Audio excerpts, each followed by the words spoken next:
let's try this again. Welcome everyone who's online. One of the things I was saying was that as we're getting through this training, you're preparing your application and you have any questions about, well, what do we say during this particular thing? How do we prepare this part of the application? You are more than welcome to go on to the presentation recording next week. It will be posted. Give us a few days. So since we're at the end of the week right now, we will be able to post it. So what we're going to do first as we get going is just talk about what we're going to be discussing. It's going to be a very full day. We have not only just our normal application training, but we're introducing a new program, that's a lead service line program that we'll discuss toward the end of the day. So what we'll do is go through, we'll do some brief introductions. I'll talk about the application package preparation. Staff will go through our priority rating system and what's required. And then we'll do the same thing for stormwater. So if any of you have stormwater applications, we'll be discussing those. We will be doing an informational session on CDBGI. I think that's been very helpful. Colleen has some really good information for you to prepare those kinds of applications. Then we'll be talking about our valuable utility reserve and the program and the rating systems for our study grants after that. And then at the end of the day, we'll talk about lead service lines. And we have a section that's called, it's kind of like a so I'm funded thing. So I'm funded, now what? It's essentially what to expect when you get your project funded. So your application handout packet, for those of you who are in the room, and I think most of all of this to our virtual attendees pre-registered, we have an agenda, presentation, so please feel free to take notes on that. I did print the common application because I know that a lot of folks like to take notes on those. And then something new that we started was one sheet. So for those of you who are consultants, you can take those to your clients. For those of you who are local governments, take it to your boards. And it's essentially a very 15,000 foot view of what is in the funding program. It's kind of like what's funded, how much is offered, et cetera, what it funds. And that's something you can undo the staples of and hand them out to your staff or clients, et cetera. There's also a couple of ones that's like, I call them know before you go kind of work, like know before you complete the priority rating system, know before you apply. And it's some helpful hints that I think will be of benefit to you as you get ready to prepare applications and also to prepare the priority rating system. And last off, there's an evaluation form, so please use that at the end of the day if you're in here. And for those of you who are virtual, I prepared one. It's a PDF, and I believe I sent it to you along with everything else. And you can please, if you're online, just return that to me. It will help us be able to improve our training programs. Any other information you need is on the link in the box, like our guidance information, our financial information forms, anything else you need to apply is there. All right, so I'm going to go ahead and introduce myself. I know a lot of you, because some of you I used to work with, and so, but I'm Jennifer Haney. I'm with the Division of Water Infrastructure. My two main roles now are to do training such as this, like I'm responsible for kind of coordinating this training and putting it on and working with our staff to get it ready. This is certainly not an individual effort though. I also work as a liaison between our State Water Infrastructure Authority as well as our staff and make sure that we have all of our information prepared for the authority. If they have questions, they can come to me about that. So those are kind of my two main roles. I have some other roles, and I'm going to go ahead around the room and start with David and let him introduce himself. Yeah, good morning. David Giacchini with the Drinking Water Project Unit here with the Division of Water Infrastructure. Matthew? Hi, y'all. I'm Matthew Rushing with the Valuable Utilities Unit. I manage the Asset Inventory Assessment and Merger Regionalization programs. Now swivel to Tony. Yeah, Tony Evans with the Stormwater. I'm a supervisor for the Stormwater Wastewater Projects Unit. I'm John Riscard, Operations Unit. Susan Kubaki in the Valuable Utilities Unit. Colleen Sutton, Program Manager for QEG. Okay, I'm going to go across the front of the room to Shar. Shar Mostly, I'm Project Manager in Wastewater Unit. Stu Morrison, Engineer with Drinking Water. Okay, that's the back here. I'll start with Trudy in the back. Okay,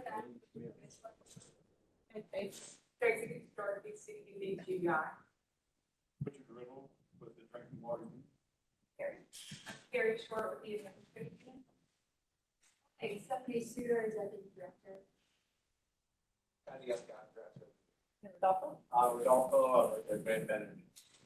Okay, so for those of you who are outside the division, you can see we've added a lot of staff. I'm glad our staff are here because these are some of the folks who will be reviewing your applications, and some folks are here to learn, to soak it in, because they have not been through this training before. So I'm going to go around the room, and I'm sorry for you online, but I just want to get all the introductions made in the room. I'll start over here with Ian. Just your name and who you work for. Ian McMillan, I'm with Withers and Ravenel. Start on this side of the room with Gary. Gary Flowers, Municipal Engineering. Okay, Bobby. Bobby Flowers, Municipal Engineering. Anita. Anita Robertson, WK Dixon. Vince Tamano, Municipal Engineering.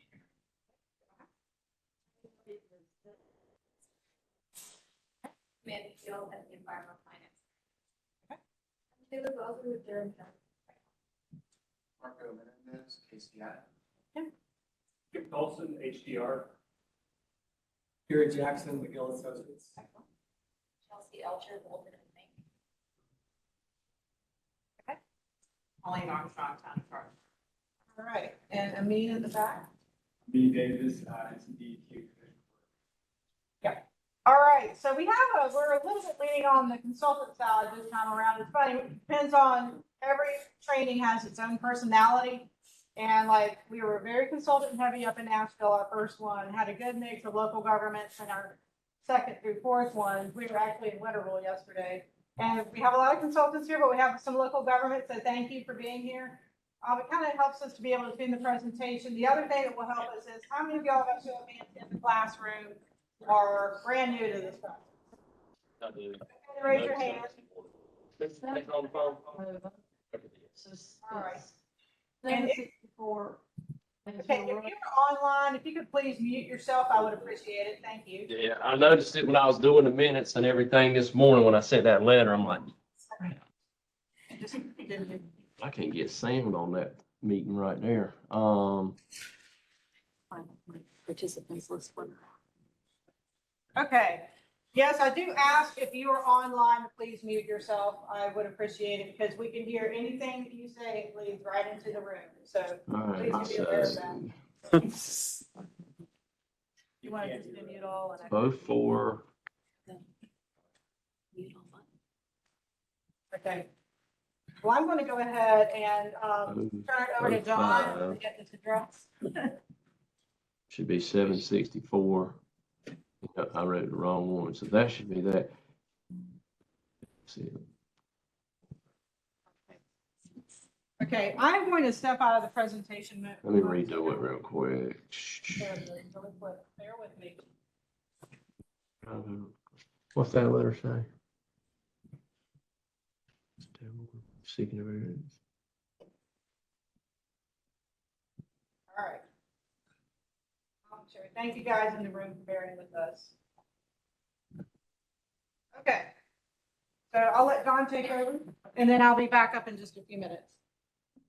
Good morning, everybody. I am going to spend probably too much time talking about this. I'm going to go over some of the funds that we have available today, a little bit about some of the cash from the days. It's really great opportunity for funding now. There, really good. Forgiveness, like grant. But first, sure how many times you say it? It's not that many this time. Applications for this funding round are due October 2nd, first Monday after by 5 p.m. We are doing electronic applications again. We've done that the last couple of months. We've got some feedback from those of you that submitted applications using our system. Can't hear you very well. And we will continue to use that system. CDBGI, you still will have to submit a paper copy of your application, and Colleen will go over that later when we focus on the program. Jennifer already mentioned the one summaries, which is basic information, all the funds that we have available and some that we hope to have available by the time we make the works. Jennifer also commented on some of the new stuff that's going on. We have a new service line replacement project, replacement programs specifically for that. I'll be talking about that really at the very end training is one of the last things on the agenda. Those funds are gonna be made available more regularly than our normal funding processes, just to get that money out and get communities doing that inventory. So that's a little different than everything else.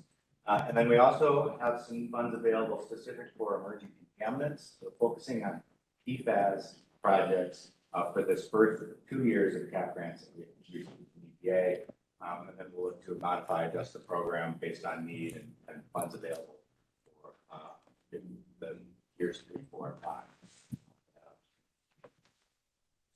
All right, so there's a lot of information here. This is a great resource for you all when you're trying to figure out what projects you have and what funding may be available to help support those projects. $235 million approximately total will be available for this funding round, of which 56 million, about 56 million, will be awarded as either grant or principal forgiveness. Again, principal forgiveness is grant-like funds. The loan, you don't have to pay that. Let's talk CDBGI first. About $18 million, that's for drinking water or wastewater projects. There is some additional limitations to who's eligible for those funds. Certain counties, and it has to support housing and low to moderate income housing. The SRF program is funded specifically for drinking water, and the slide says clean water and wastewater. That's really our bread and butter funding program. It's a low interest loan, and that's where the principal forgiveness term comes in. Portions of those funds that we make available has to be awarded as additional subsidy. We can do it as forgiveness. For the drinking water program, we anticipate having at least $80 million available, of which 16 would be awarded as principal forgiveness. The 80 million has the estimated amounts for the SRF program have gone up the last couple of rounds. It's a revolving loan program. So as we close out projects and get our repayments in, oftentimes we're additional funds available in that program. It's almost always loan money though. Principal forgiveness stays.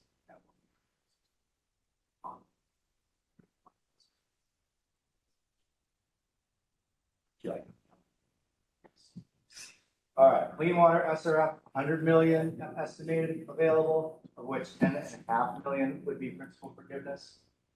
Again, low interest loan and principal forgiveness combination make those really, really good funding opportunities. The Bill EC fund, so that's bipartisan infrastructure law and emerging contaminant. That's some new funds we have available. We'll have these funds available approximately 5 years. The amounts will depend on what's allocated to North Carolina. For this funding round, we anticipate $20 million of bill emerging contaminant funds being awarded. It's 100% principal forgiveness, so going to pay back. 100 million will be reserved for studies. If we don't get $100 million worth of demand for studies, those funds will be made available for studies. 10 million, sorry. 20 million total. 50% of it, 10 million will be reserved. On the wastewater side, it's not as much available, 5.3 million available, 100% for principal forgiveness. There are no reserves for studies. That likely will be used up very soon. Okay, probably the best money that we have available as far as requirements and restrictions is the state grant funds. These are grants that state legislation. We actually have $10 million recurring, but it also depends on the state budget, how much we're going to have available for each round. These funds are spread out between drinking water, wastewater construction projects, and our state grants, asset inventory and assessment, merger regionalization, utility grants. We'll talk about later. It's great money. Doesn't always go real far. Unfortunately, $10 million can be used up really quickly, but we do our best to spread that out for those 4 different projects. Okay, we have a little bit of ARPA money left. That's 4 study grants, 1.5 million, and those funds will be distributed amongst the merger regionalization feasibility grant and AIA grants. In the past, we have a viable utility reserve fund. Currently, those funds are available to the designated as distress. I'll work through that statutory requirements and get them to more of a long-term viable system. We are currently have $0 allocated from that fund, from that reserve, but that's dependent on the state budget. And if you know, the budget hasn't passed yet. The Senate and House budget bills had various amounts of funding available for infrastructure. So we're confident there will be some, but we don't know what it's going to be. There was a lot in the Senate budget. So we're very hopeful that that'll come in soon and potentially be made available for this round. Timing is everything. And that's really true for the stormwater funds as well, local assistance for stormwater infrastructure investment, or LASI. All of those funds were provided with the ARPA budget bills. Those have all been awarded, but we're hopeful that we will get additional funds in that pot of money as well to be able to fund the stormwater specific. Now, stormwater projects are eligible for our wastewater SRF funds, and encourage you to apply and be considered for those that pot of money. All right, who's got a question? Your emerging contaminant funding, how much per project allocated? That is an excellent question. So there's a lot of words on this slide for the emerging contaminant funds. Is it even on there? Yeah, it's in the lines for drinking water revolving fund, clean water revolving fund. The limits for EC funds are $5 million per project for drinking water projects. There is no limit for the clean water, 5.3 million left it open. Study grants. Limit for study grants. Thank you. $500,000 limit for the study grants. The program or just drinking them? Okay. For the regular SRF funding programs, $25 million per round per recipient for drinking water, $35 million for clean water projects. Total indebtedness is $200 million. We do have a few communities that have gotten up to $100 million. I don't think we have anybody close to yet. And that's really more limited by your debt capacity determined by CDBGI. The limits have gone up. Recently, we can now fund $3 million worth of projects every 3 years. The LASI funds, if we have funds available, up to $400,000 or potentially $500,000 if we're in a partnership with another utility, or planning grants, and $5 million for construction, or if you're partnering with another community, 7.5.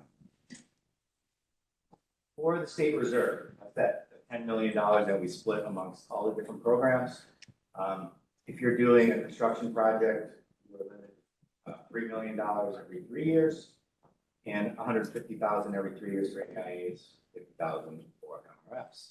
Now, those of you that received ARPA funds out of the state reserve, those limits, those funds do not apply to that every 3-year requirement.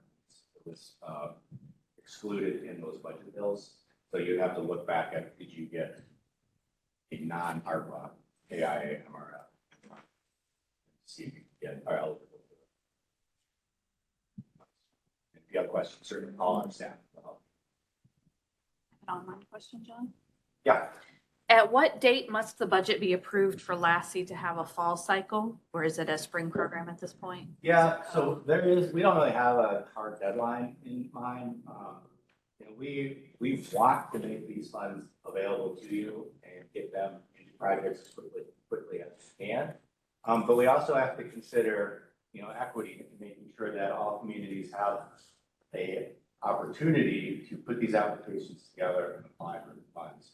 And we recognize that it isn't easy putting this application together, and it certainly isn't free.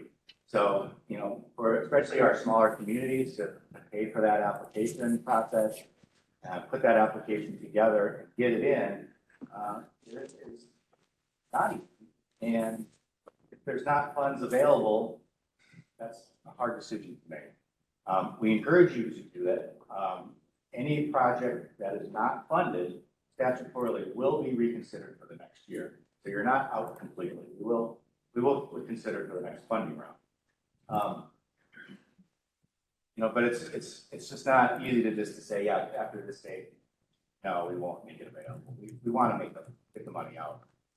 In the past, any annual appropriation, we'd split between two funding rounds, the fall and then the next year's spring round. Certainly would be considering doing something like that again, whether or not it would be a 50-50 split or maybe a little bit less this round and maybe more available next time and give communities more time. So those are all things that we'll consider when we make that decision. Any other questions? Jennifer provided it. All right. What is the application due date for all applications? Please raise your hand. Don't just shout out the answer. Nobody raises their hand. I'm going to call on EWI staff. Colleen, what's the answer? October the 2nd, Wrong. Oh. It's kind of a tricky question. Because for the lead service line replacement funds, you can submit your applications at any time and we'll consider them for the next available funding round. There's a little bit of a caveat there. And I'll talk about that when we talk about the lead service line replacement fund. Still submit your application whenever you want. All right. True or false? Anyone can access the viable utility reserve. Said this really quick, so maybe you didn't pick up on it. What was the answer? false. False. Correct. Your insights for stress. What does the availability of Lassie state and viable utility reserve funds depend on?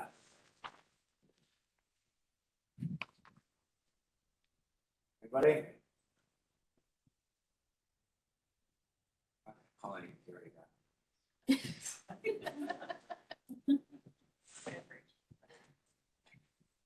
Rick, what's the answer? Kind of freaking my head.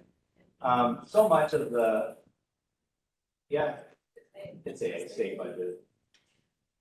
Because we're talking about Lassie and state reserve and viable utility reserve, those are strictly state allocations. We didn't include SRF. All right. Correct.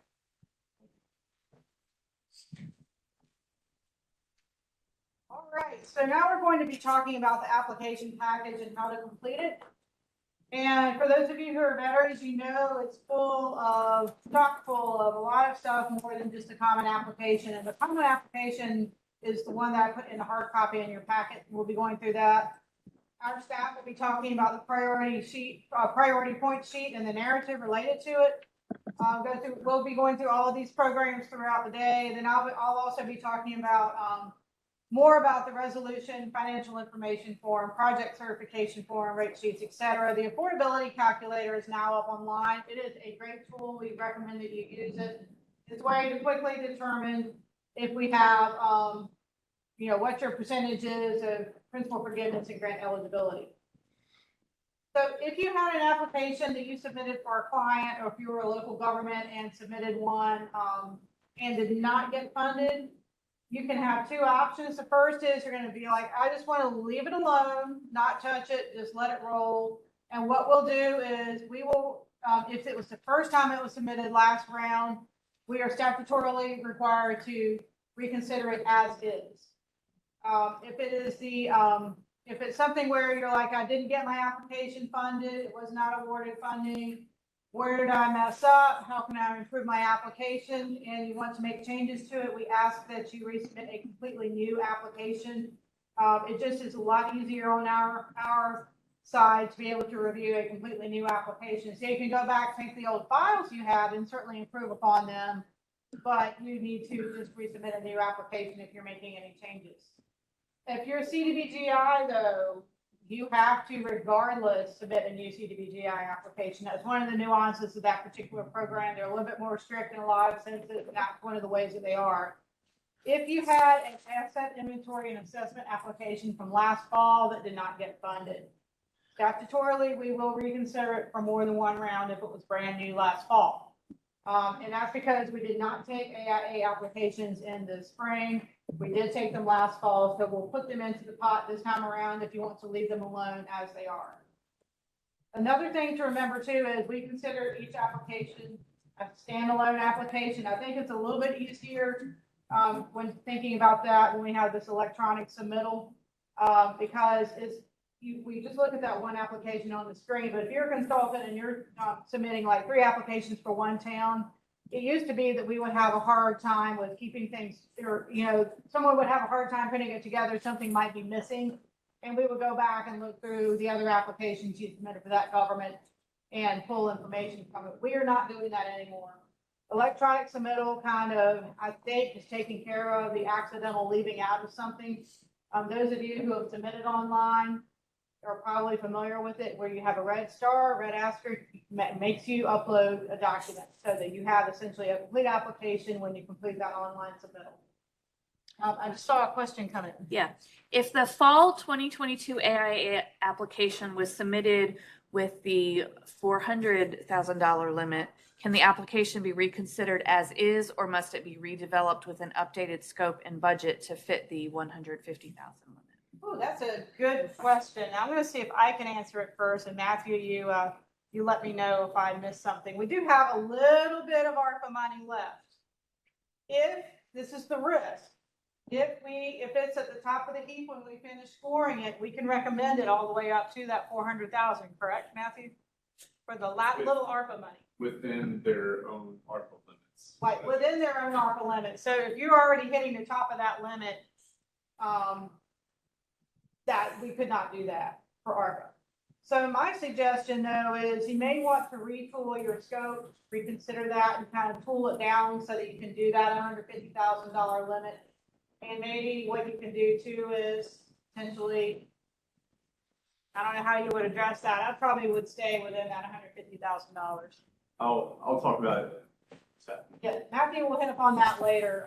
So hold that question. That's a good question, but and we'll tackle it later this afternoon after lunch.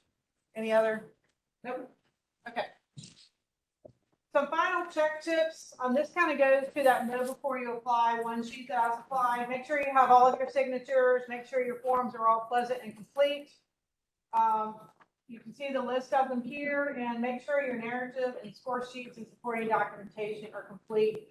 A lot of times people will not supply the supporting documentation, although they have a really good narrative for whatever line item they're claiming. We don't have the supporting documentation. We can't do one. So keep that in mind. So rolling into the application itself, the application is a hard copy that you should have in front of you. And that is something that you feel free to scribble on. For those of you who are online and as well as in the room, how many of you are keeping copies across the years of all of the applications you've completed on your hard drive? It's okay to raise your hand. We had a lot of people yesterday who raised their hand. Y'all are all good about deleting out the old versions, right? Okay, I'm a recovered file pack rat. So I would probably keep these. And then, so my suggestion though is to go into your hard drive, take out all of your old versions and download the one that says July 2023. That is really important because every single round we modify it just a little bit depending on what programs we're offering, what programs are coming online. And this time around is really important because we have information related to emerging contaminants. So please make sure that you download this version. It says July 2023. It's right online. And you can certainly download it and use that one. That's the one I want y'all to use because we just literally finished updating it last month.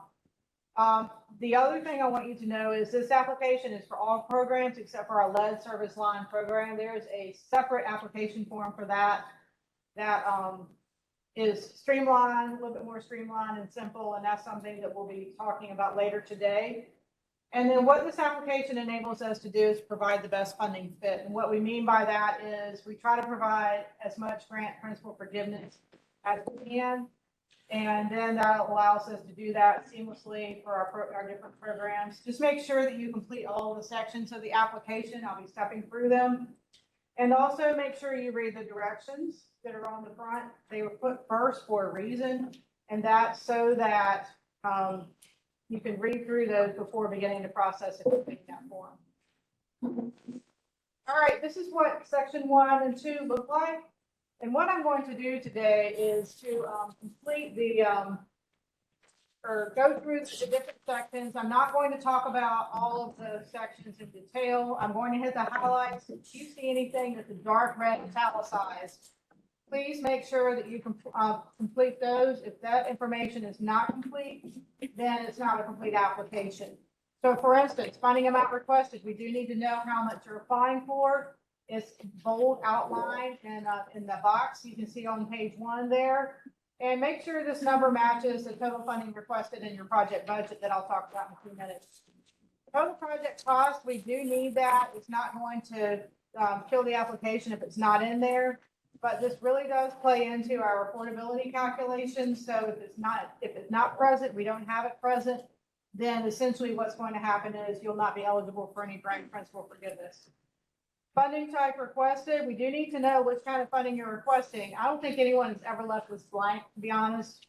But, you know, you can say you're requesting $1 million in funding, but if it's blank, it's like what program? Study grant?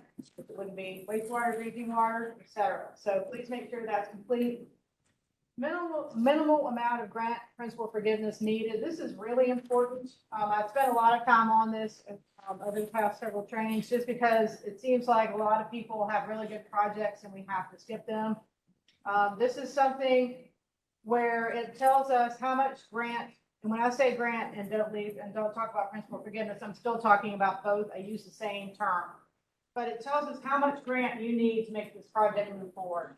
So this is a really good time for you as consultants, especially to talk with your clients, have an honest conversation with them, or frank conversation, and say, hey, how much grant do you really need to make this project move forward? And the example I always give is, say you're asking for $1 million in funding, and you're like, I've got to have $700,000 in grant to make this project move forward.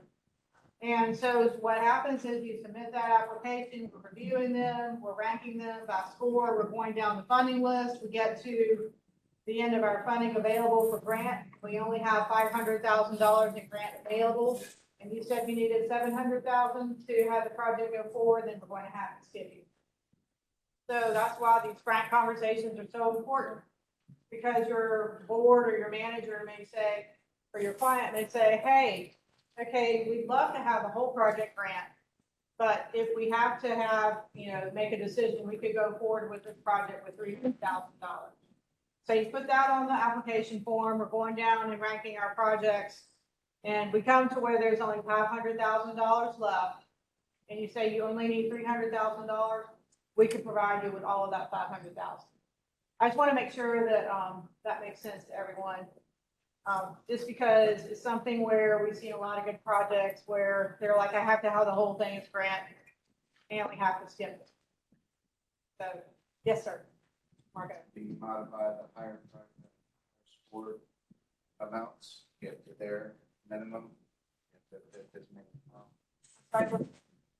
Do you modify the amounts of the higher scored applications? So get to their minimum. What we typically do when we rank applications is we'll go down and say they're eligible for 75% grant based on the affordability calculator, the affordability criteria. We'll provide them up to that amount. That minimal amount is just when we get down to that funding line. This just kind of gets us directed.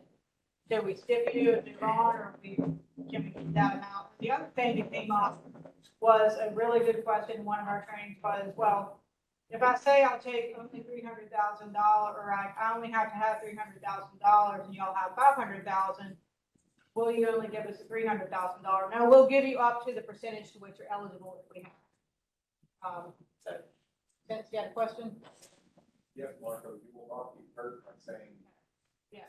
you'll upload you, etc. Yeah, this is not a hurt thing, like, you know, this is telling us because we can't contact you what really you think so. So be aware of that. Okay, for CDBGI projects, please tell us, what your low to moderate income percentage is. This is an eligibility thing. I think Colleen will probably talk about it a little bit later, but take it out to do 2 decimal points. So instead of saying 58%, say 58.75%. So they want it out to 2 decimal places. Tell us how you got that. Was it gotten by survey or did you do area wide? She'll be discussing that when she gets to her information. All right, any other questions before I move on? Those are good questions. Thank you for asking, because especially the one about grant percentage or minimal grant, that really is something where I want to say I want to fund everyone. I wish I could fund everyone. I just don't want to fund that, especially I'd love to be able to provide grant principal forgiveness, but we just have such limited quantities, you know, and under normal circumstances, ARPA for sure was not normal. Section 2 is all about water and sewer connections and utility bills, so please provide that information. If it's left off for some reason, it's not going to make your application incomplete, but you'll not be eligible for principal forgiveness or grants because we don't have that information to calculate that. Sections 3 through 5 is all about contact information. It's pretty self-explanatory. We've slimmed down section 4 and 5. So that's something to be aware of. A couple of things to think about when you're doing this is your authorized representative for your clients or for your board. Make sure it's the top elected official or the top administrative official, or if it's not either one of those, it's got to be a person in kind of a position of responsibility like what you see here. That person must be listed by name in the resolution. So we'll talk about resolutions in a few minutes. We had a little bit of a issue with that. I think it was last round or round before last. So we got really specific in the guidance. So please make sure that it does matter. And then you can tell us who your preparer and engineer is. And we do ask that you make them the same folks who you use on your submittal checklist so that we can have good and accurate record keeping. What this allows us to do is on that on the submittal form we have, that's how we started automating all of our correspondence. Like if you're funded, that's who is going to go to in the letter of intent to fund. And it's a really easy way for us to do that. The application itself, that 7-page application, is our official record. So please make sure they match so all the correspondence goes to the right people at the end of the day. All right, section 6 is where you talk about the project. And for most of our projects, a broad description of what your project is perfectly fine. Make sure that the big items in the project description are listed in the project budget, because what our staff does is they go through and look at the project budget, the project description, to make sure that the project is what you're describing is what they're seeing in the budget.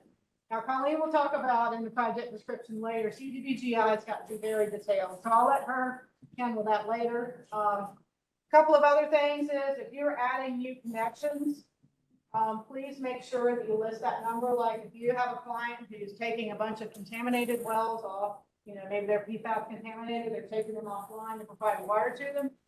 Tell us about the number of connections, because the authority has been asking for that information. And they do question us about it.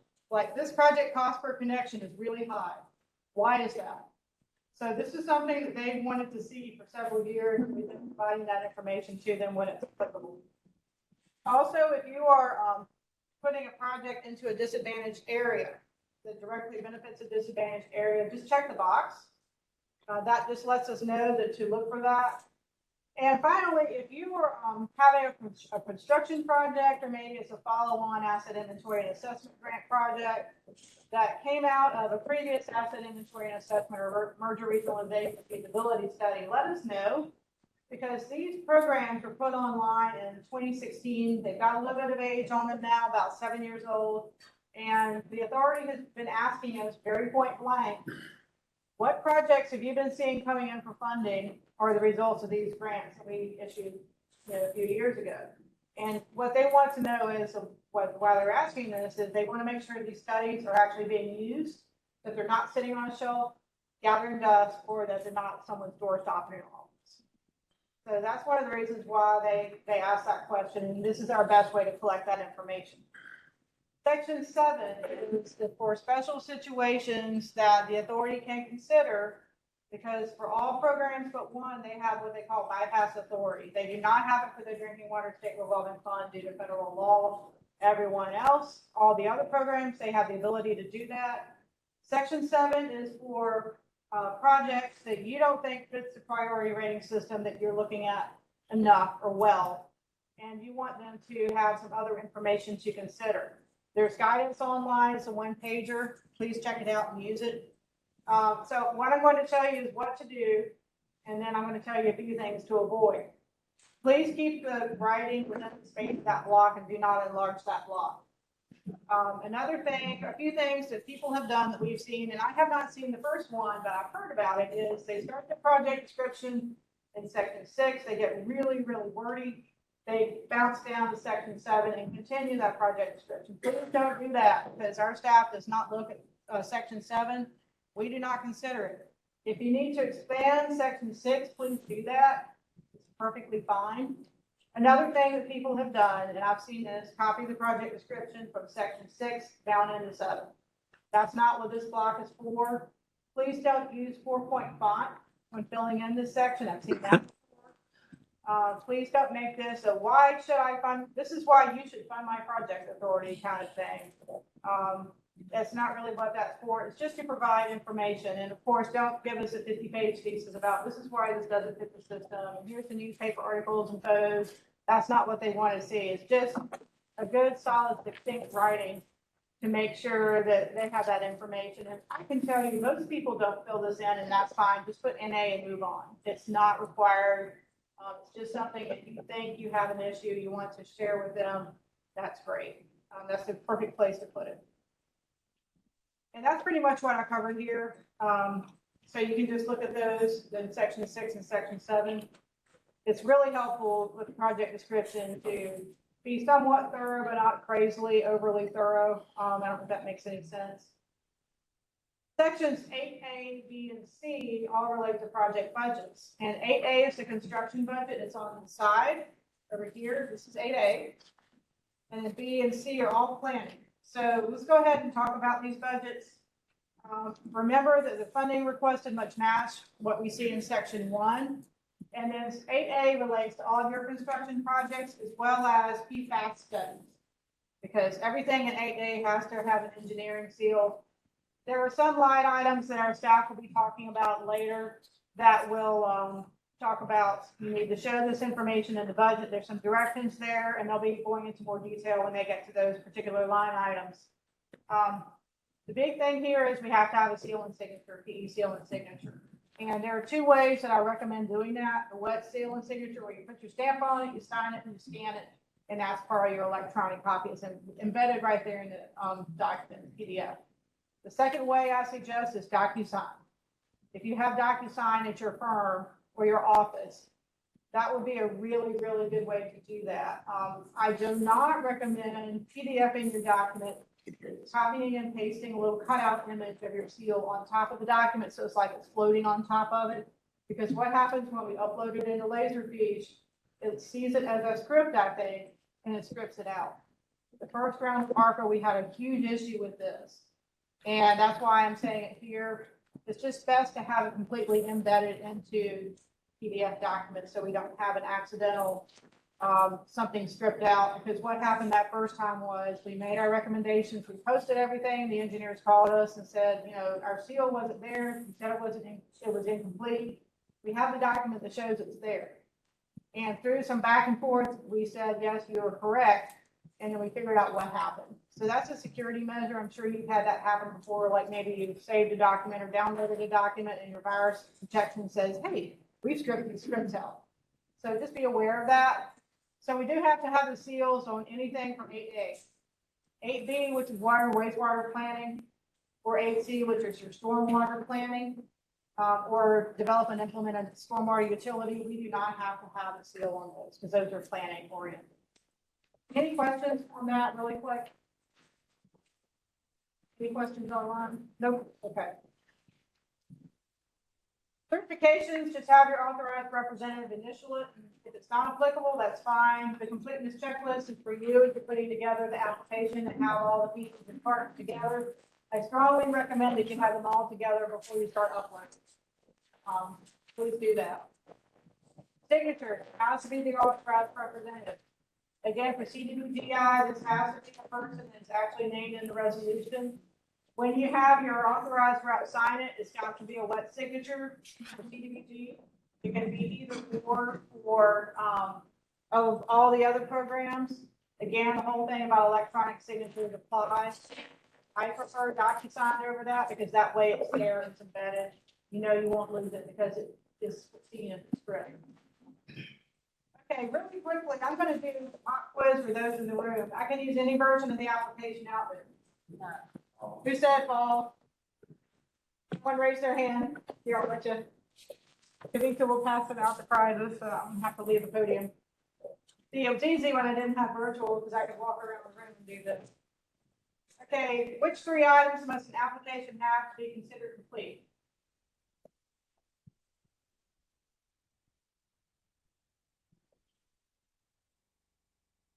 Anyone want to hazard a guess? Okay. I'm going to call on staff here. Jenna, We'll go B. I couldn't see. We have to tell you what you have to say what your funding amount requested is, what your project type is, and you have to have an original signature. Again, that signature can be via DocuSign. Okay. What is the best way to affix a PE seal? I've heard of D. Yep. Either a wet seal or DocuSign, so that's A and B. All right. Additional forms, I'm going to go ahead and fly through this. Nothing much has changed on them, just a few tweaks here and there. Your financial information form looks like this. Hasn't changed. Fund transfer certification form looks like this. It's a one-pager. So the financial information form has to be signed by your finance officer or authorized rep. It's got to have 3 years of data. Please don't modify the form. Those are kind of the biggest things that we have issues with over the past few cycles. So please don't modify the form. We've had some people do that here and there. Fund transfer certification is a must-have. It is a statutory requirement now. It was put into place in fiscal year 14, which is why you have to go back that far. Have, again, your finance officer or authorized rep sign off on it. And please check at least check one of the 3 boxes. Don't leave it blank, because if you leave it blank, we have to call it incomplete.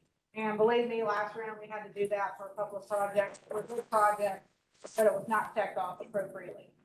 And it hurts when we have to do that, to be honest.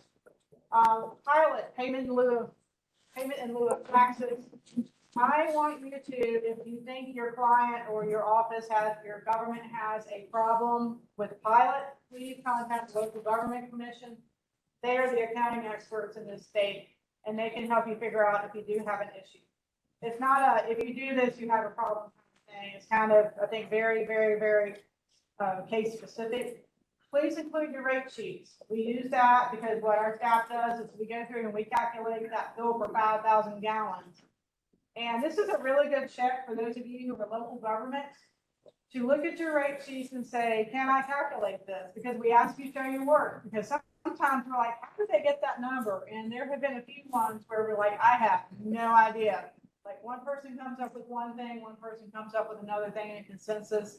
And it's a good check because if we as utility management folks cannot figure out the rate sheets, your citizens are not going to be able to do that either. So it's a really good time to kind of do a check on that. Make sure it's clear because we do look at that. If we don't have the rate sheet, then we cannot calculate it and we cannot give you credit for grant principal forgiveness eligibility because that's a key point of that affordability criteria. Okay, yes, sir, Bobby. Do the rate sheets have to be signed or certified? I think they do for CDBGI rate sheets. For CDBGI, yes. For us, no. For all the other programs, no. So that's something to be aware of there for CDBGI. One of those little nuances. Good question. Okay, resolutions. We have a template online. that we recommend using it, but you're certainly welcome to use your own. When you open up that resolution file, it's actually 3 resolution templates in one document. They're hyperlinked, so you can go to the right one. There are good directions on there. Most of you will just be using the project resolution, which is the first one. If you are doing a CDBGI project, the second one specifically has language in there for CDBGI. And then the third one is for developing and implementing a new stormwater utility, which is not used very often at all. But they're all in there. Feel free to use them. In your first whereas clause, please make sure you list your project so that we can get a good sense of what the council or governing decision makers are authorizing to go forward is what you're applying for.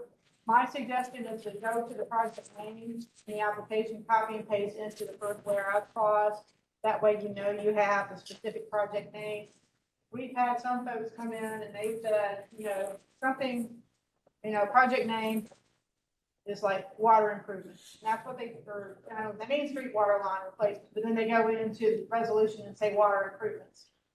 Well, that doesn't tell us a lot in the resolution because you could be submitting multiple projects and they could all be related to water. So I would say do Main Street water line replacement in the application, put that Main Street water line replacement in the resolution. A really good question that came up in Asheville last week was, I am working with my client to vet 5 particular projects to be going forward. They're not going to probably make their decision about which project to apply for until they've already passed the resolution. So how do I handle that? Well, say you have projects A through E that you're vetting with them, and they decide to go with project A. Well, then you have A through E listed in your resolution and passed.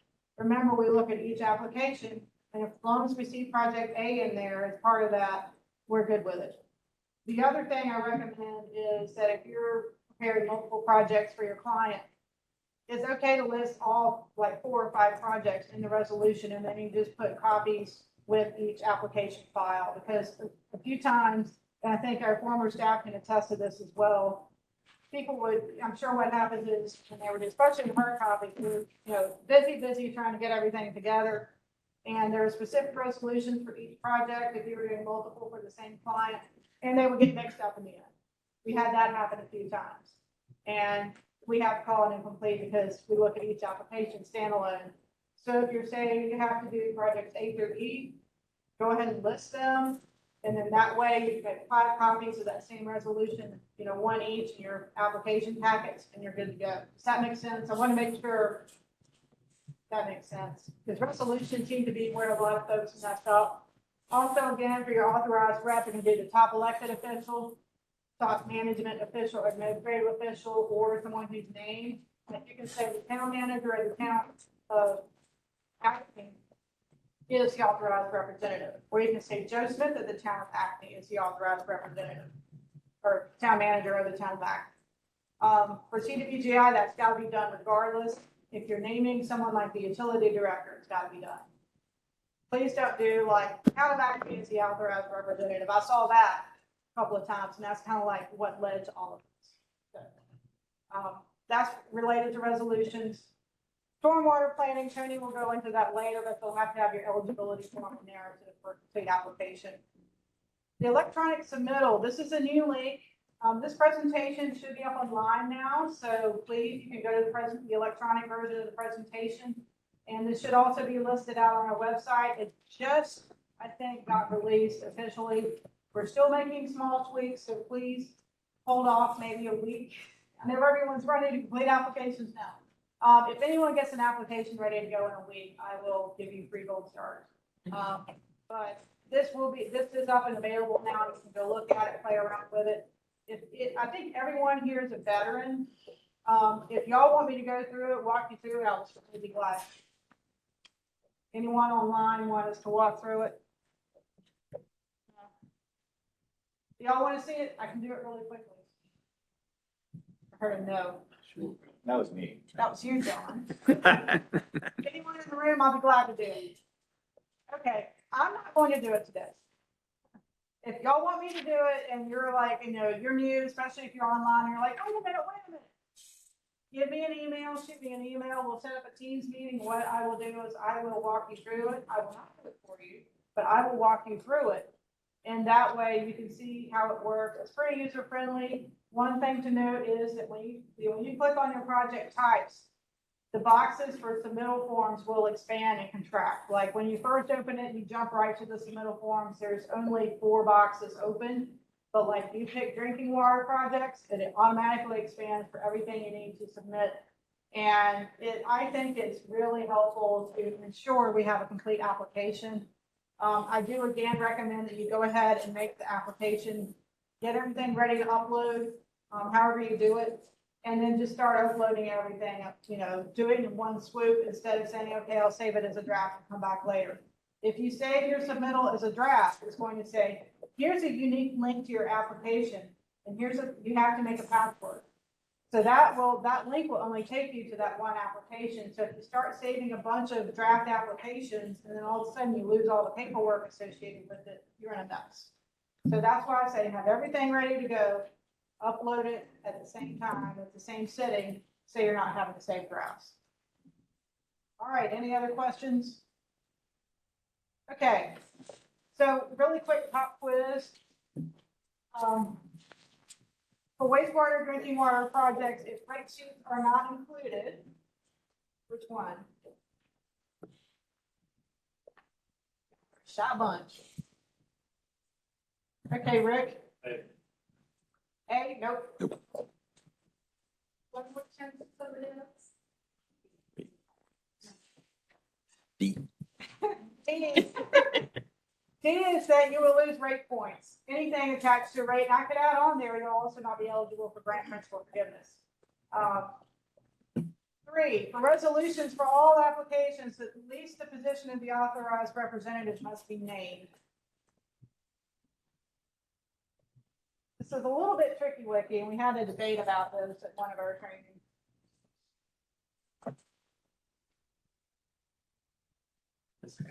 Yes, correct, start. Yeah, you can name by title. Should I even get? Yeah, you got it. You can name just the title for all of our programs except for CDBGI. I have to have the person's name plus the title. So that's a little nuance with that particular program. All right, one last one. For the fund transfer certification form, you must, which one?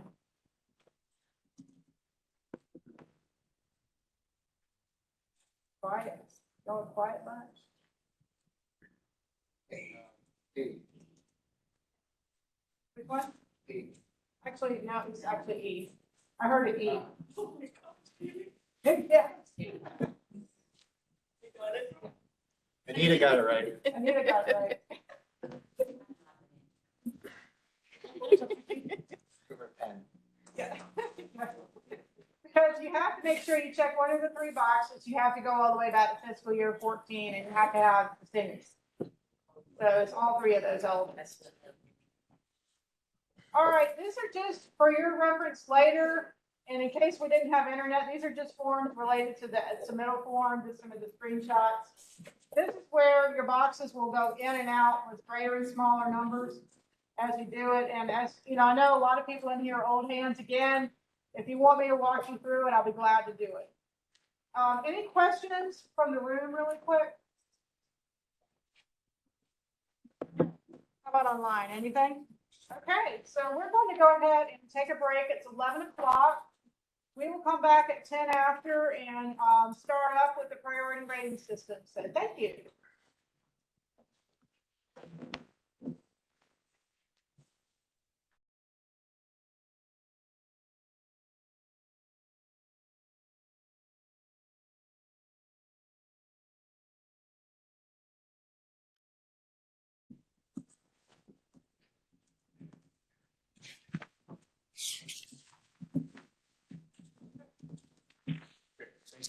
Okay, so a little bit of a change in plans here. We're gonna get into the priority rating system. Those of you that are following along on your slides, the next slide is an overview of the emerging contaminant program. We're gonna introduce the priority rating system first, and then when we get to those first items that are specific to the emerging contaminant funding program, we're gonna jump back and we're just gonna go over these slides and those. few slides. We can skip ahead. Guys, I can get caught up. Start here. First slide. So we use the priority rating system to prioritize, rank, put in some sort of order the applications that we get, and then use that to make funding recommendations to state water infrastructure. The priority rating system is something that the authority, their responsibility to set priority rating system. Really important to our program for a lot of reasons. It lets us take all the applications, put them together, separate them from drinking water and wastewater, and make recommendations to give the highest scoring projects, the highest priority projects, the best funds that we have available. And it also really sets up a pretty transparent process for you all so that you can kind of see where your project is going to score. Maybe look back at past rounds, see where that funding range was, with similar amounts of money being awarded, and kind of get a sense of what's maybe the likelihood of you. And then when we do make the awards, we post information, we post scores and recommendations, and you can see where your project fell, and again, plan for the future. If you want to keep pursuing that project, and it wasn't funded, or we're funded great, you can see how it scored. It's really important that the whole project, we really hope that it works well for you and provides that transparency, some predictability when you're doing these applications. It's getting complicated. We're recognizing that, and we're always looking to make sure we've got good guidance for you that you can follow, and when we can reduce the complexity, make it more straightforward, we try to do that as well. But there's just a lot of things that we want to consider.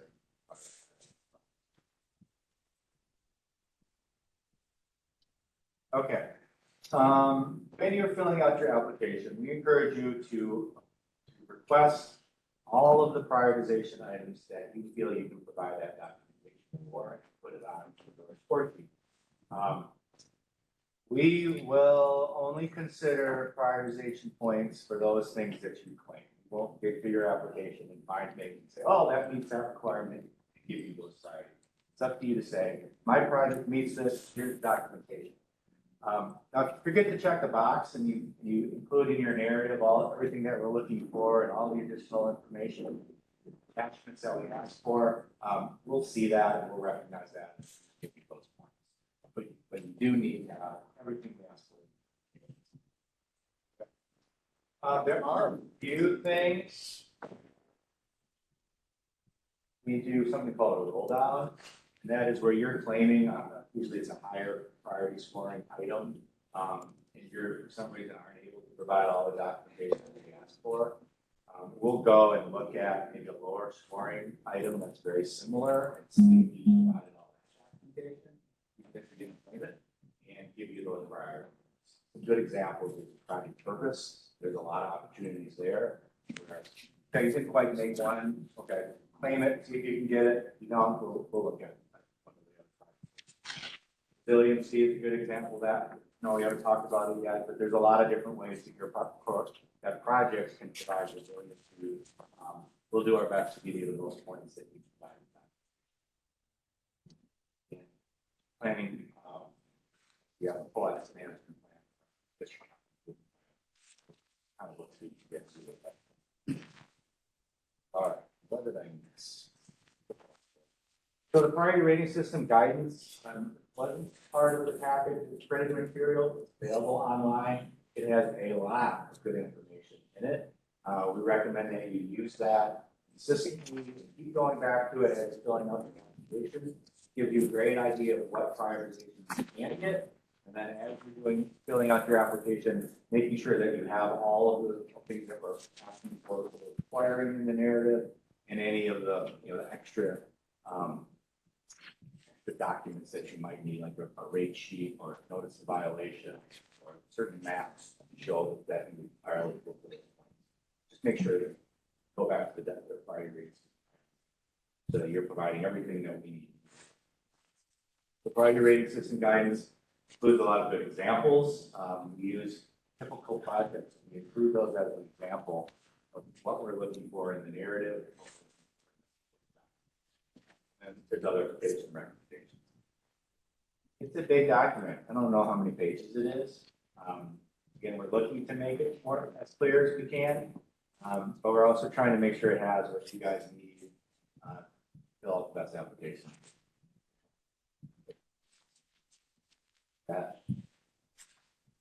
Oh, as you're going through your application form, please ask questions. Our staff are available, email, calling them on the phone. We'll do our best to give you guidance. We won't tell you if you're going to get those points or not. There's no guarantee at that point. But we will do our best to make sure that you know what you need to provide them. So, please don't call the day of patience. You may not be able to answer your questions in time to make any difference, but you can. Okay. The priority rating system is divided into 4 category types. The first 2, project purpose and project benefits, are related to your project. You want a single purpose for your project and get prioritization for that purpose. And then project benefits are the other things that this project is accomplishing to make sure you have a good system, make sure there's lots of different benefits. Category 3, system management, is focusing on how well are you managing your utility. We're looking for things like a robust asset management plan, your capital improvement plan. You're showing you have those things and you're using those things. Those are good signs that you're planning ahead and you're managing your utility. Your community will get additional prioritization. 4th category is affordability, and that's looking at your ability to pay for the project. So we're looking at your customer base, looking at certain local government unit indicators, comparing them to state benchmark. If you are worse off than the majority of the state or the state benchmark, you get additional prioritization with your community. There's also, we also look at the size of the community, rates, and other things to get out of that. About your ability to pay for it. There are different score sheets for drinking water and wastewater program. CDBGI has their own score sheet as well. Make sure you're using the correct score sheet because there are, especially in project benefits, certain project benefit line items are only available for drinking water. Okay.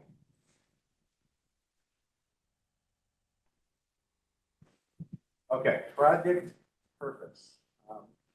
For the most part, I've got a lot of acceptance now. For the most part, the entire project must support the planned project purpose. We're doing some project purpose related to providing service to bad areas. There's a threshold of cost that we look at. Given that, for the most part, your entire project must support that purpose to get those funds. Now and again, if you don't provide all the documentation. It's important to get project purpose points because 1, it's a lot of points, and 2, in order to be eligible for forgiveness. All right, now we're going to get into some of the individual line items for project purpose. I'm going to cover this section and then hand it off to be the benefit. The highest scoring purpose is consolidation of a non-viable system. We don't get a lot of these. This is a pretty big deal. This is one of the systems that we can't do it anymore. We need to get out of business, water, wastewater. Hopefully we don't have any of this round. It's a big deal. A system can be non-viable if they have documentation from the regulatory body saying system, the public water supply or division of water resources, or the division can determine a system is not viable. To do that, you have to meet with the division at least 30 days prior to the application date. Actually, you have to have a partnering body, somebody that you're a partner with, help get out of the business and necessarily hand over, but they would become responsible. If that's the scenario, not only do you get the most available project purpose points, but there's other benefit points that you'll get automatically, affordability, you use the system that wears off, and for system management, you use the system that's a little bit better off to maximize the points. These are the highest scoring projects almost always, and there is some additional principal forgiveness.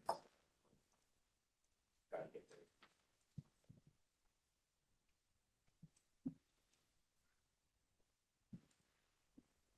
You got this. Okay, the next one, 1B. So this is not where the system needs to get out of business, but you do have some pretty significant issues going on. They need to be resolved as quickly as possible. Resolving failed or failing infrastructure is fairly narrow in what types of projects are eligible for this, and they're very high performing projects as well. 100% of the project cost must be resolved within infrastructure. Drinking water, if you have a project to provide extensions of service to connect a failed system, that is eligible. If you have contaminated wells with MCL exceeds, or if you have wells who yield a decline by 50%. That's it. Now, someone's going to say, well, PFAS doesn't have MCL. There's other prioritization that will get there. For wastewater projects, again, very limited. You have a failed septic systems and you're connecting them to your utility. Okay. Failed non-discharge permitted disposal area. So that's when your spray field has failed and additional water or any more water. And you have the project to resolve that. Points. And on-site systems with a certain type of NOV. Found that the reason the county health departments are reluctant to say it's failed, they do provide these NOVs that say, yeah, you are barely hanging on something about it. The documentation of this NOV, I'm eligible. Get that system resolved. There is a catch. So these are, utilities, and local government units applying for these funds. If you are helping a private entity with their failed septic tank or their failed well, and this project, you become responsible for operating. Theoretically, they could continue to be a on-site system, but then you are responsible for that operation. More likely, it's going to be.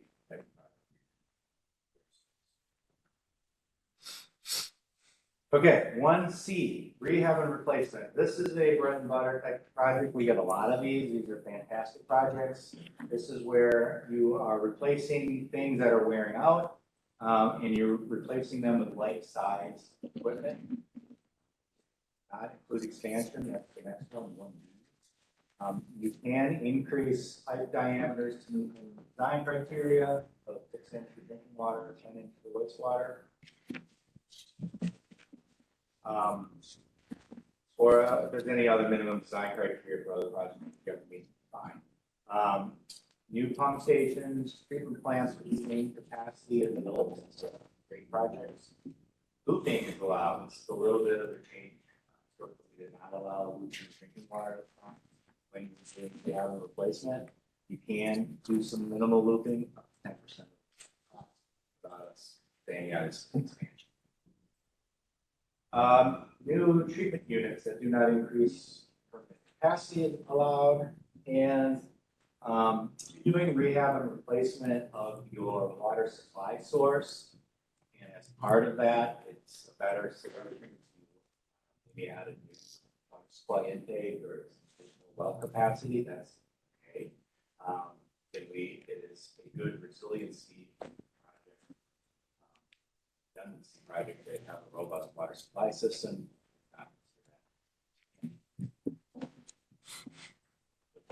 Capacity to treat water, get it to your customers. Okay, more on 1C. These projects can include interconnection that replaces the treatment or storage facility that you're looking to rehab or replace. Instead of spending the money to build a new storage tank, instead of that, provide that capacity in that well. Great. you have to have an interlocal agreement.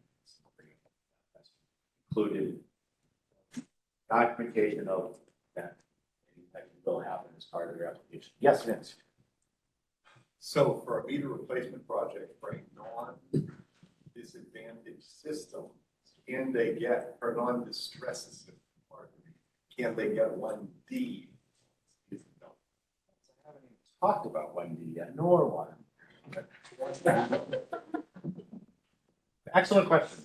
So, water meter projects, we'll get through that first, and then I'll answer your question.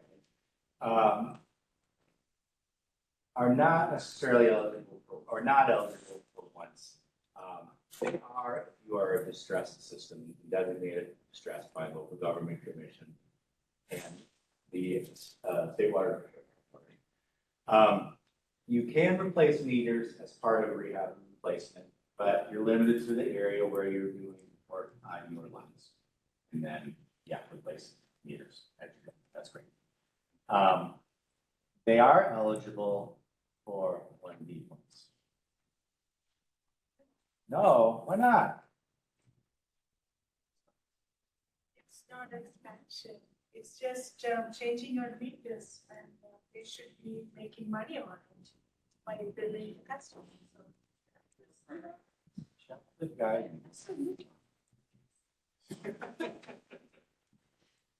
I was only following orders, so.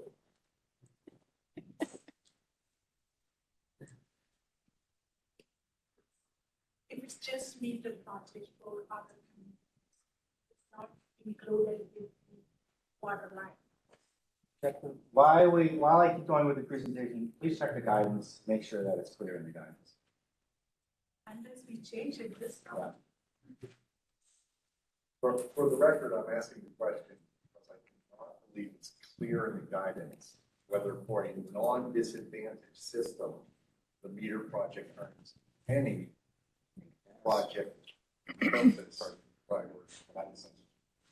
Be aware that online can't hear the questions. Okay, we have a question on whether or not meter replacement projects for a system that is not considered, has not been classified as distressed, whether they'll get 1D points. Haven't talked about 1D yet. So while we finish discussion on 1C, our staff will be looking at the guidance to get to the answer.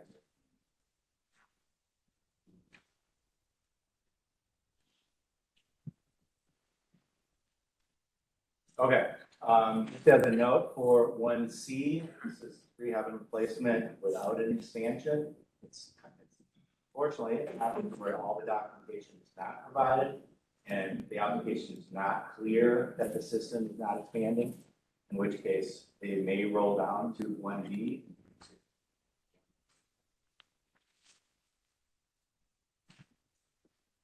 There is an additional consideration for 1C and same as 1D when we get there, and that is consideration of old infrastructure. And if you are rehabbing and replacing infrastructure that exceeds a certain age criteria and greater than 50% of your construction costs, do that rehab and replacement, you'll get an additional 8 priority points for 1C or for 1D.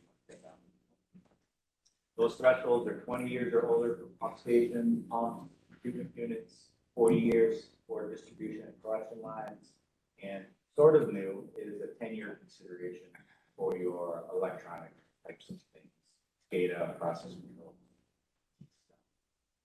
If you have some obsolete pipe material, you don't have to document the age, automatically qualifies for consideration. Just make sure you're clearly including what meets the age requirement in your budget and in your narrative. And make it clear to us, show us a calculation, and you'll get the points. Clear, they can understand it, and we can give you those points. More than that, this is the applications that don't get these points. You look at the application, you can't figure it out. This is overly simplified, but a great way to do it in your budget is you just have a line item for old stuff, another line item for not old stuff, and somewhere a calculation that shows it. Bobby, look like you have a question. That was Yeah, you do.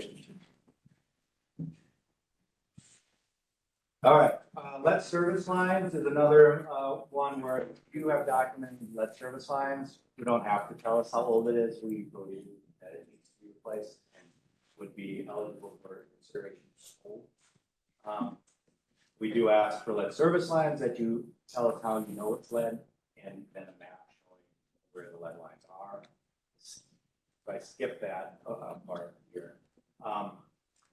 We understand that it's sometimes really hard to document the age of this infrastructure. We want to believe you. So just tell us how we know, and that's okay. A lot of times it's so-and-so has worked here for so many years and was here before that. That's fine. Or we have a record drawing that shows it. It's already in place. This was work done 30 years ago. Therefore, we know it's at least 30 years. Great, we'll take it. Do your best. If you're not sure, share with us what you got. And we probably would be able to tell you that.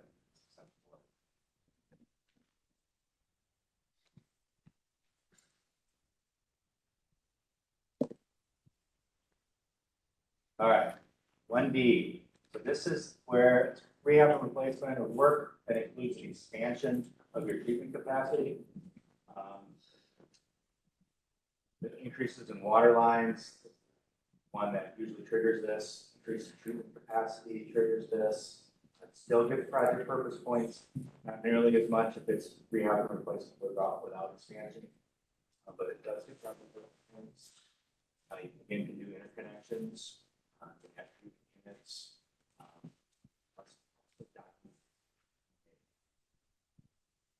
That's if you're adding new treatment. Correct. Must also document these. Interconnection projects, otherwise it's, 2K is interconnection. yes, you have to get 2K to get. Otherwise it's new water. I'll repeat that. So if you're trying to, your project does include interconnection. There is a project benefit points available for interconnection. You have to get those points in order to document the 1D. These projects can include additional wells, treatment plant, treatment units, pump stations, etc., to meet current and justifiable flow. New water lines solely to serve future development, not eligible for 1D points. They're actually not eligible for that.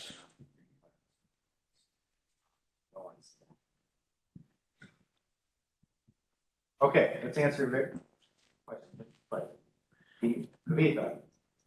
They are not eligible. If you're not designated unit and you're just replacing water meters and they are not getting project. They are eligible project, but just for the. I'm going to repeat the question again, give an answer. So the question was, your system is not distressed and they are replacing water meters as the project type. Are they eligible for 1D points? No, they are not. It is an eligible project, not purpose points, and therefore not be eligible. Okay.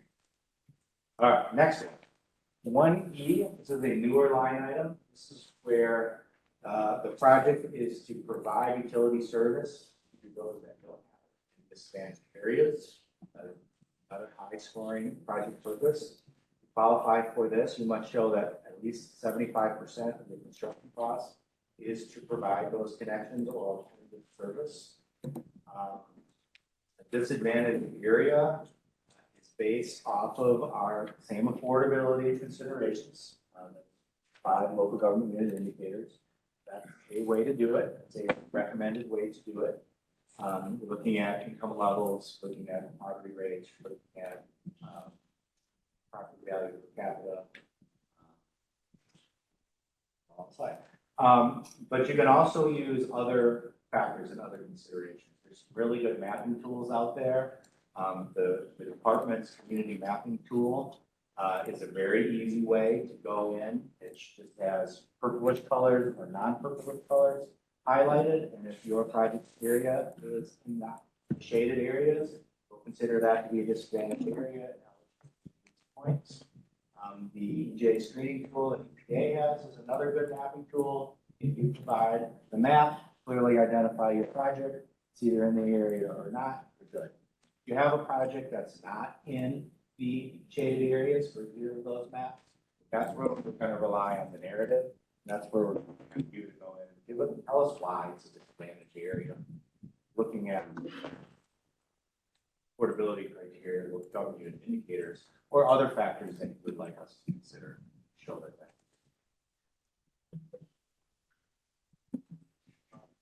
Yeah. So to get points for that, does it have to be providing new service, or is it, your, like we have pump stations to serve that area?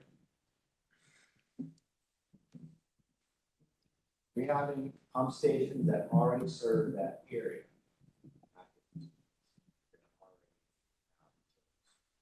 Those would get benefit points. They would get the affordability for projects benefiting in this. Well, it sounds like rehab and replacement, maybe expansion, get bigger, maybe get 8 points.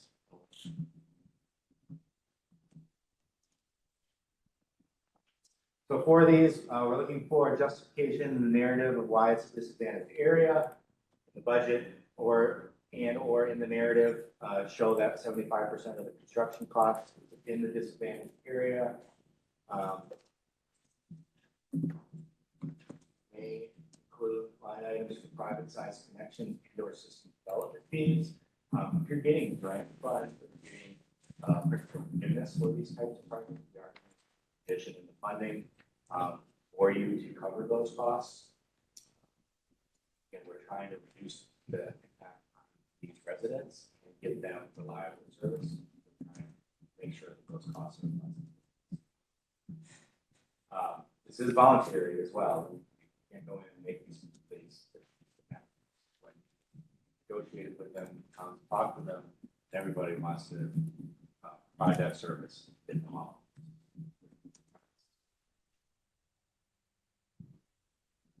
Project map clearly showing who you're connecting. That they're in this. So this one's a little more complicated, but it's the same idea for how you document age in your budget. You can see the first line item, pending gravity sewer, is in a disadvantaged area, $2 million. And there's other line items in the budget that are not indicated as we're in a disadvantaged area. Show your calculation over 75% project cost.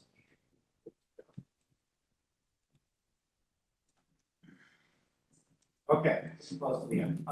We do have some other project purposes for clean water projects that they be qualified as a green project reserve.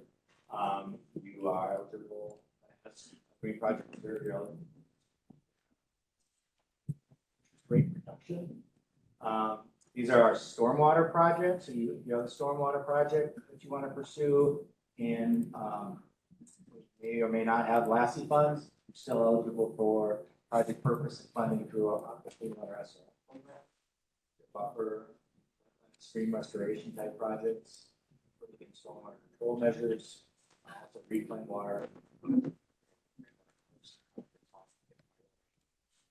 are eligible for Green Project Reserve projects can skip other higher priority water SRF projects in order to meet our funding goal.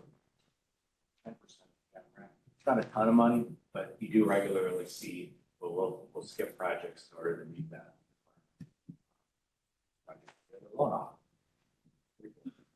So even if the LASI funds may not be available for this round, still apply. Yeah. If they'll remove stormwater projects. Yep. So but there's no, we have to meet it for a year's cap grant. So it could carry over depending on where we are. But if there's not demand, that's fine. Just document that there wasn't all of And then go to this, see this.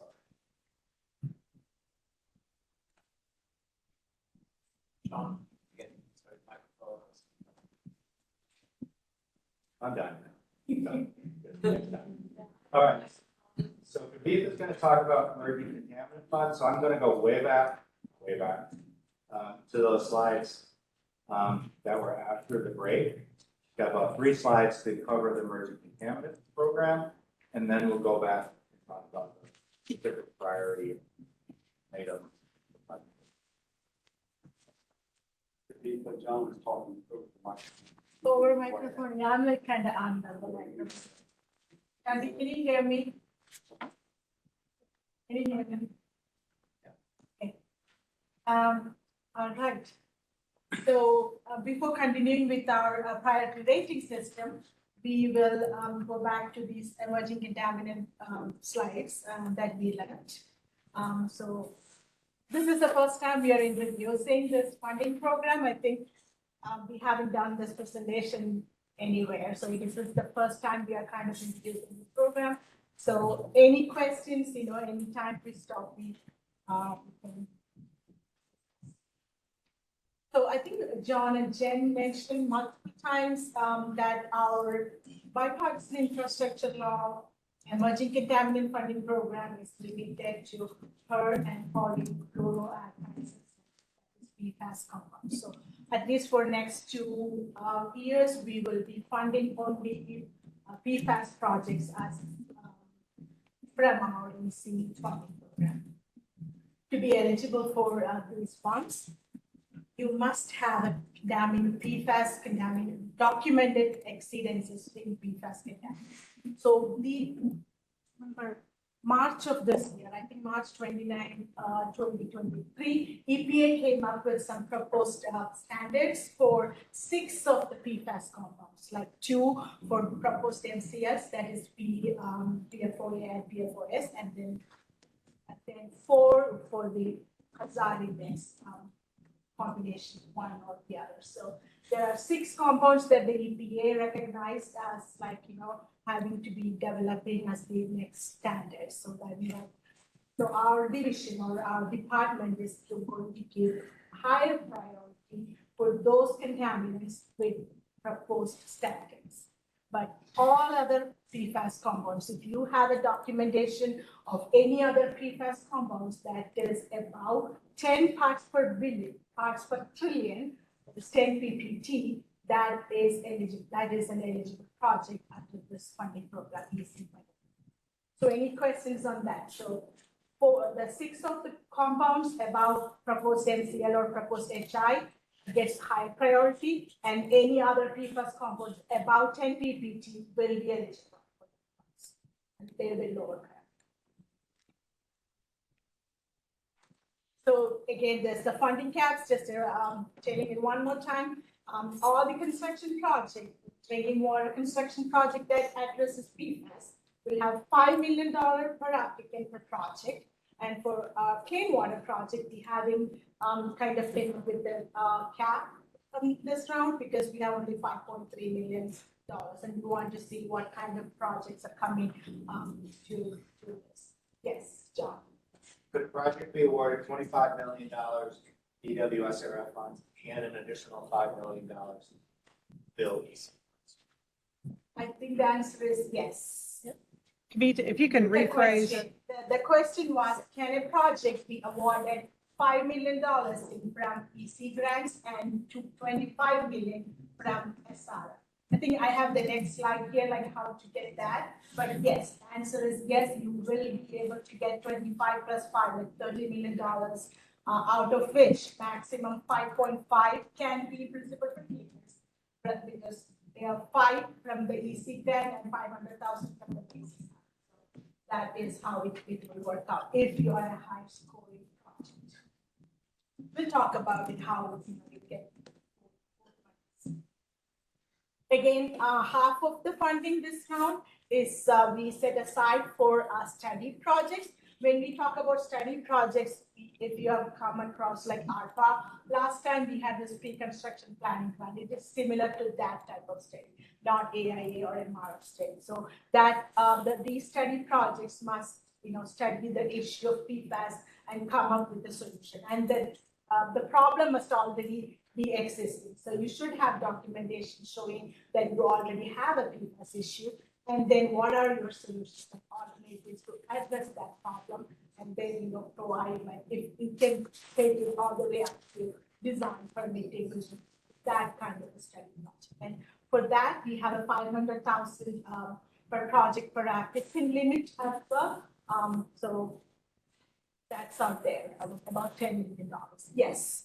Under those circumstances, if I had a project that was asking for both regular SRF funding, drinking water SRF funding, or drinking water construction, and the emerging account, on the paper form, I would check both drinking water and drinking water emerging account. That is, So- yeah, the question is, Does your software support that? Okay, I don't know the software, but the application would. All right. Just repeat the question. so the question was, and I'll help answer this, because this is important. The application form is the official record. So check both boxes. When you get ready to do your submittal, you will check, you'll see drinking water construction includes EC. That's the box you check. That, what that enables us to do is when we have all the spreadsheet of all the applications, we parse out our applications to who's going to be grading. And that's how we know this is a drinking water project, it goes to the drinking water unit. So the submittal sheet is not an official record. So it's okay, there is no way to do it easily. You could not just, you have to select one. It was a radio box, yes. Right. So, Okay. So I just wanted to make sure, our application form itself has that column saying if you are applying for drinking water SRF or drinking water bill EC program. So if your project is applying both in your application, check both boxes. But I think the submittal form is kind of a little bit trickier. So you would do drinking water or wastewater, and that's not a problem. So that is clear. Again, the same common application, that's why we're trying to make it simple, so you will not be filling out any new application. The same application, the same priority point system. So if you are familiar with our priority point system before, we have added a column, say if it is an EC eligible line. So there's only a few line items that you can claim for your EC projects. Those are marked as in the left side of that score sheet. So you will know that if you can, if you'll be eligible for that. And when you submit your total score to us, if it is a PFAS eligible project, what we would do is we will give you two total scores. One is just for the EC funding program, and the other one is for the total project. So the EC funding programs, the score, that project, with that score will compete with other EC projects.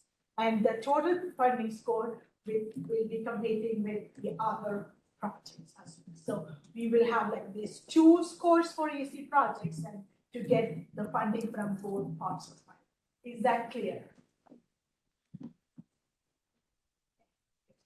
So I thought it's confusing. Okay, so here, again, the same thing, claim all applicable line items, including EC, and then EC projects will compete. This is the same thing I just told you. EC projects will compete only with other EC projects. I covered everything here.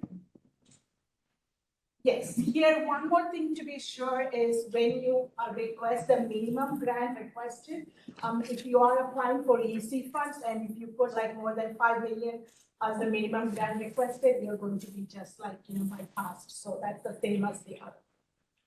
So make sure, you don't put more than what the cap is. Yes. Does the EC grant consume eligibility for principal forgiveness? The question is, does the EC grant consume or is we need to be principal forgiveness eligible to get EC grant? The answer is no. 100% of this funds as we got it is principal forgiveness. So anybody can get that regardless of their principal forgiveness eligibility. More complicated. Really good question, Dennis. Do you want to come and answer? So to clarify clarify my question, if I got $5 million DC money, can I still get $500,000 in PA? That is if you are principal forgiveness If I am, eligible. if I am, right, so that's what you said. No, That's what I oh, meant. that is the question. So. Thank you.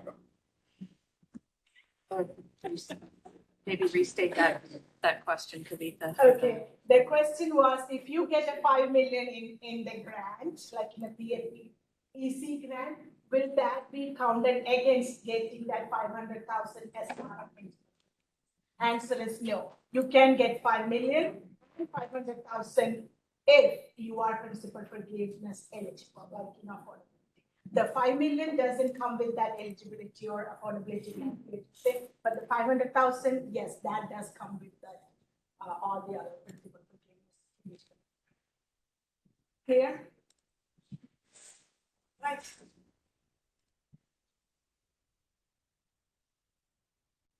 Okay, that's it. That's about the overview. Now, yes.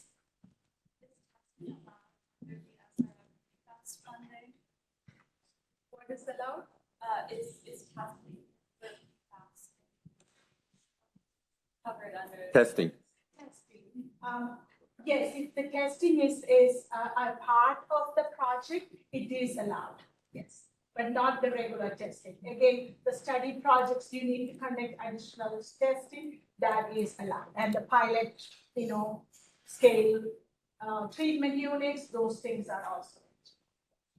Okay, and then are there also other pots of funds to support this? The question is, are there other parts of funding to support testing other than EC funds? Through our Division of Water Infrastructure, there is no different part of money, but through our department, I think they're kind of setting aside some money for testing from the department. So that is a little bit over my knowledge area. So maybe, I don't know, if you want to talk about it? So we can talk to the department and see what is their testing, monies that is available. So through our program, there is no. The department is also seeking a grant for small and disadvantaged areas. PFAS money as well. We haven't been approved for those funds yet, but we're confident we'll be able to make it. Any more questions before I go to categories? Yes. I just want to make sure I'm clear on this. Did you say the funding is living independent of affordability? The grant eligibility is. Right, Shani? I'll try to restate it. So when the, all of the emerging contaminant funds are 100% principal. So if your project is the highest TV funding range and an emerging contaminant eligible project, those will be, recommendations for funding will be made in priority order. Up to $5 million per project, all of it will be approved. Regardless of how you score, in the affordability criteria. When we're making recommendations for award out of the SRF funds, we absolutely will consider affordability and making additional principles. Yes, thanks. Clear? Okay. So, how we score these projects, right? When we were creating the new funding program, we introduced another category specifically for PFAS compounds. That's 1J right now, and 1J has 3 subcategories: 1J1, J2, and J3. And in order to get 1J points, 2H, so that project purpose benefit point for 2H3 and 2H4 is a prerequisite. That is, you have to show PFAS contamination above the threshold. So that is the prerequisite to get 1J. 1J1, if your project 100% of the cost associated with the project is to address PFAS, then you can claim 1J1. And 1J2 is if it's a minimum 75% of the cost must be to address PFAS. So this is where you would use our project budget breakdown. So we have to see like, if it's minimum 75% to. We can include a little bit other scope to help this process, but we must see that breakdown project budget for 1J2. And 1J1, you can just state that 100% for addressing PFAS. And 1J3, again, the study projects, that entire study must be to address PFAS. 100%.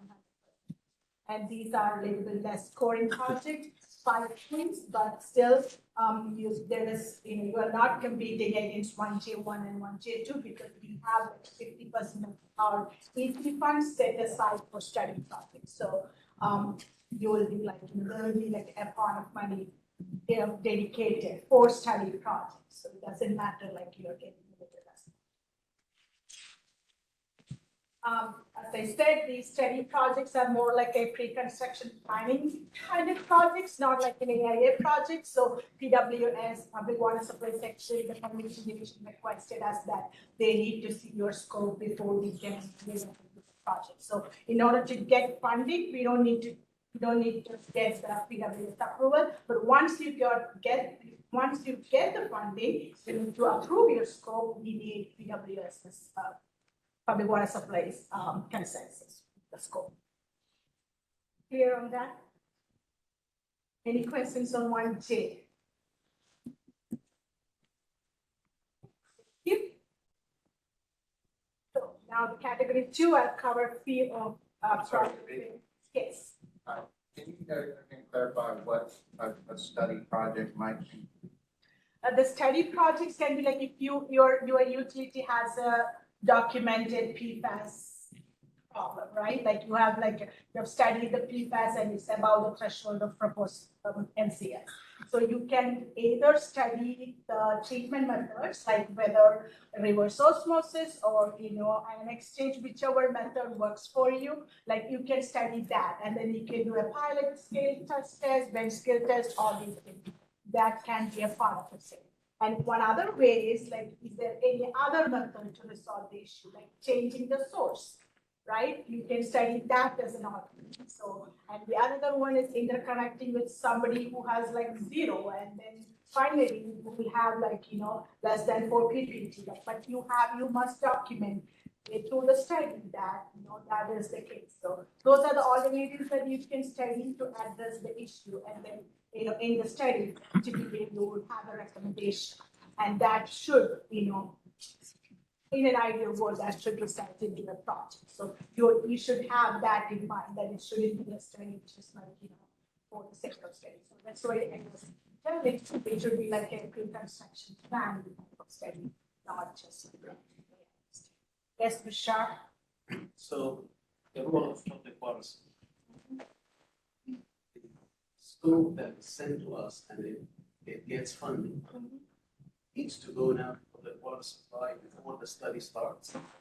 Yes, that is our intent. Like when I was talking to public water supply, like for all our study projects, we have an established flow in the world. Like after we give you a letter of intent to fund, we give you some time to prepare your scope. So usually in pre-construction planning grant, our review engineers review that scope and say, yeah, this scope is fine and you're up to go ahead and do the study. That's our regular pre-construction planning grant process flow. But in this case, we have included one more additional, step that we will be sending that, to PWS, and we will do a review like together. And it shouldn't be like, delaying in the process. So it should be, they would like, we'll take a look at it and say, if all these options, one of them, if you get selected and it is a workable project, right? It can be permissible like in the future. So they just want to give that oversight on those study processes. Follow up to that. The deliverable would be a study sent Yes. to us or public water supply or both. Deliverable will be a study sent to us. Yes. Any other questions? Thank you. All right, category 2, project benefits. In here, only a portion of the project must relate to that specific benefits, unlike, category 1. And the project benefit points should clearly establish a direct connection between the scope of the project and the expected benefit. And again, the narrative should, fully describe the benefits. And if you are at this is 2A, is related to CDBGI, and Pauline will take care. Good morning. We are almost at lunch. So I'm going to be quick on 2A. 2A is our line item in our program that touches on 2B and 2C, drinking water and wastewater. They separate it out. For our program, we combine the two into one. So for our program, you can come into our program and say that your project purpose, a part of that project purpose, you're going to benefit, you're going to resolve an issue that's environmental or public health issue. Like Geeta said, your narrative must provide a clear link between the project purpose and the benefit in order to receive these points. What we have done also last fall, we've included eliminating malfunctioning on-site wastewater systems into this line item, as well as eliminating lead service lines, as long as your lead service lines is documented. Will go towards replacing those lead service lines. We're still seeing errors, mistakes when you guys claim the 2A line item for our program. And we can all agree that it's documentation, it's not adequate. Your map's not clearly showing if you're having SSOs, how your project will address those SSOs, or if your SSO is outside your project area, you're not providing that link of that your project purpose will address that SSO that's further down the line. So please, when you look at our guidance, I know mine's about 69 pages long, but it's very detailed on what we expect in the narrative as well as the documentation, so you can claim these points. We also have a subset under 2A and 2A1. You can get additional 5 points if you are going to propose connecting homes that have failing septic built on site or well issues onto a public system. You can get additional 5 points if you can show and document that you're going to eliminate 20% or more of those individual private systems in your project. Again, there's more information. We're also included in eliminating malfunctioning on-site wastewater systems. Just know that if you're going to claim eliminating malfunctioning on-site wastewater systems, you have a notice of violation that will be given to you by the other agency. Support that claim. Yep. All right, corresponding project benefit for drinking water project in SRF and SRP funding program is 2B1. And one thing to note here is only if the projects benefiting public water systems will be eligible for this point. So if you are connecting a bunch of private wells, we will not, these points are not eligible. So this is also directly related to the project category 1B. So, we give the points if your wells are like failing, or if you are, if you have like a contamination that is primary contamination exceeding the MCS, or, secondary contaminants that is exceeding that is secondary MCS, or if you have lost capacity more than 50%. So those are the two conditions, like contamination and dry wells. Those are the two conditions that you get these points under this line item. Then there is a third condition that if you are getting a 1A points, that is if you are being rescued for your non-viability, like if your system is non-viable and somebody else is rescuing your system, in that case you can also claim these points based on the project resource management. Those are the 3 criteria, the types that when you get to be 1 points. Again, one other thing to notice is 2B1 is no longer an eligible emerging contaminant act. So emerging contaminants are proposed MCLs, not these other MCLs. Since we have a different program for emerging contaminant funding program, we made these 2B1 no longer eligible.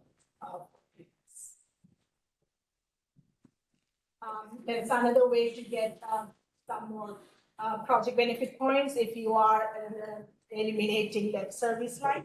But if your project, most of your project or 100% of the project addresses debt service line, I would recommend to apply for the debt service line funding program directly. You will have a better chance and better money in the debt service line funding program. But if you are replacing bunch of water mains and has few lead service lines together along with those water mains, this is a perfect place to claim that extra priority for doing so. Yes. So for that one, would it just be the public side of the lead service line? Public side of- Yeah. Yes. Yes. The question was whether, the question was for this 2B2, would it be just the public side of the debt service line? Answer is yes. I want you to say that again. Private side is not eligible for this funding. That Private side is not eligible. house, say the house From the side, meter to the house. Meter to the house. there's a lead service line. We- in the house. Meter and the house. We usually don't do that in our SRF program anyway, so I think it should be the SRF eligibility. I think it's It eligible. is eligible, It's just whether or not you want to pay for it. and whether, Well, you're not allowed to do private side only. Same with legislation, you can't do partial lead service line. If it's a lead service line on the private side. Restate the All right, question, so- please. Confusing requirements here. We haven't talked about the lead service line replacement program. So there's funds specifically for replacing the service line from the line to the premises plumbing. To be eligible for those funds, you have to replace the entire lead service line, private and public. Yes, that's all true for that program. That those requirements do not apply to SRF drinking water. There's no stipulation for the regular SRF funds that you do the entire line or private, public, eligible funds. And you can get priority for it. Not, but it's not that same, that service line replacement funds. Fair enough. Yeah. Different. so do you want to add on something?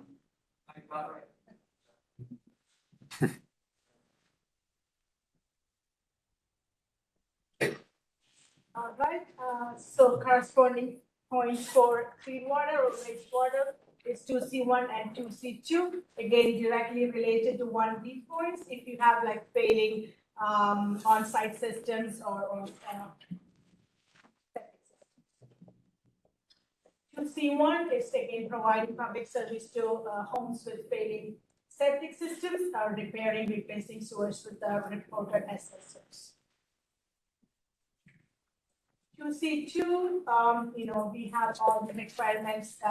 This one hasn't changed recently, so everything in the guidance is still, applicable. So please refer to the guidance and all about the narrative requirements, map requirements, the letter from, department, all these things. Addresses enforcement documents 2E. So if your project addresses these kind of administrative orders or SOCs or NOVs, then you can claim 2E1 or 2E2. 2F, system merger. So as for the limited time of system merger for 10 points, it has to be a physical consolidation into a single regional system. So merger of ownership and operation without physical consolidation is also eligible. So it has to be one single system. And if you are just interconnecting between two systems, it's not a system merger. 2F2 is a system regionalization or partnership, but you are still retaining separate ownership. So you are not like merging with each other. You're still maintaining your ownership, but you are operating, you have an agreement to operate together. One new thing to notice here is the 2F2 is an SRA, bill EC eligible line item, but the narrative must show the clear connection how this system partnership will help you address your PFAS issue.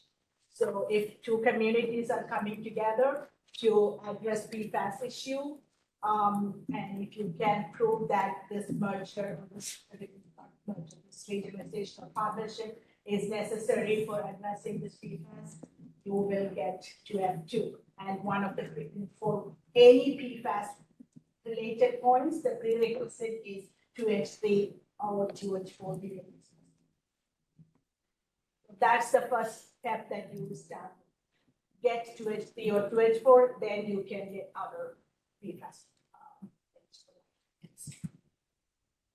All right, here is the infamous 2H. 2H1 is acute contamination. So this is where, it's related to 1B when I said that failing systems, right? For drinking water world, if you have to consider that your system is failing, you have to prove that you have contaminants exceeding primary or secondary standards. That, you have to get 2H1 or 2H2 to prove that. So this is kind of connected, 1B and 2H1 and 2H2. And again, 1J, that's the EC money, is related to 2H3 and 2H4.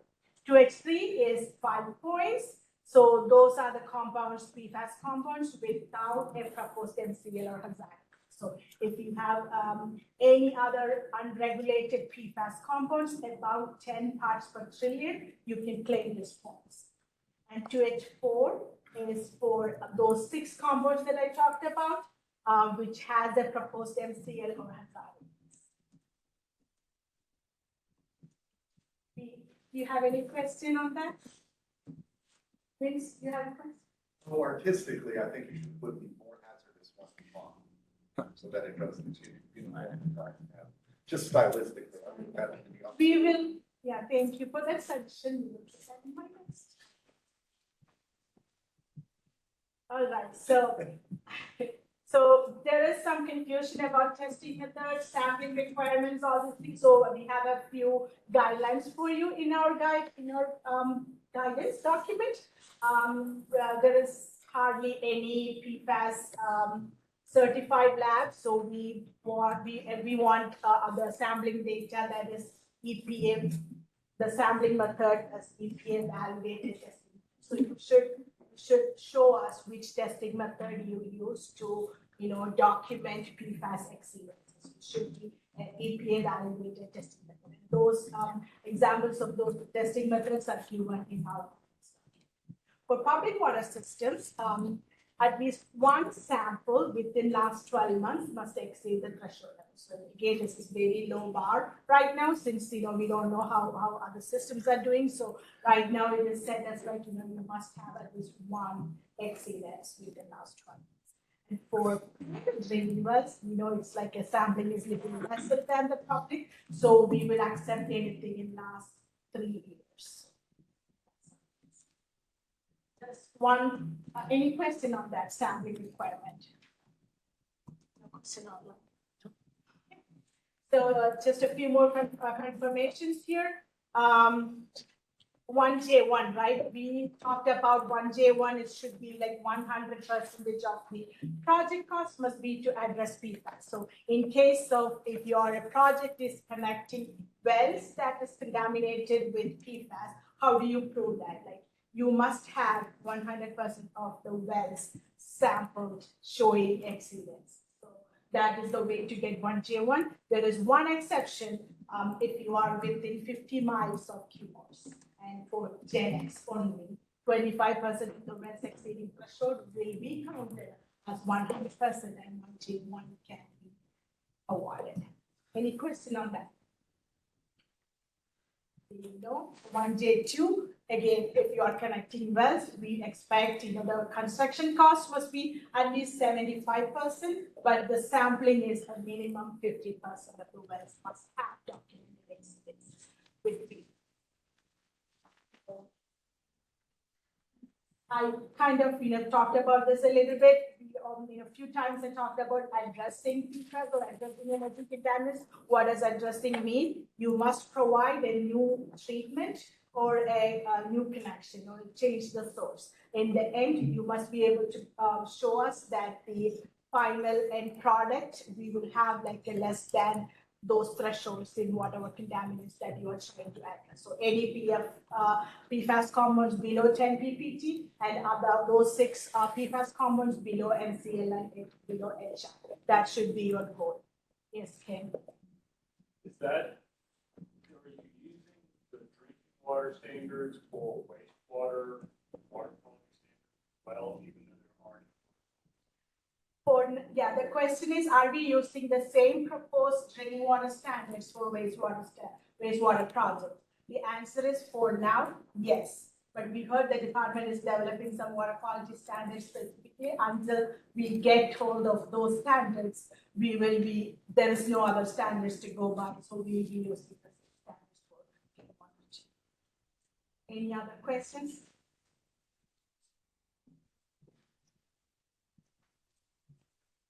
All right, I think we are done with 2H3. So PFAS is kind of over. So we'll continue with our priority rating system. 2N resiliency, it's been there for ages, so you must all be familiar with that. 2N1 through 2N7, and in that 2N1 through 2N3 is for moving infrastructure out of floodway. And 2N4 and 2N5 is to elevating the structure, and then 2N6 is for downsizing the infrastructure. 2N7 is a little bit, we'll talk about a few minutes here. It's for providing additional redundancy or resiliency to the existing equipment or the system. In this case, cybersecurity is an eligible item for increasing resiliency if it's not already existing. So one thing to notice is the redundancy or the resiliency must be new or improved. If you are replacing an equipment with that has a generator with another equipment with new generator, that is not adding on to redundancy or resiliency. It's kind of replacing, like, so you will not get extra points for that. Any questions on 2 and 7? If not, John, can you get the report? Please.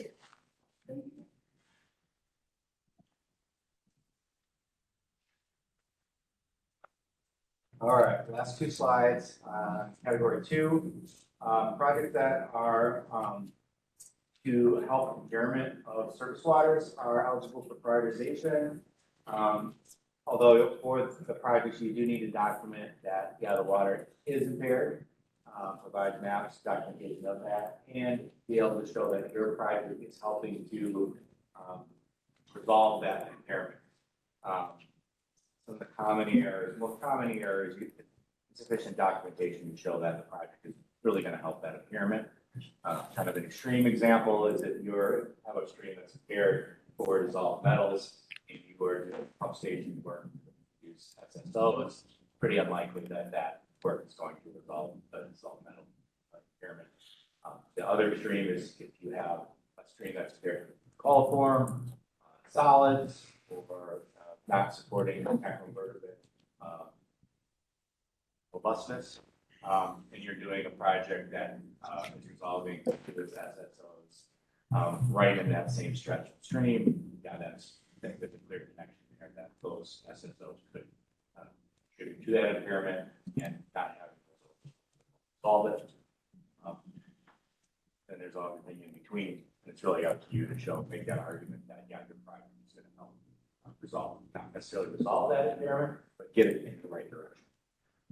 Another thing we often see is location of projects don't align well with where the impairment is. Your FSO is downstream of the impairment, so you can't really do it there, or it's just too far away.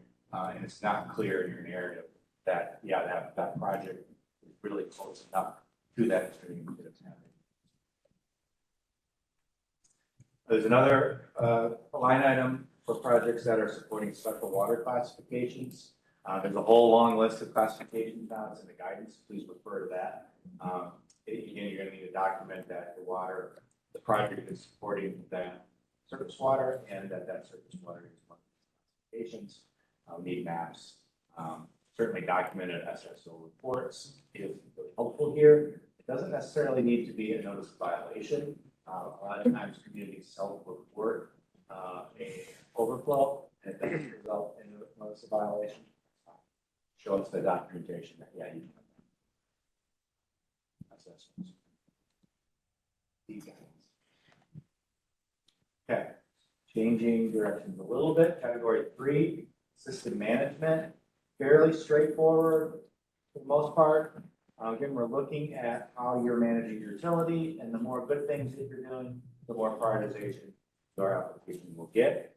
I'm only going to focus on 3A, 3A1 and 3A2. It's an opportunity to maybe roll down, and it's also a really good point getter.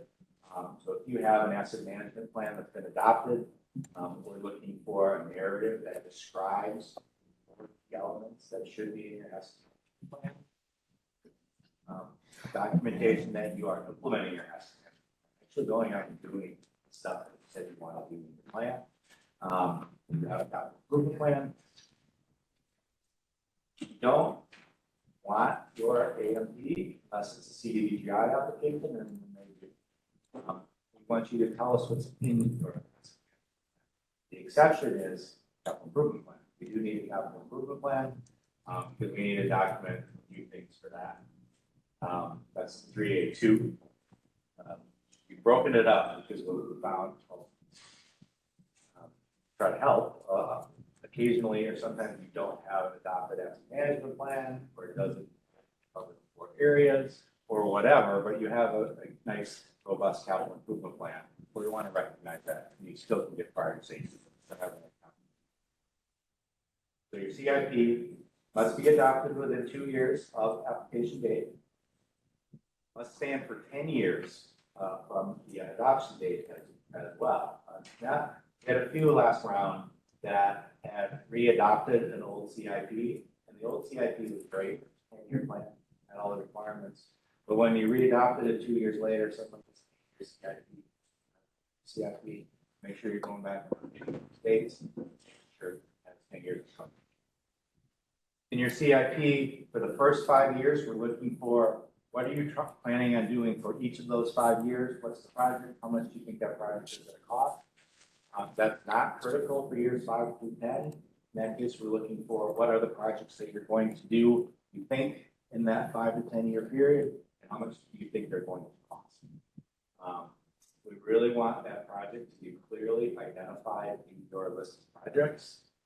Do the best you can to make sure that your project name in your application, in the resolution, matches what's in the CIP. If it doesn't, tell us wrong. Can you repeat that about CIP revisions? Oh, okay. The question was about revising the CIP. Requirements in the guidance are must have been adopted within 2 years of application, and that your CIP must cover 10 years from the adoption date. And what we found last round, and occasionally before that, is re-adoption of the exact same CIP that is now 2 years old. That CIP adopted 2 years previously went to, was 10 years, but now it's been re-adopted. They didn't update any of the dates, and now the CIP ends in 8 years when it was adopted, not 10 years. No. AMP must be fully. Yeah. To provide evidence of that.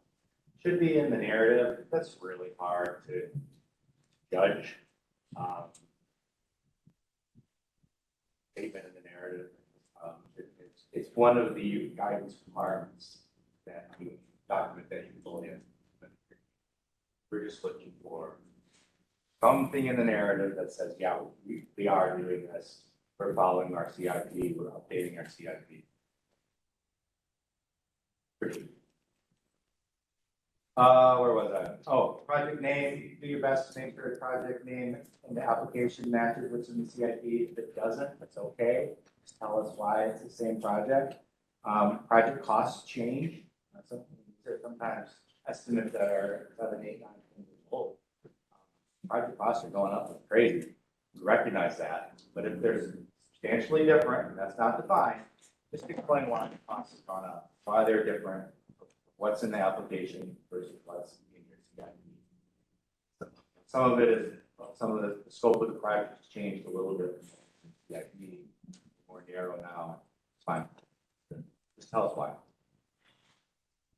Questions on that? Covered most of this.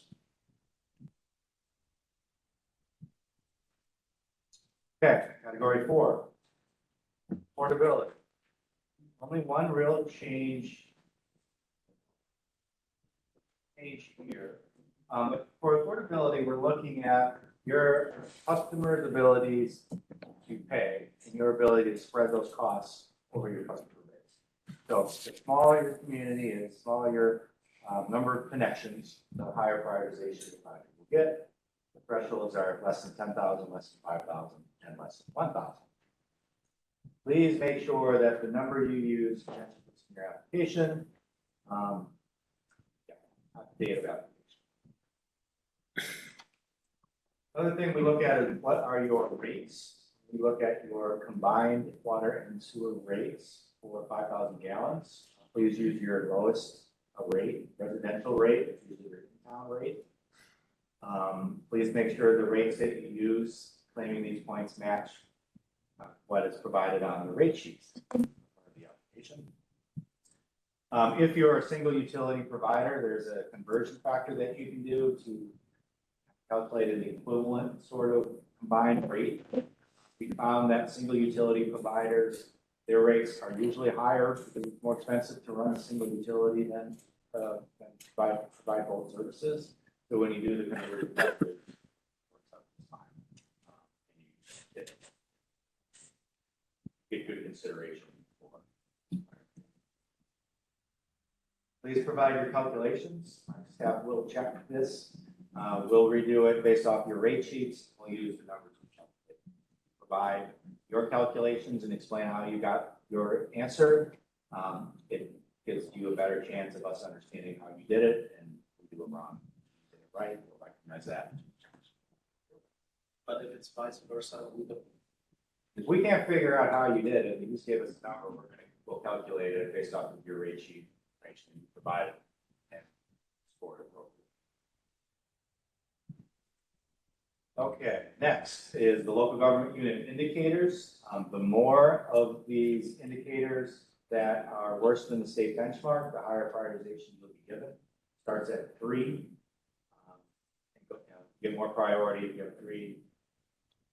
More, then you get additional, you get 4, and more around 5. The local government unit indicators are shown on the slide.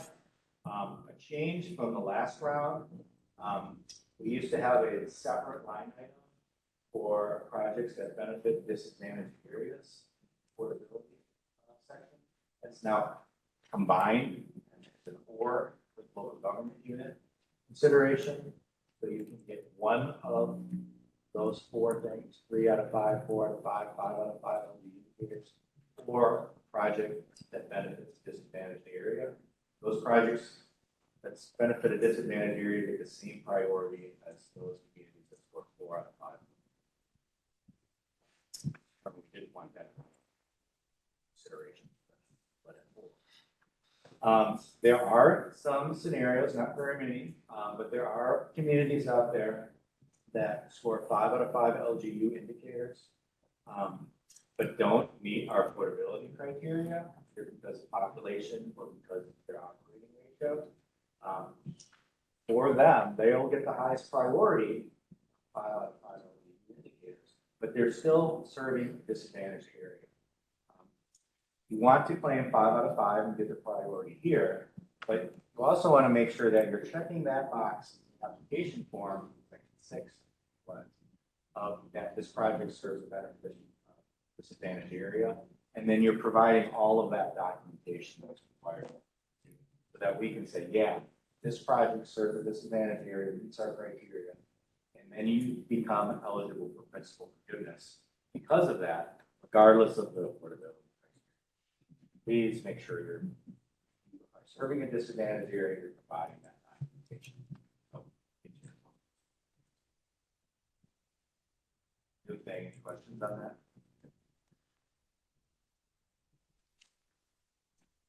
This is the documentation of what used to be 4D and is now 4C4, projects benefiting a disadvantaged area. Very similar to the 1E points talked about earlier, but in addition, we need in the narrative documentation of how this project benefits the disadvantaged area. Looking for public health, benefits to public health and the environment, not a financial benefit. So if the narrative says, hey, the benefit is we're going to get a grant, therefore we don't have to want to impact our user costs. No, we want projects that are really supporting those citizens. Projects like got documented SSOs at a pump station or a collection in that area, and you're fixing those. Yes, easy, great. Water lines that are breaking in a disadvantaged area, great, fix those. We can provide, but not pay, get a grant or loan. It's similarly difficult to document like improvements to your wastewater treatment plant. Those are benefiting your entire service area, not area. They don't necessarily see a benefit from that increased treatment quality. It's possible. We've had people make the case of they're improving their discharge quality. This disadvantaged area uses that surface water as recreational use. Great. Okay. Especially if you're having compliance issues and not meeting up. Make sure that they've got usable water. There's a 50% threshold for costs. Also to be eligible for the force.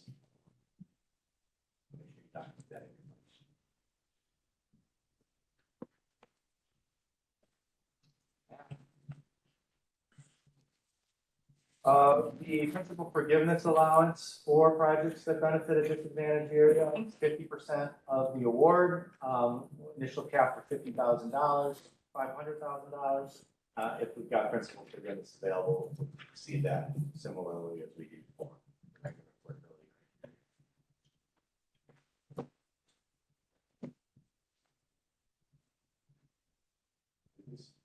All right, hot quiz, and then we're up down for lunch.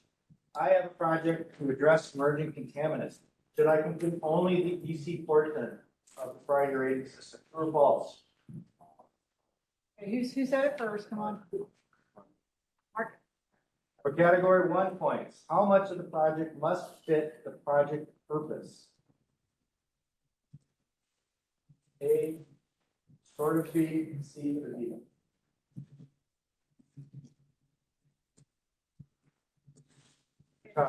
B.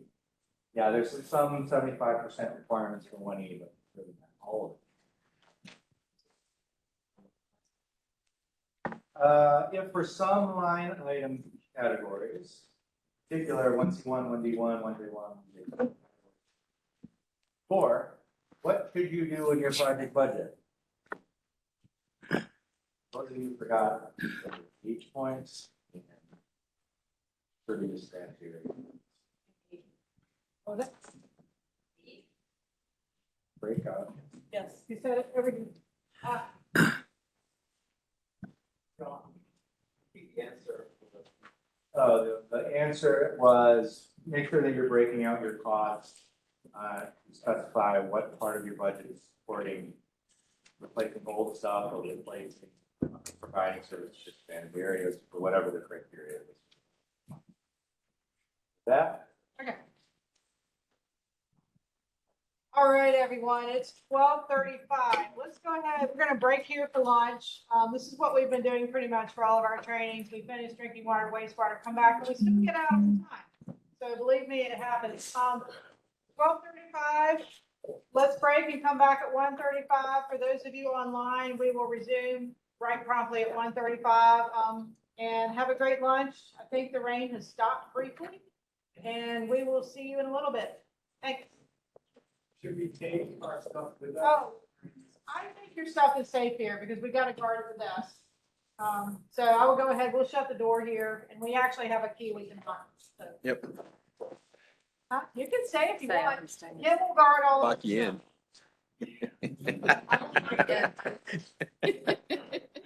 Okay, we'll see you in a bit. Yes. And he is going to walk us through stormwater. And then once we get done with that, we're going to switch gears a little bit and go to just some more informational items related to CDBGI. So Tony, if you want to come on down. And if you get questions, just rephrase since we're online as well. Yeah. And we'll go from there. All right, I think you are covered. Thanks, Jennifer. Yeah, so last, local assistance for stormwater infrastructure investments. I think this session, John, first time you got it all together, and thanks, or give him a little hand clap. So what we're going to start off with is water eligibility. And the reason we start with that is because we want you to determine your eligibility before you start filling out your priority rating system for applying for stormwater.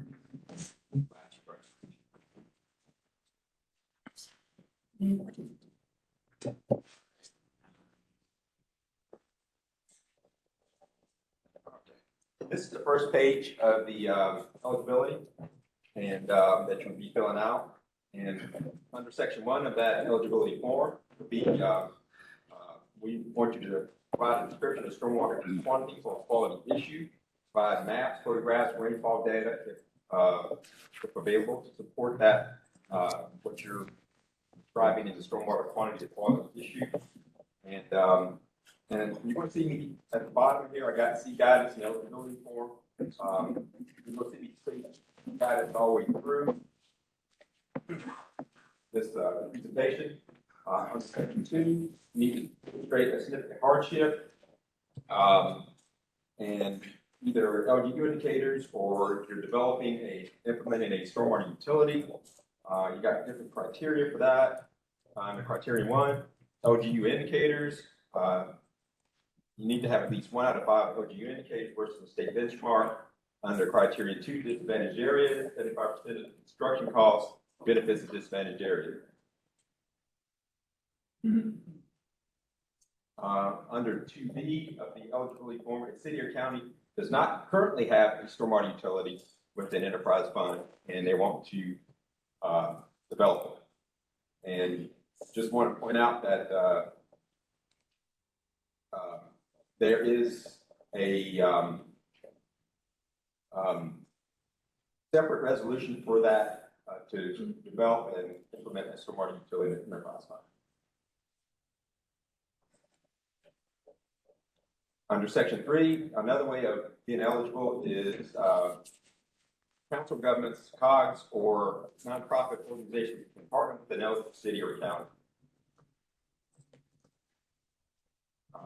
This slide is just a reminder that right now we have $0 budgeted because the budget has not been passed. I guess grant limits probably will stay the same, but I guess they could change those as well once the budget passes. So not likely, but they could. Okay, now moving on to what I call this projects. Required narratives for all projects. We come up with different names for that. General narrative, called it opening narrative or the planning. But this is sort of like a secondary area where we're talking about eligibility. You really need to read the guidance and respond to all the bullets because if you don't, you could forfeit your eligibility for not responding, forfeit the eligibility of the whole project for not responding to this area. So, and this is what I just said, read the guidance and all that stuff. And if something doesn't apply, just state it's not applicable as your response. So, first thing, describe the source of the water that's causing the water quality issue by mapping in this area. Do you have an established stormwater utility? You respond to that. Or a stormwater enterprise fund. What are the revenues and expenditures over the last 12 months? So provide all that information in this narrative.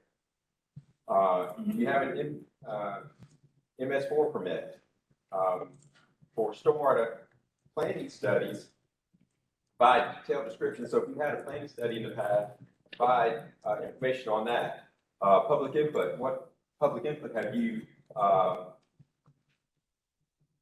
had about the project? Provide that information.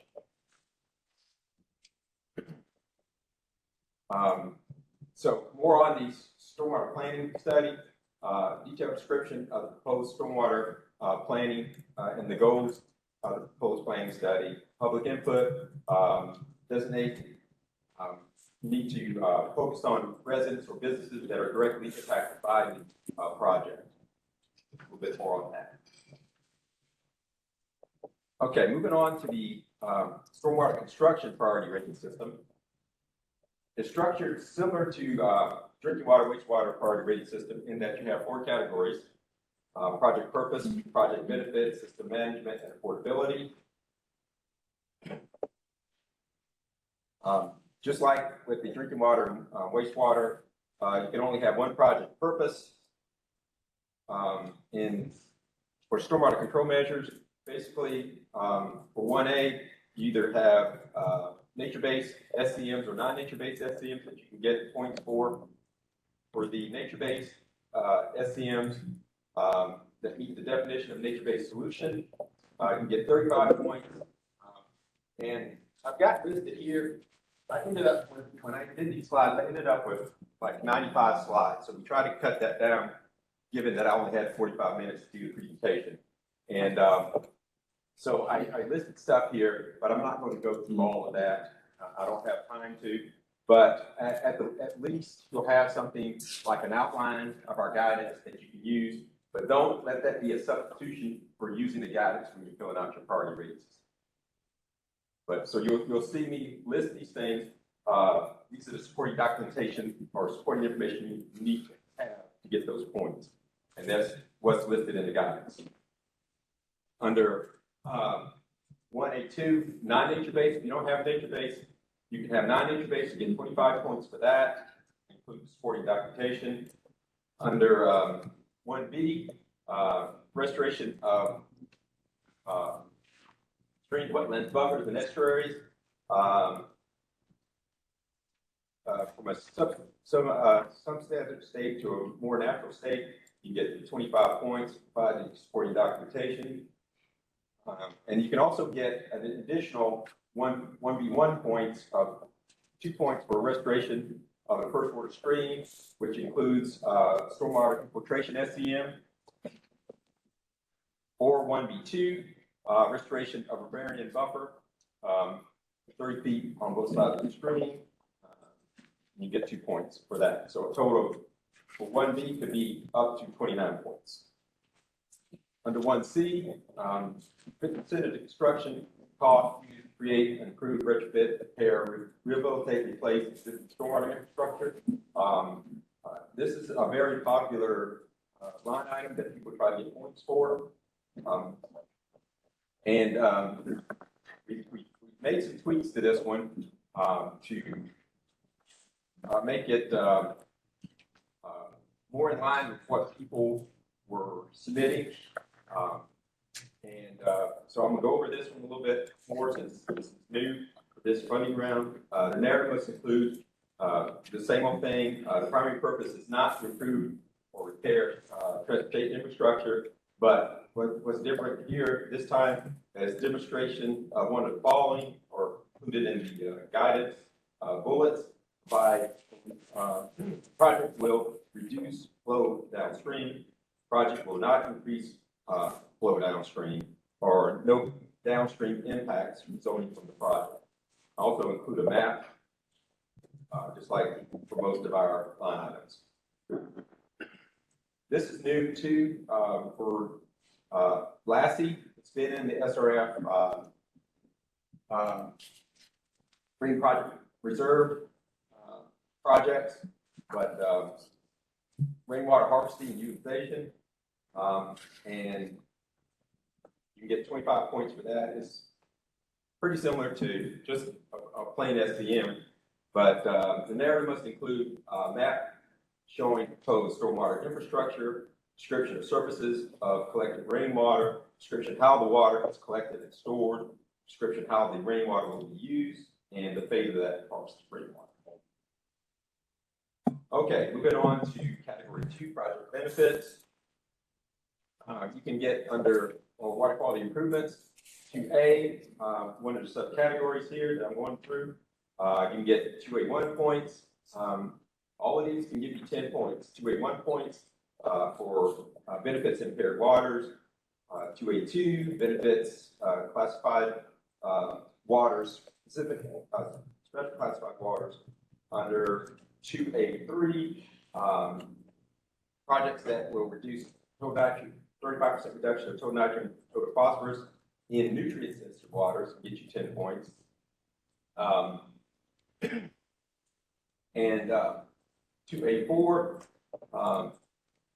you can get points for reduction of total nitrogen, total phosphorus in non-nutrient sensitive water, but you only get 5 points. Let me have an online question. Okay.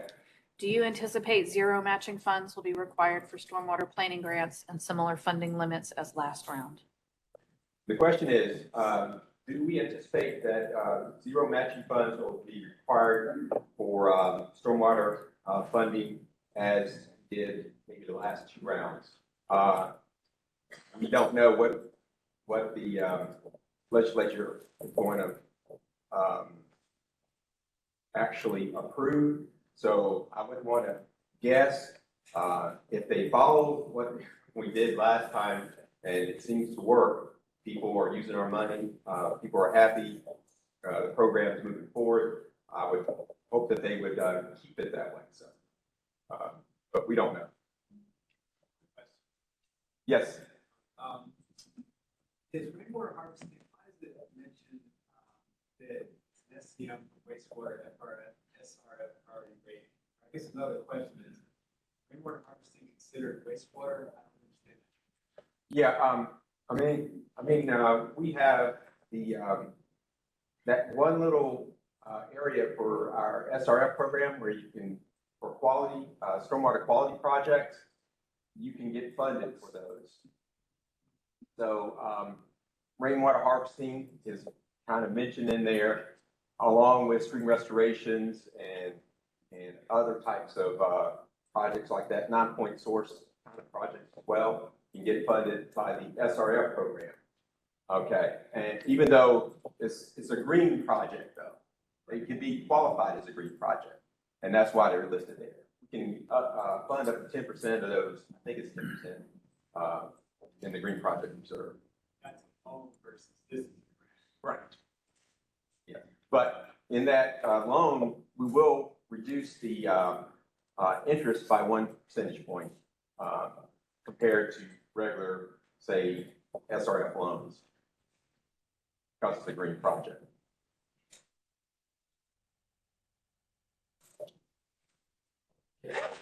And under 2B5, 3 points where it benefit a North Carolina Natural Heritage Program, natural heritage, rated general or above. Okay, under 2B, you can earn points of one of these subcategories. 2B1, increases public safety. Again, just want to emphasize, a lot of times people don't, for whatever reason, don't understand what maybe what operate a critical infrastructure is. It's explained in our guidance a little bit, so please read that guidance to kind of better understand what critical infrastructure is. One of the things that we even mentioned in there is DOT evacuation routes, potential critical infrastructure, And we have a link to that as well. That is what you're trying to achieve these points for. Under 2B2, reduce the structural flooding. Again, just want to emphasize that this is for habitable structures, and providing a map of all the affected areas is beneficial for us to see kind of the impact. Under 2B3, reduce the street flooding, you get 5 points. Again, a map helps with this. It's pretty straightforward. Just kind of respond to the bullets. The only thing that we sometimes see is they don't provide a good location of where the street flooding impacted. Yes. Also cover, like if someone's yard or house is being flooded instead of just a street? No, it, for street flooding. So, the question is, for street flooding, if somebody's yard is flooded, is that covered? Is that what you're asking? Yeah. I mean,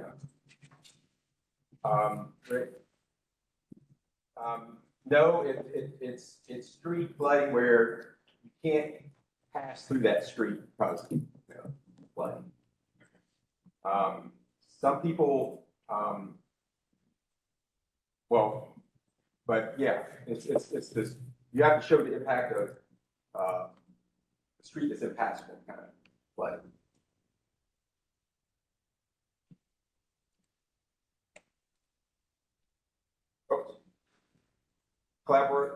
Collaboration efforts, you can get 10 points where 2 or more local governments work together. And just want to point out that the benefits for this collaboration benefits both local governments, and that's spelled out in the guidance.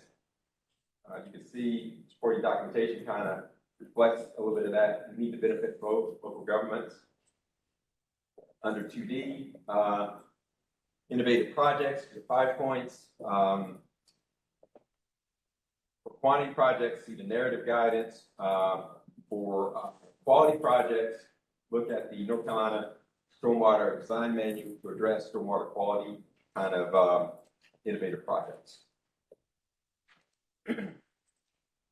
There's supporting documentation, both quantity and quality type of narratives that you need to apply. And then one of the more frequently obtained points is public education component. 1 point, where you discuss the commitment to provide public education as part of the project. Okay, moving on to category 3, system management. For local planning, here are one of the subcategories.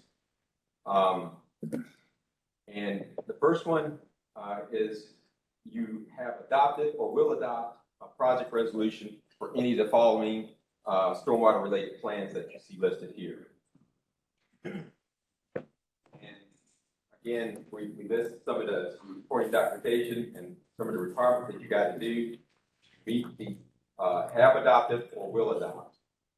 And just want to point out that you need a resolution for these, for both have adopted and will adopt.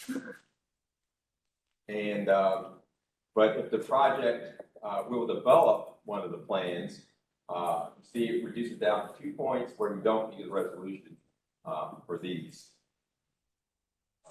to get these points. For 3A3, applicant has adopted a stormwater management plan or will adopt a stormwater management plan, kind of the same as 3A2. 3A1, where you get 5 points if you have or will adopt, and will develop a stormwater management plan without a resolution, gets 2 points, reduced from 5 points. This, the 3B, operation and maintenance, 3 points. That hasn't changed from last fall. Pretty straightforward. And same way with capital improvement plan, the requirements to get these points have not changed, and you get 2 points for that. Under 3D, stormwater utility, you got the same, you have adopted a stormwater utility, or you have a resolution to develop and implement a stormwater utility, you can get these 5 points. Again, you supply the supporting documentation in the narrative that I've kind of listed here. Under moving on to 3E, local regional resiliency planning. This is sort of like your climate change, your strategic planning kind of that you're looking at here to get these points, where you're addressing flooding, sea level rise, and other environmental changes. And I also want to point out that to qualify these points, local regional plan must address a time frame of at least 5 years. This has changed from last fall where it was 10 years. So to be more aligned with the capital improvement plan, we noticed that people had capital improvement plans, and that's been pretty good for what we use. It. We have capital improvement plans for 5 years, but active plans up to 3 years, and that's worked well. So we reduced this down to 5 years to match that. And there's the narrative supporting information that kind of goes with this. So, category 4, portability. Very similar to what's, the concept is very similar to what's in water, wastewater, where we start off with population, we get a point. The smaller populated areas get more points. So less than 10,000 gets you 3, greater than 10 and less than 20 gets you 2 points. For this line item for local government unit indicators, the higher number you get, the higher points you get. So for 4B1 through 4B5, you can get, when you have LGUs that are 1 through 5, you can get 4, 6, 8, 10, and 12 points. Or, let me go ahead and scroll over to this one. You can get points for 4B6. Disadvantage areas. Similar, very similar to what's in the wastewater and drinking water. In the fall, we had where you can get points for both of those. Now we separate it out and get one or the other. So,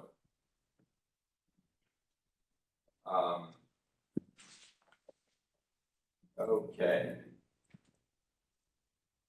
Okay, so moving on to stormwater planning grants.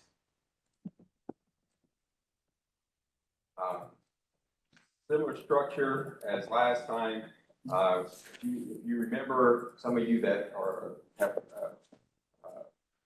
applied for planning grants, and we've had it in the fall and the spring because we had a remainder left over in the fall of money, and so we did have a round in the spring where we had 19 applicants that got funded, but we have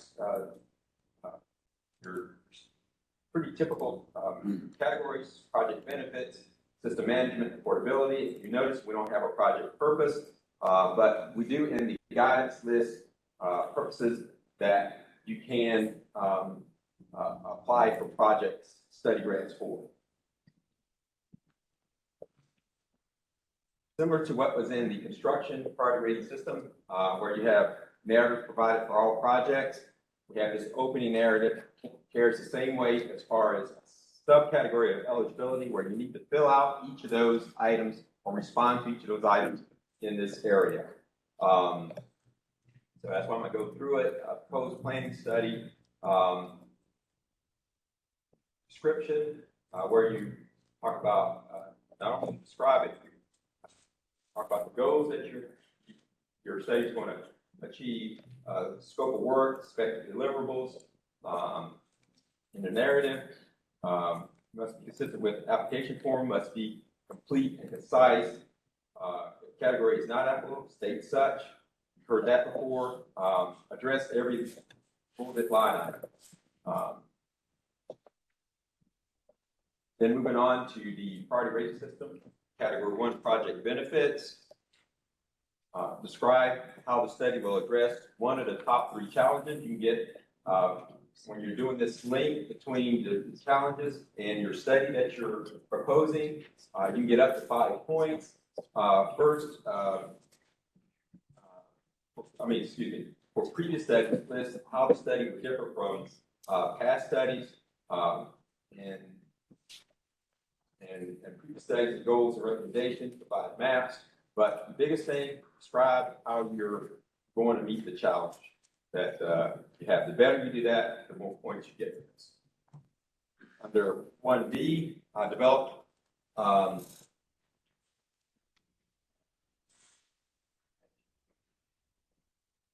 develop and prioritize future projects.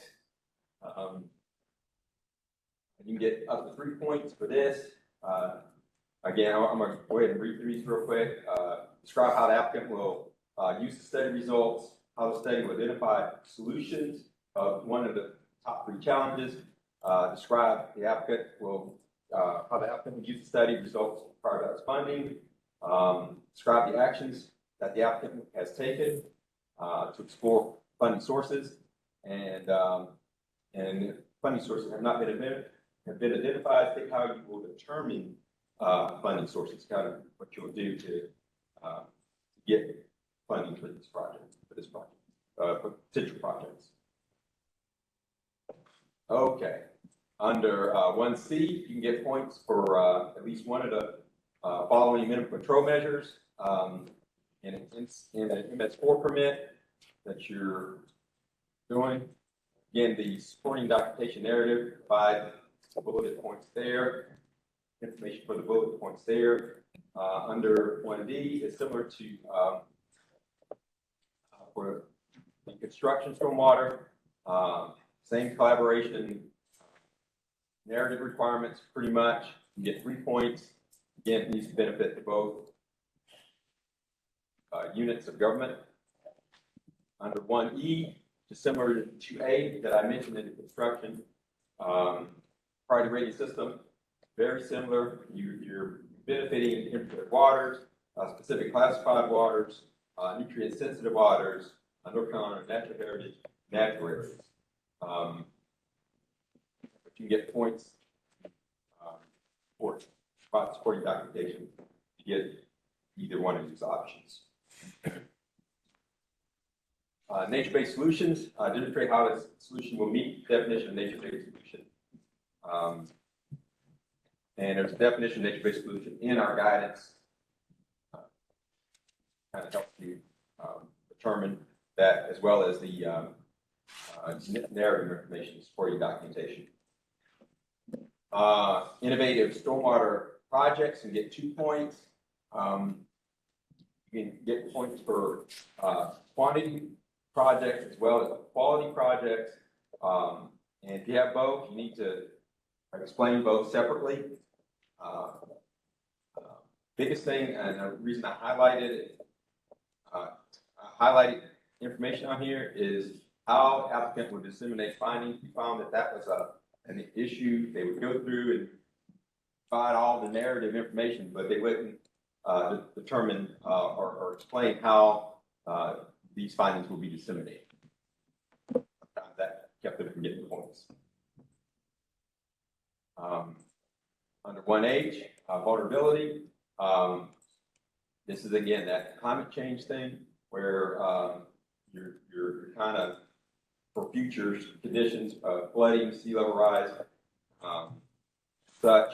I just want to highlight here in the time frame that the study will address was not addressed, and the concise statement of future conditions that will be used in vulnerability assessments kind of kept you from getting these points.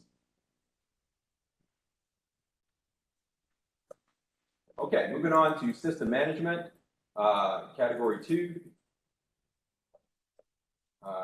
Under 2A, stormwater personnel, at least 1/2 full-time equivalent are actively spending their time on stormwater management can get you 1 point. You can provide supporting narrative information. Results from previous studies, you get 1 point. Again, this hasn't changed. Just want to point out that previous study does not have to be a stormwater related study because we're just wanting to get a feel for how you um, have done studies in the past and what you've done. Staff involvement, documents staff members' involvement in developing ideas, proposed plan and study, as well as execution and implementation of the study. You get 1 point for that under 2C. Under 2D1, applicant has adopted or will adopt a stormwater management plan. You can get 4 points. Again, the key thing here is provide a resolution for both of those, as you can see in some of the bullets there, versus under 2D2, applicant will develop a stormwater management plan where you can only get 1 point, and you can see that there's no resolution prior here. Under 2E, stormwater utility and stormwater enterprise fund, 5 points. So you got the same concept of has adopted or applicant provides a resolution to develop and implement a stormwater utility enterprise fund. Both of those, as you can see, gets you 5 points. Providing the narrative information can get you those 5 points. Moving on to affordability. This is very similar to what we saw in the stormwater construction. Same exact population. The points are a little bit lower because of planning. 2 points for less than 10, 1 point for between 10 and 20,000 population. The same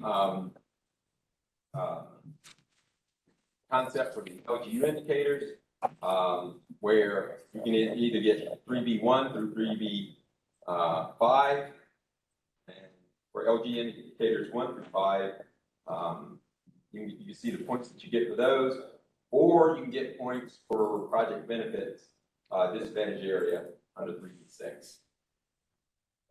And that's the requirements to get, in addition to the disadvantaged area points that you just have to provide. Okay. And there's the narrative information. All right, Danny. You want me to read them? Okay. If I have no LGU indicators, I'm not eligible for latch funding. Oh, wait. You're paying attention. Want to hazard a guess, or shall I follow? No LGU indicators. Bobby. Oh. On spot, huh? And the reason for that is, remember the disadvantaged areas? You can have a project that has 0 LGU indicators and have a disadvantaged area that you're fitting. For last year's second grader, what must be in the narrative?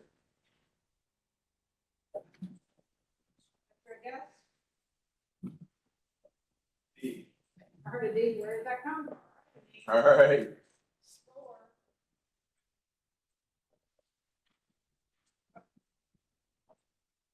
Both LGU indicator points and benefit disadvantaged areas points can be awarded. Oh, head check over here. All right.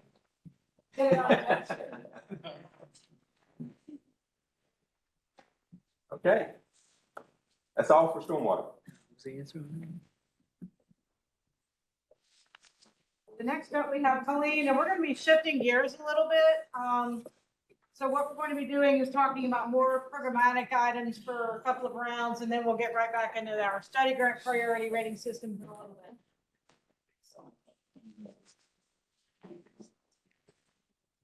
For anyone in the room. I got you. Right, while I talk. All right, picking on you about I did something, so. classy I'm gonna acronym. put that out there, we're at the one, so how it is. Okay.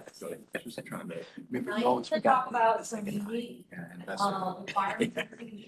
Yeah, infrastructure investment. The only federal, Thank you. program in our division that has many stipulations and many requirements in order to apply to our program. Then if you get funded, there's more stipulations and conditions about it here too. Like it was mentioned earlier by John, we have approximately 18 million that's gonna be available for the 23 funding. Yeah, say budget hasn't been approved, but that's our potential allocation of our Fed allocation. Give or take a couple dollars, it's gonna be 18 million. Like also mentioned, our maximum grant amount has increased to $3 million since the authority made that decision last December. It used to be $2 million, now it's 3 to accommodate for the increased cost of construction. And we do have a stipulation that local communities that have grants with us cannot have more than 3 open grants with us.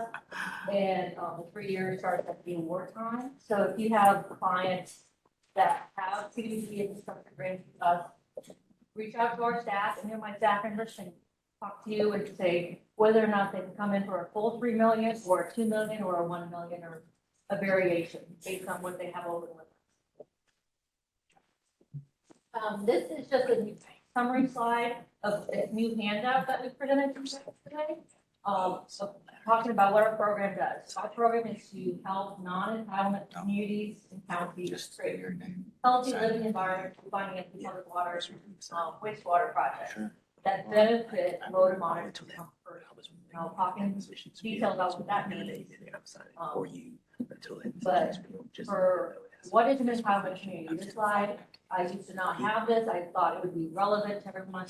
There's 24 entitlement communities. What that means is these 24 cities and towns receive direct allocation from HUD, CDBG activities within their jurisdiction.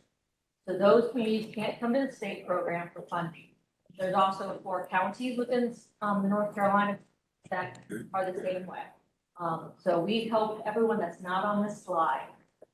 However, if you are working with a client that's really close to one of these jurisdictions, please reach out to us and discuss your project to see if we can help. Because there is gray area about working within their ETJ and moving that project into their jurisdiction. We got to take it into account. So if you have one of those type of projects, please reach out to us.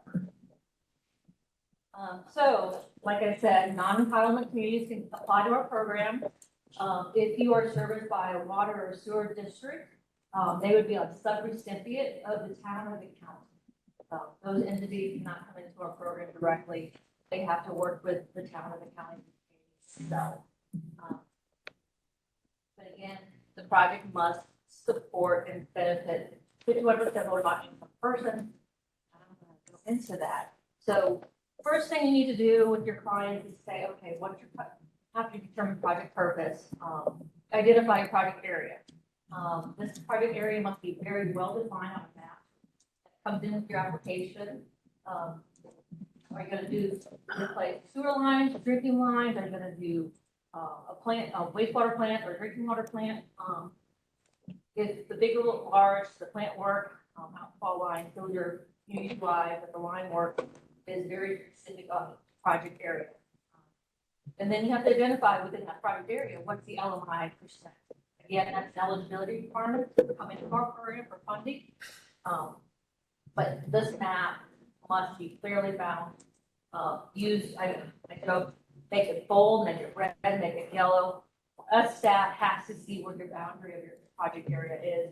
You need to be clearly labeled with streets and streams, etc. We have an appendix A on our website. We just recently updated it to clarify some language. Please pull that down with our guidance. It goes into more detail on project area as well as what eligibility for line means. So there's 2 ways that HUD allows us to determine LMI. One is to use the census data that HUD provides. They are still working on old data, so I can't give you anything on area-wide that HUD does not provide us. So there's a link on our website. So click on the link and it takes you right to the area-wide LMI for all the communities in the state. You're going to do major water and sewer plant work, like I said, major outfalls, major water line, major pump station. You would use that census data that HUD provides. Again, it has to be at 51%. If you are doing, line work, rehab replacement, that's very, very, very common in our program. You're gonna have to do product, income survey. Pull down our guidance, the project purpose category 1, every one of those line items will tell you what the LMI method you must. But in summary, all line work has to come in, as a, with the income survey. There are 4 different methods that HUD allows us to use. Before, COVID, we allowed just 1 door-to-door survey. Since COVID, we've opened it up to all methods, and you select the best method for your community that you'll be working with. Door-to-door, mail, online, telephone. Our Appendix A walks you through on the requirements of each one and what you will need to do to document those efforts. Just remember, if you're going to reapply from a past round, you may do so, but please check your surveys. They're only good for 18 months after they've been signed and dated by the citizen.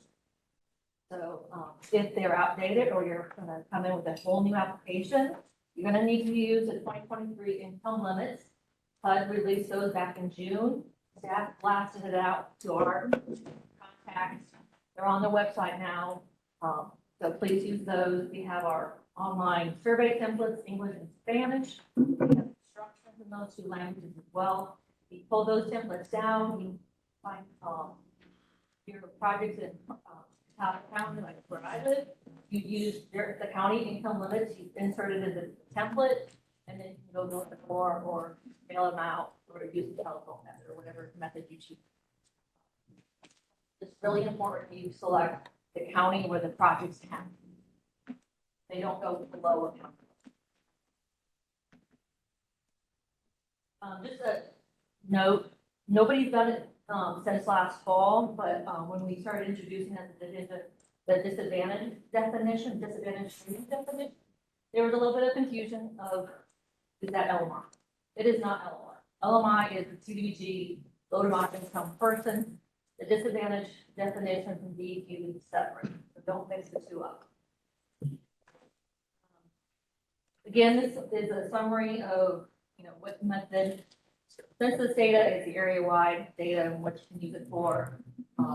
We always count persons, unless you're going to do private laterals to the homes to get them off their private systems, get them into the public system. And then we also need data on those households as well. Like I think Jennifer mentioned earlier, do not round your LMI percentage up or down. We need 2 decimal points. Staff, when we review your application, you verify your documentation. And it might fluctuate a little bit, but we always go after 2 digits. Yes.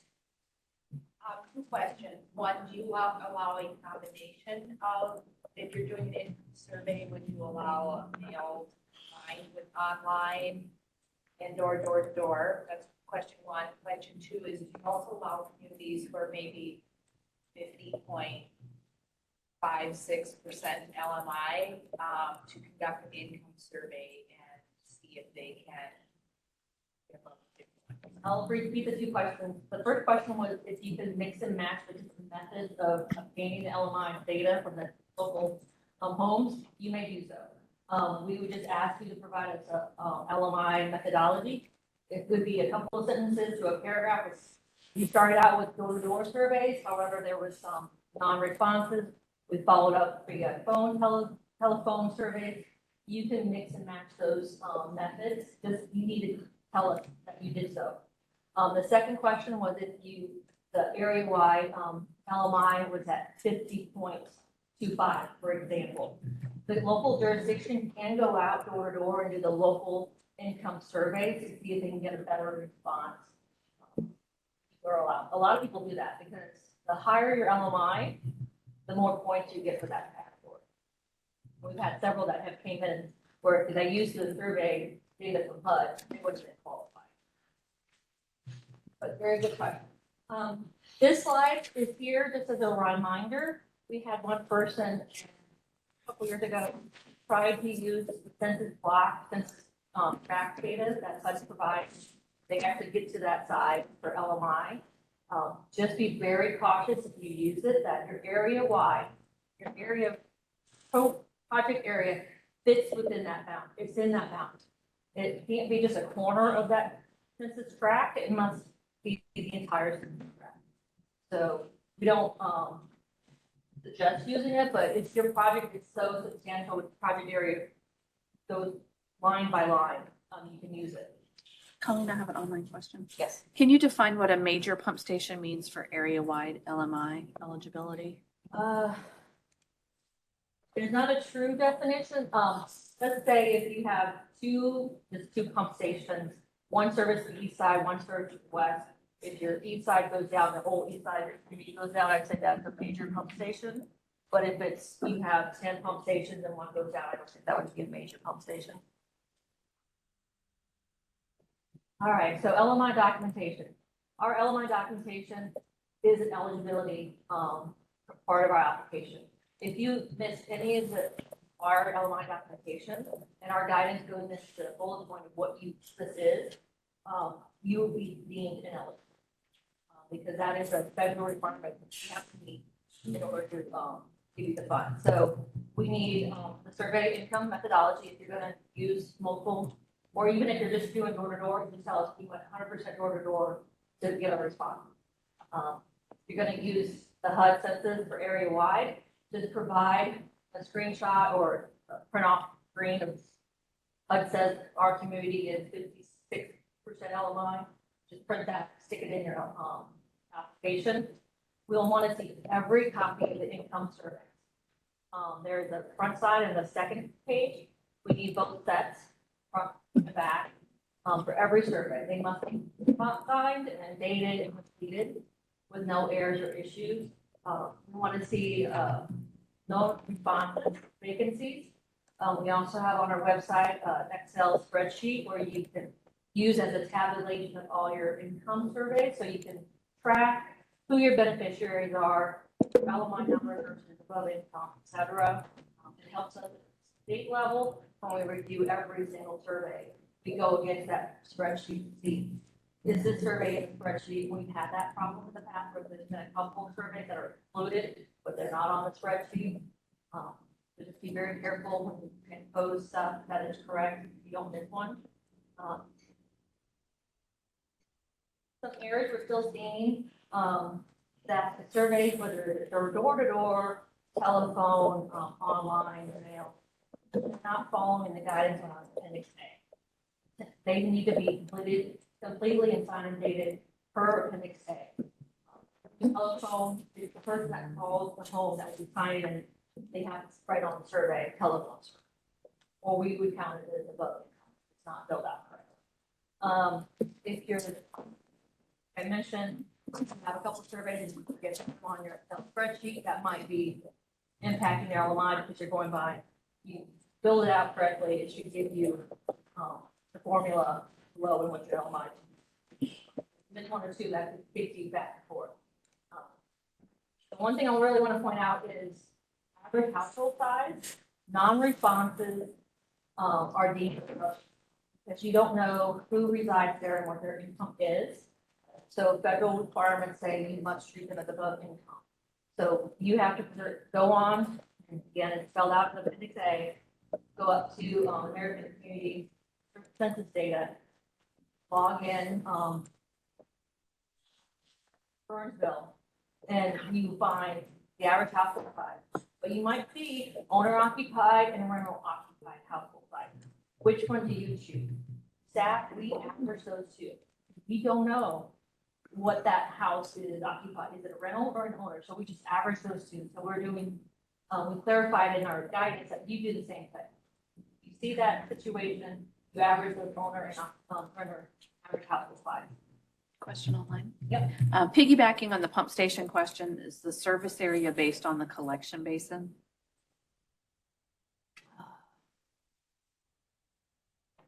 No, it would be, well, the question was regards to the pump station, is if the service area is based on a basin, It's based on the collection basin. Yeah. it'd be if, the town of Maiden, I'm using towns near me, town of Maiden wants to come in with a major pump station project. It serves an area-wide benefit. you go to the jurisdictional boundaries for your outline, because we have to use area-wide number is jurisdictional boundaries. Whether it's the basin, the whole basin or not, we got to use the jurisdictional boundaries for area-wide.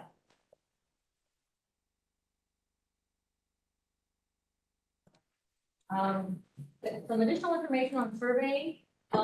It's always good to engage the community, especially the community within the project area. You get the best results if you do outreach and you communicate with those citizens that there's going to be a potential consultant or some local leaders going out and they're going to be collecting information from them. You need to provide them information. You're going to be asking for an estimate of their income. You need to explain to them what it's for, how they're going to benefit providing that information. Please tell them that's confidential. No one but the town and their consultant, if you're using one, and the state will ever see that. It's not a public record document, so just please enforce that on our template, that it's confidential. If you know in your community that you have other languages spoken, over by me, the Hmong language is very, very big. So we, you know that, please translate the template into a language that you need, besides Spanish. Please, I encourage you to use community leaders. You might have a best rapport with your council, with the citizens, or there might be a church leader, an outreach person that could have a better luck getting responses than somebody that's outside coming in. We talked earlier this week about if you go door to door, maybe, and they don't respond, maybe you leave a pamphlet behind saying, hey, we're here. We'd like you to provide us the best time to come back, call this number, or maybe you follow up on the phone. But that was a good idea that was presented. It might help you get a response. Another question. Okay. This is another follow-up on the pump station question. If the sewer collection basin aligns with a census block area, can we use the area-wide LMI for that census block? Yes, it has to match exactly. And we have never seen one match exactly. Okay. All right. Going off the LMI is project type limitation. We only do work in residential areas.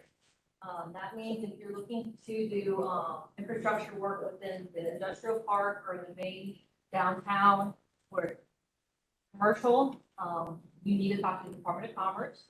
They have economic development CDBG funds for that purpose.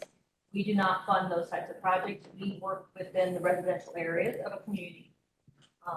There's also limitations on what we can do in the floodway. All our projects you can do in the floodplain. There's just additional steps when it comes to the environmental portion, but HUD's very limited on what is going to be allowed in a floodway.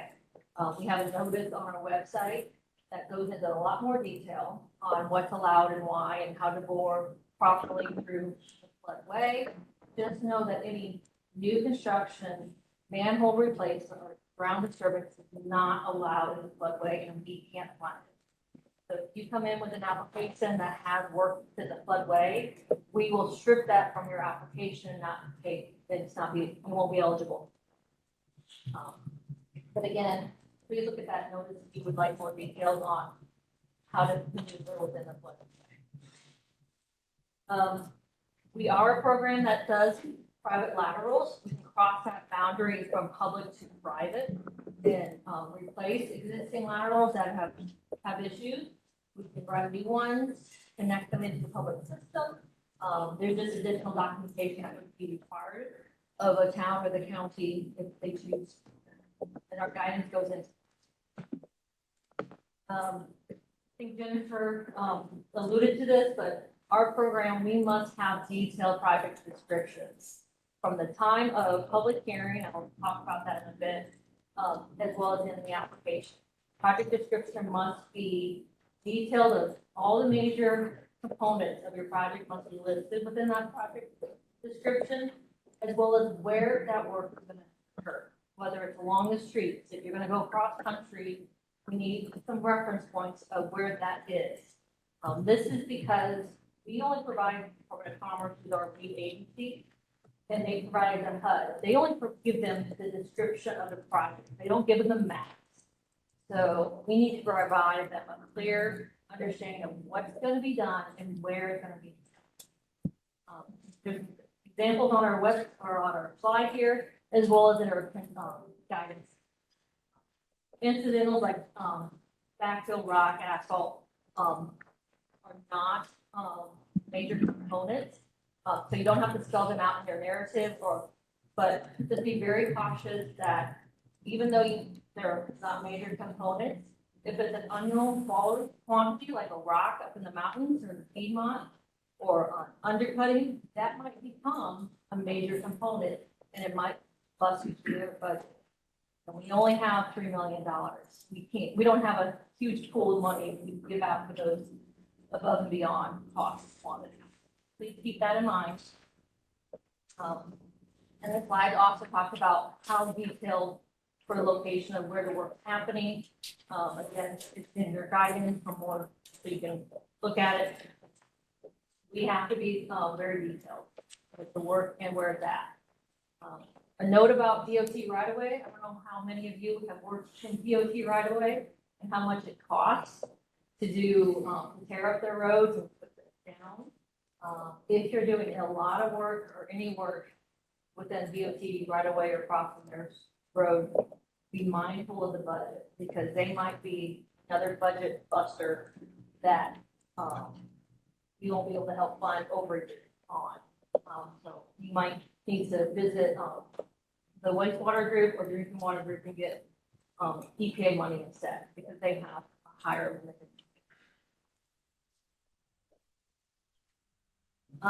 Another new requirement for the CDG program is the Buy America, Build America. Just an informational slide. HUD is implementing it through a phased process. What does that mean? It means that they're going to roll it out in phases. The first phase is attached to the funding year. Funding year. So all applications that are going to come in October need to consider and adhere to iron and steel requirements. And then the following year, we have additional components to the requirements. And then 2025, they'll be all the requirements of that. So please work with your engineers and be aware of this so you can adjust it in your budget that you will have to adhere to 20 iron and steel couple years. Additional information will keep forthcoming. HUD is still learning how to do the reporting, et cetera. Once we have it, we'll provide it. Like they were going to mention later on today, there are waivers, but we've been told back in March that the waiver process, it goes from us to Commerce to HUD to OMB. So that's not going to be a very short process. It's going to be lengthy. It's going to be a 10-day waiver for a project. So please keep that in mind as well. I'll know more hopefully next month when I go to a conference, but this is just more information on what HUD has been grouped into different groups. So I suggest PVC piping for line work if you can right now. Multiple applications. If you have a client or you are a community that wants to submit in a drinking water project or a wastewater project for the CDBG program, they can do so. Just know that they're going to be competing against themselves. What that means is if one scored higher than the other and one's above the funding line and one's below it, you cannot swap them out. The staff will recommend to the authority the highest scoring application. So a little FYI. All right, so there's other things that need to come into your application besides the narratives and the maps and all the documentation, your LMI, your project area. We call this tab 8 documentation. You will need required to do a public hearing. It's the same calendar year's application. So I had 2 applications from the spring that were successful. I know one's going to come back in this fall. They won't have to do a public hearing. They held one back in April. It's within the same calendar year. But if they came in last fall and they held their public hearing last summer, they're going to have to do a new public hearing. We have an appendix B that walks you through all the public hearing requirements. We have templates on our website on notices, a script of what you need to cover during the public hearing. It's all there. You really is to follow. We do encourage you to post this notice in the project area. It is a requirement to put it in the newspaper. Anything above and beyond that is great. We have 5 compliance statements and certificates. The local jurisdiction needs to read those over, sign and date and complete. It's them knowing that if they get awarded, they have to adhere to all the federal conditions attached to funding. They have to come in, sign, dated, and completed. We also have 3 PUD forms that have to be completed and submitted in. These forms are on our website. They do not change, but we do have an appendix C that it gives you instructions on how to fill those forms out. SAM.gov, all applicants to the CDBG program must be active within SAM.gov. What that means is the town of Smallville must have a registration within SAM.gov that's active up through at least next spring, and provide their unique entity identification number. We need documentation that in our application that the entity is, if their registration expires before February, we can't award funds to you. It's a federal requirement. So if you're working with jurisdictions, we ask, are you in SAM.gov? When does your registration expire? If it expires before February, get them to renew it before it expires. Because it's good for 1 year. Your unique identifier number never expires, but every year the entities have to go in and reactivate the registration. Applicant capacity letter, I have it in red here because our guidance, we clarify what we want in this requirement. We do not want a list of qualifications from a consultant. We do not need a list of every CDBG project community's ever received. This is a letter on the town or the county letterhead that states that if they are awarded a CDBG grant, they have to have capacity to do the appropriate financial management. If they have staff on hand to administer it or engineer it, or if they are going to procure out for those grant administration. And that's it. You can give us more detail, but that's what we're looking for, and that's what it helps us identify your risk if you're awarded. We really need it. Applicant audit. The applicant must be current on all fiscal audits. So if you have a speedy local government that has their 23 done by October, upload and give us documentation to support that, or just give us your 2022. There's a lot of communities that do not meet October deadline. We understand that, so just provide us that they're current with their 2022. This is a requirement. If they get awarded, we will be checking annually until closeout. They make their audits on time.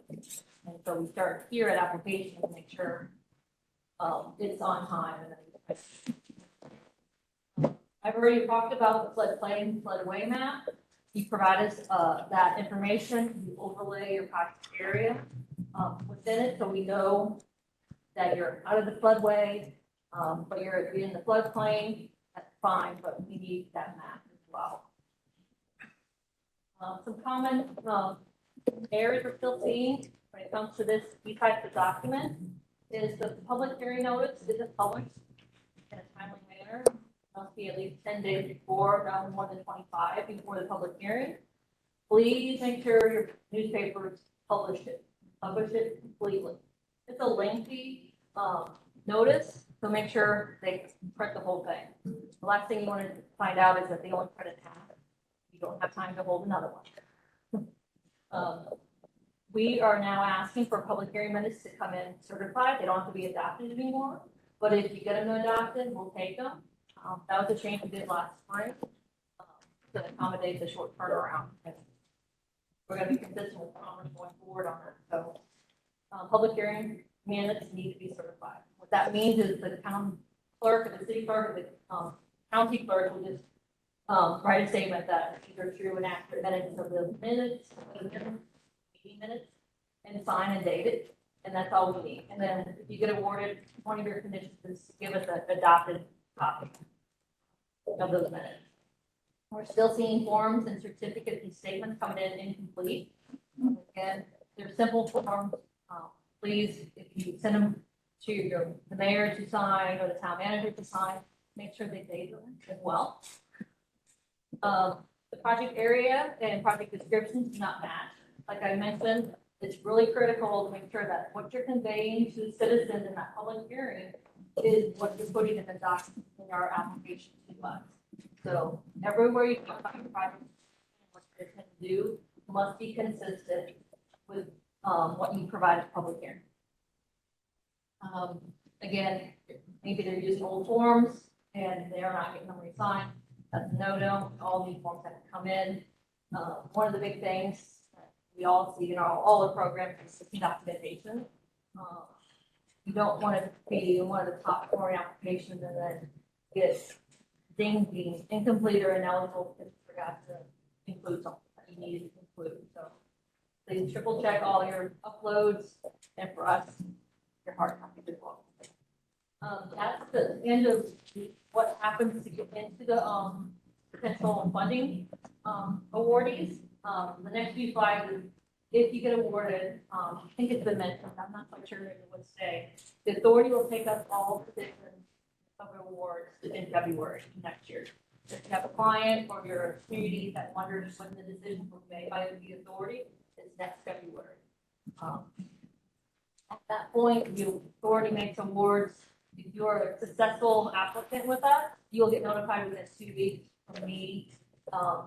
You'll get an award letter, and there might be conditions attached. You can fill those conditions out in the time frame we state in the letter, and then work on your agreement. That agreement has milestones in it, and we give you about 3.5 years to complete the project from start to finish. We know COVID has dragged out the project. We'll give milestone extensions with a letter from the applicant or the grantee by then, as well as documentation to support their claim for an extension. So we do make, after contracts are awarded and signed off by both parties, us as well as the local governments, we hold mandatory startup meetings with the entire team. Our team is who's going to be the engineer, the grant representative, grant administrator, and the local jurisdiction staff, as well as our state rep for that area. They'll go through the requirements in a little bit more detail with that's attached to them and the processes, how to submit things, when to submit things, you have questions, etc. That's what that startup meeting is. It's mandatory. We also have 2 mandatory training workshops that happen a few months after the fact. Actually, there's 3 now. We do a procurement one, we do compliance, and we do an environmental one. It's mandatory for local jurisdiction members to attend that, at least 2. In more detail is shared later, but I want to convey this that so you can tell your clients what's expected of them if they get awarded a CDC construction project. Again, this slide and the next slide is just all the federal compliance stuff that's attached to our program. We already talked about Buy America, Build America. But our environmental review is different than the state or EPA. So that's why we provide the training. You cannot acquire property or easements until you get clearance to environmental. You do easement or property acquisition before you clear environmental, you just gave up $3 million. So that's very important. There is non-discrimination policies and procedures you have to put in place and plans you have to do. Financial management is very important. We need to account for all public dollars that we give you and make sure there's no fraud activity or duplication of benefits, et cetera. So financial management is very important with this federal grants. And then this, I'm not going to go down the list, but these are other compliance areas that the local governments will have to adhere to. And if they get awarded, they go through and know all about these. All right, this slide, we still include it because it's in our guidance and it's an informational piece. Nobody's taken advantage of it yet. But applicants can, in their budget, ask if they're successful for a portion or all up to 3,000, 5,000 of your corporation to put in an application to be reimbursed. It would come off the top of your grant. If you ask for $2 million, it'd come out of your administration funds. So, but it is an eligible expense that we can pay. You just need to provide in the budget under administration and have a line other, just put application expenses reimbursement, 3,000. And then if you're successful, we'll let you know what you need to do to claim that money. If you would like to use it for repaying some consultant time or expenses, the local governments must procure that service before application. And they must procure it by our procurement policy. The latest one's not on our website yet, but if you have a community that wants to procure services before applications, please contact me and I can give you the new version as well as the templates that they can use. Again, we are the only program in the division that still requires at least one hard copy. This is a required by HUD. However, it's not the official copy. The official copy is the electronic copy that comes in through the portal. We will not go to the hard copy and pull any documents out to make your online submission complete. So it's really, really critical that your online application and your hard copy are both complete, standalone. I do not look at the hard copies anymore. I know maybe 1.5 staff members that do, because they like to get it in front of them. We all do it based on the official electronic copy. But it's still a requirement until HUD tells me otherwise. Please make sure you get this in by October 2nd. If it comes in October 3rd, your whole package is in. This is a requirement. So the hard copy must come in 5 o'clock, October 2nd. FedEx, UPS it to this building, 8th floor. Or if you're in the area and want to drive it in, just call staff and say, hey, I want to drop off an application. We'll work with you and we'll be down and we'll collect it from you. Any questions?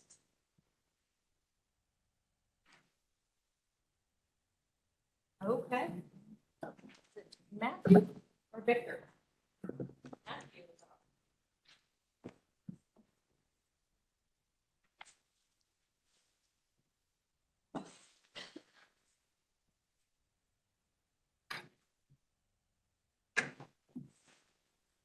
Good afternoon, everybody. Matthew Rushing with the Valuable Utilities Unit. That's our unit. The program is what we do. So we're talking about the Valuable Utilities program today. Just going to kind of run through it briefly. It's more of a primer of what we've been doing, how we're doing things, and what we will continue to do. So by now, 2017 statewide water wastewater master plan for infrastructure really, started setting the groundwork for the valuable utility unit, the distress designations that have come out, et cetera. We have plenty of copies if you would like one still, but it will be revamped in the coming years to update us to the current environment. In 2020, so 3 years later, the General Assembly updated our General Statute 159G that controls all of the funding that our division manages. One of them, of course, being the distress system requirements and protocol and the funding of the bills that come with that. So if you're a distress system, you are effectively eligible for up to $15 million in being eligible projects. And if you are looking to merge with another system, you would be eligible for up to $30 million to effectuate that merger. This is not a blank check for $15 million. This is how much you can request and can receive through the Valuable Utility Reserve. The reserve is set up to identify, designate distressed local government units, provide a process to develop viable water and sewer utilities, and then, of course, coordination between our governing board, State Water Infrastructure Authority, and the Local Government Commission, part of the State Treasurer's Office. There was an initial funding of $9 million, and we're waiting on this year's state budget to see if we will have any more funds. As with all of our programs that are subject to state funding, as long as we have a budget before we go to SWIA in February with the funding recommendations, then those funds will be available for that round. If the budget comes out the day after SWIA meets, then we'll see what happens. But we can guarantee if the budget's out before SWIA meets, we will have these funds available. Here's a distress unit definition straight from the statute. Again, the whole idea of being able to set a system to become and or remain viable in the sense of being able to self-fund, meet your own goals. And then obviously some type of financial assistance will be required, especially for the big investments. But the goal is to make sure that we can more effectively target grant recipients instead of allowing systems to continue operating with grants. We want to get off of that cycle. So 2 objectives of the Viable Utility Program, very broad sweeping, but we have funding, we have the technical assistance and expertise, whether in-house or with our other resource agency partners. And so we are here to help. We want you to start acting properly, get on the asset management train, perhaps the merger regionalization train, if that is your path to viability. But the whole goal is to get the state out of your hair so you can go back to running your own system. So we'll be here to assist you, help you define what you need to do, help you gain and figure out what your future actions are needed to be, but then to also support you along the way. We're not just in here for one project and we're getting out of your hair. We are going to help and stay with you the entire way so that, again, we can get you back on a better playing field and a better operational management and financial environment. So we've recently gone through our 3rd assessment process or period with the Local Government Commission. Prior to this year, there were 131 distressed utilities out of a little over 500. We prepared this slide prior to the Local Government Commission making their designation. So the actual number is that there were 14 newly distressed recipients. So we have 145 now, a little over 500 local government units in the state are identified as distressed. The main things I just want to call out here at the bottom, you see this is kind of our annual cycle of, in the summer is when we do the actual designations. And so in the winter this year, we are going to start doing that process for next year. So it's an annual process. The main thing I want to call out is that because we've gone through 3 assessment periods, we are going to do a little internal audit, internal review of the assessment criteria, make sure that things are balanced. If they're not, then why are they not balanced? There's certainly a bias that we're seeing somewhat in the data of eastern systems being more often designated formally as distressed, even if more of the western systems don't have that designation. There are still very much distressed systems out in the west as there are in the east. We may not be capturing that. So that's just one of the angles we're going to take on our assessment of the criteria. And of course, we have bi-weekly, monthly meetings with the Local Government Commission. So this is, not us dictating to them, it's not them dictating to us. It's very much a collaborative effort. These next couple of slides are the 20 assessment criteria. Some are statutory, some were developed by Division of Water Resources, some by SWIA, and then of course the local government. So I just want to show you all what they are. You can see the weights and where the source data comes from each of those. And all this information is on the Viable Utility Reserve website. Pull out the explicit definitions for each of these. Again, it's all public information here. So once you go through that criteria, if you scored 8 or 9, depending if you have one or both water or wastewater systems, then you may be designated as distressed. It's not obligated for SWIA to do so. LGC is not obligated to do so. Again, it's a recommendation and they act on the recommendation. But if the local government community has stepped in and they're under, they have fiscal control of your system, if that is the highest rated distress, we want to eliminate that. We want to get the LGC out of running your towns. So that's the highest priority there.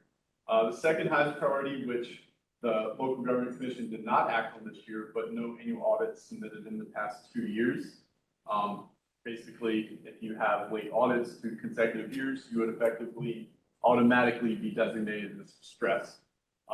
As part of our reassessment of the criteria, we're working with the local government commission on whether or not 2 years should be the right threshold, maybe 3 years, maybe there should be some other factors included in the D2 designation.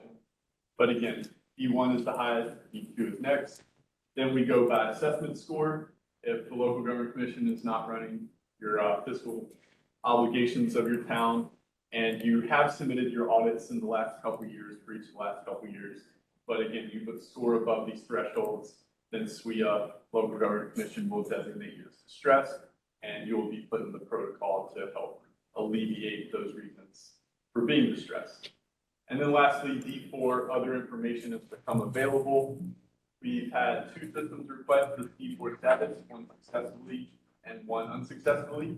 The successful system effectively already completed all the requirements of the distress system, showed that in 5 years, their customers would not be able to afford the necessary rates. And so we were able to effectuate, help carry out, or start the merger with the water.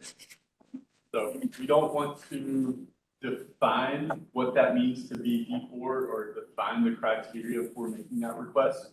But if you're working with a system who is not designated, but you know they're struggling, beyond just getting their house a little bit more in order, that it's some serious problem, please reach out to us and we can help figure out how to make that request package for the local government commission for that D4 designation. So you have the D1, 2, 3, and 4. You're designated, so what do you need to do? On the left here, statutory requirements. These are all the things directly from 159G that distress systems must do. And then on the right are the potential funding mechanisms that we, the division, can help you fund. Of course, asset inventory assessment grants, merger regionalization grants have been around for a while. AIAs, including a rate study, are required for all distress systems, and we can certainly fund that.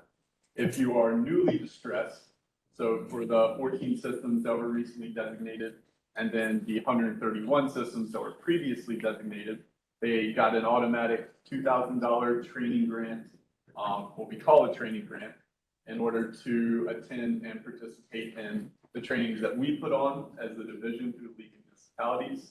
That's Jennifer Haney's responsibilities in coordinating, but then also other technical assistance, capacity building, educational certifications and trainings that elected officials as well as staff operators can attend are also eligible for this $2,000 training. Again, the whole idea is to connect the dots between what you need to be doing and what you can do. Last couple things here. We are developing a short-term, long-term action plan guidance document right now. That's part of the requirements that are not funded through our division, but really it's a master plan development. It's looking out to that 10, 20, maybe 30-year horizon for your system. But understanding that everyone's starting from a different place and everyone's going to end up in a different place. So we're not going to require you to do A, B, and C if you've already done A. We'll be sensible. Let's start you off at B. But this is a nice slide I like to sit on for a while and just let you see what's required in the stress system and then what we can actually fund. So again, funding opportunities, call them out explicitly, AIA grants, including a rate study. The goal here being developing a complete asset management plan and capital improvement plan. Merger regionalization feasibility study, which may or may not be required depending on your distress systems situation, the general feasibility of partners being available to assist whether it's a complete or partial merger or just regionalization for treatment and distribution. And then emergency operating grants, these are only for D1 LGUs, so only those systems where the local government commission has stepped in and taken over fiscal control. And then, of course, construction project grants.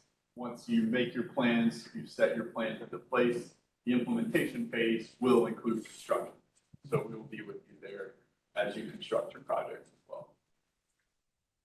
So as I called out, there are other statutory requirements. You're calling it the statute calls it the action plan, but there are several pieces to it. You have the short-term action, what do you do now to figure out, to make those realizations of what needs to be done to lead to viability.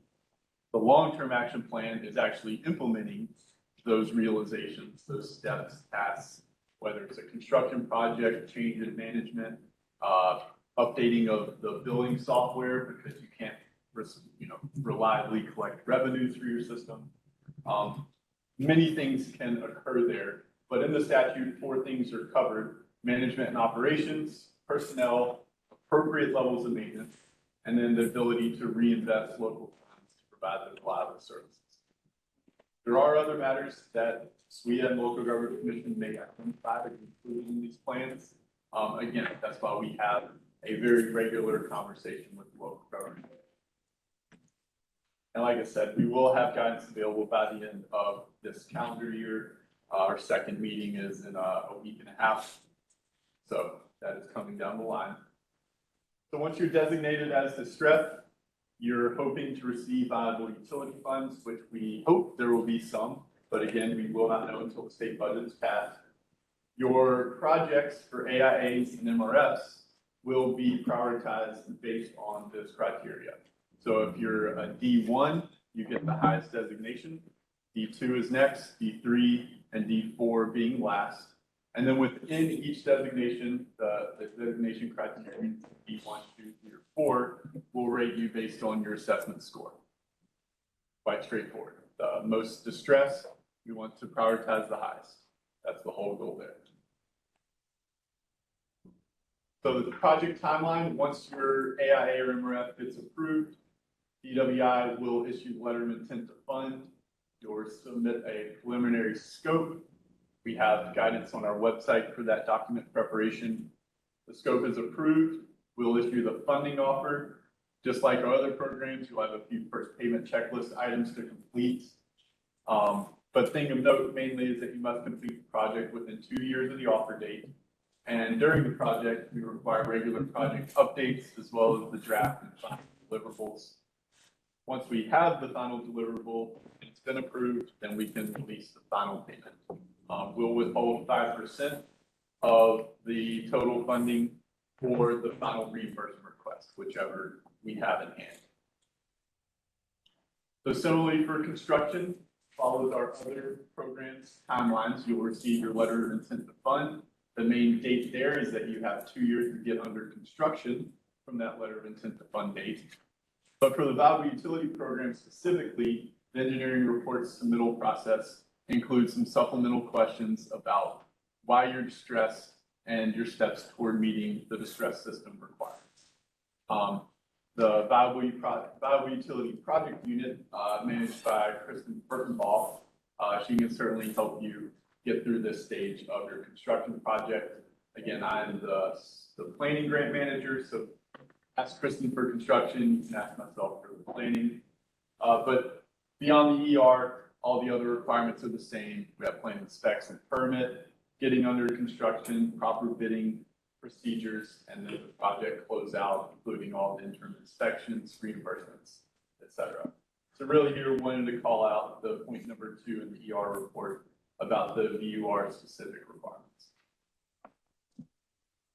So across the state, and even before the valuable utility unit, we've been involved in many mergers, regionalization efforts throughout all of North Carolina. The colored bubbles are ones that the valuable utility program has specifically been part of, but then the black bubbles are the other initiatives and partnerships that the state has been involved in through DWI funding. The map you see in the background has a bunch of red and gray dots on it. This is our 2022 assessment map of all distress systems across the state. So we'll soon update that for 2023 and get that on our website. But as you can see, there's activity all around the state and not necessarily related to only distress systems. So like to highlight that one day we may have bubbles across the entirety of the state, but that's a pipe dream, and really we just want folks to become viable at the end of the day. Some additional initiatives that we are involved with, one of them being Closing America's Wastewater Access Gap Community Initiative that's put on by the EPA and Rural Development of USDA. Hometown Strong, we have several projects through the governor's office that are building their asset management capacity.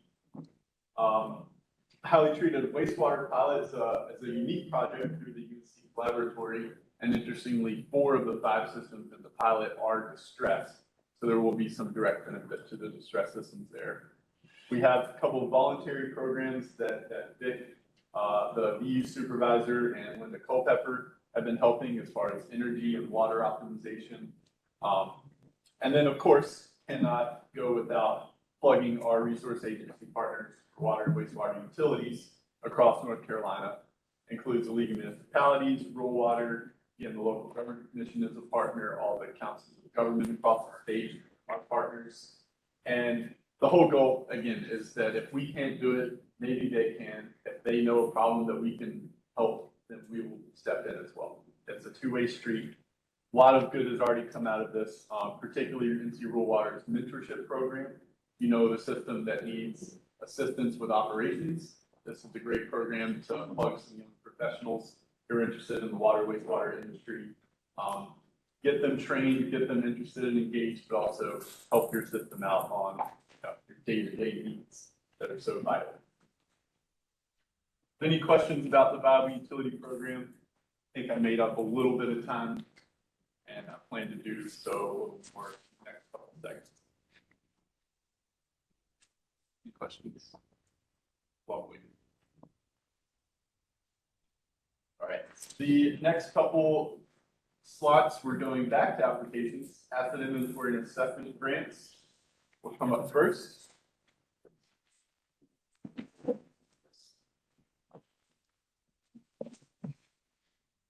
So you see the controlling statutes 159G, 33, and 34. The definition of an AIA grant is to inventory and assess the condition of the inventory infrastructure of your water or sewer system.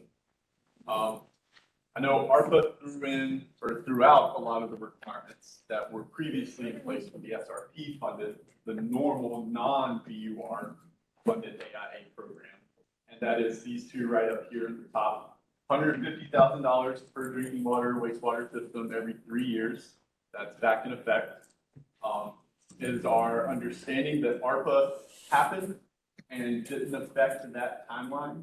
So if you received an SRP grant in 2021, then you're probably still under that 3-year window. But if you received one in 2020, then you're likely outside of that 3-year window and you can reapply.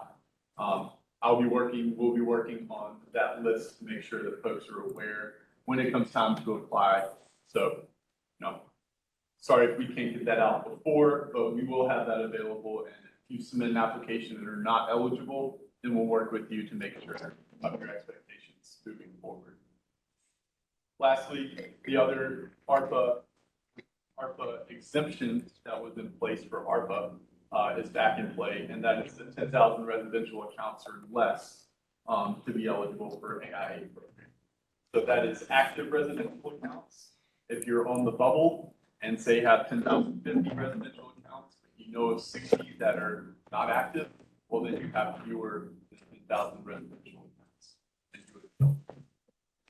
Eligible activities include items beyond inventory and assessment of your infrastructure. Pretty much anything that falls under the asset management umbrella can be considered eligible, again, as long as the project includes some amount of inventory and some amount of condition assessment, then you can include these other items. And then you also may include an actual rate study as part of your AIA grant for a non-distress system. Also must call out that public and private not-for-profit systems are eligible to apply as applicants as well as partners to or the distress systems. So both those are eligible. And then on to distress systems. Like I said earlier, the AIA and Rich said you're required of all distress systems, particularly if one has not been completed sufficiently within the past 5 years. And sufficient, nice big vague term, but that will be up to the department, SWIA, and the local government commission to decide. But the one requirement of a distress systems AIA is that it must include a rate study that will be implemented and put in place as part of either your short-term or long-term action plan. And as always, AIA grants can continue and further the results of previous AIA. Application components are fairly identical to all of our other programs. The only difference being that we have a narrative question and response section that's much more narrative based as opposed to documentation MCL type based. That's a unique piece of the AIA application if you've never applied before. But otherwise, same application, financial information, fund transfer certification form, resolution, those are all the same as all of our other programs, except for lead service lines. Remember, that has its own unique application. For AIAs, use our standard common application. Hey, Matthew. Yeah. We have a question online. Fall 2022 AIA MRF applicants that were not awarded that requested more than 150,000. Do they need to send in a new application with a new budget, or will they be auto reconsidered and just be awarded the max 150 and not skipped? So the question was whether the fall 2022 applications that were not funded, whether they'll be reconsidered, and at what amount will they be reconsidered? Yes, they will be reconsidered, and you're correct that they will be considered and recommended for funding up to the maximums allowed in each program. So if you are a distress system and you submitted a $400,000 AIA that was not funded, that will be considered for $400,000 in the BUR and then up to $150,000 in the normal SRP. There are no individual study funding limits if funded through the BUR. So you can consider that, especially if you're a distress system, have an application in-house, but are aware of additional pieces that may be needed or added to that application. I would certainly recommend resubmitting, re-preparing that application for us. But if you don't, we will consider every application that was not approved and has only been considered once for the spring funding round. Yes, Vince. If the minimum grant requested was something greater than, because they use the same application. Yes. So that the funding amount requested, if it's over the now maximum amount for an AIA. So if they were given less money, it will require a reduction in scope. But I would suggest you still want to consider them. That's a policy decision. Yes. Oh, yes. We will certainly. So are you sure of your answer? Vince's question was on the application. There is a box that says we are willing to accept a minimum grant amount of X. And what if that minimum amount is above what we can offer in funding? I mean, I think it behooves us to just accept the application as is. We will recommend as much as we can to the applicant's benefit. But certainly modifying the request would probably serve the applicant best at the end of the day. Any other questions? Any more online? Lovely. Great question. Thank you for bringing that up. Here's the priority rating system for the AIA program. No changes in the last few years. Just want to call out that in section 2, system management, points are typically awarded for good system management practices. That's the benefit of having done previous work in the system management realm and asset management realm. And then you can see that the affordability is only 4 points of the 24, so there's low weight there. Almost half the points, or exactly half the points, are in the system management section. And then for project benefits, up to 8 points will be awarded The caveat being there with 1A is if you're distressed and you already maxed out your 8 points in the project benefit narrative section, you're not going to then get 2 additional to get you up to 10. You're just going to stay at 8. But if you only got 6 points in the project benefit section and you're distressed, then we'll bump you up to 8. So it gives a little bit of benefit there within the maximum amount. And again, this prioritizes, it awards points for doing good things in the past or current. The biggest changes that I'm personally most excited about are to the actual narrative guidance questions. They're arranged and categorized under each of their categories now. There are no hanging chads out there of why is 1A below category 3 affordability. And we broke out the questions to be a bit more specific in what we're trying to ask and get you to address. So in category 1, not going to go through each of the questions here, but generally your top 3 challenges your system faces in the next 5 years, and then how an AIA and the things you're going to get out of the AIA are going to benefit those challenges. If you're distressed, we need to know any steps you've already taken to adhere and comply with the statutory requirements of distressed systems. And then for anyone, discuss your past asset management and capital planning efforts and how they were financed, whether it's through grants, self efforts. And then with all of our questions, we of course still have scoring rationales to help guide you into what we are looking for that we believe is good system management practices. For system management, discuss your internal asset management team, including all 6 of these for each person on the team that is internal to your utility. Discuss the rate setting practices and whether an adopted CIP is used to inform that process. Discuss how your asset management team will use and manage the data that comes out of the project. And then here's where you want to discuss any external or contracted partners to help provide some service or capacity on an ongoing regular basis. And then lastly, in system management, we want you to calculate and show your calculation for the last 3 years operating ratios. It should be consistent with the financial information form you submit with your application. We do look at that for this calculation. And make sure you consider the rate increases to bill collection percentages that you fill in on the application. That helps inform us, how diligent your system is at making sure you're recovering the costs that you're incurring. And of course, see the scoring rationale for what we'd like to see. Category 3, it's the same calculations, same information we use across all of our other programs. Your bill for 5,000 gallons, water and or sewer, and then the affordability calculators, LGU indicators, play into the points for the AIA program, but the affordability calculator itself doesn't preclude you from applying for this grant. It's just we use some of the affordability pieces as scoring pieces in the application. And of course, please see the scoring rationale to know how those are scored. So your AIA project was funded. Here's the little project milestone.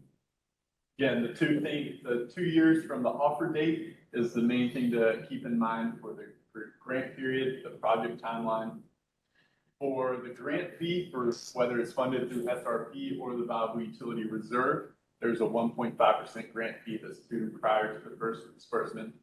It is reimbursable, so eligible for reimbursement upon request. But on the surface, on the even playing field, we will invoice that grant fee and expect you to pay it. For SRP only, so not VUR, so non-distressed, a local match requirement is being put back in effect, and it's based on the local government unit, up from 5% up to 20% of the funding amount. So if you have a large project, we're only requiring you to match based on the amount that we're funding. As it's always been, only up to 10% of funding can be used for software or equipment. And again, it needs to be sensible and reasonable for the asset management journey that you're on.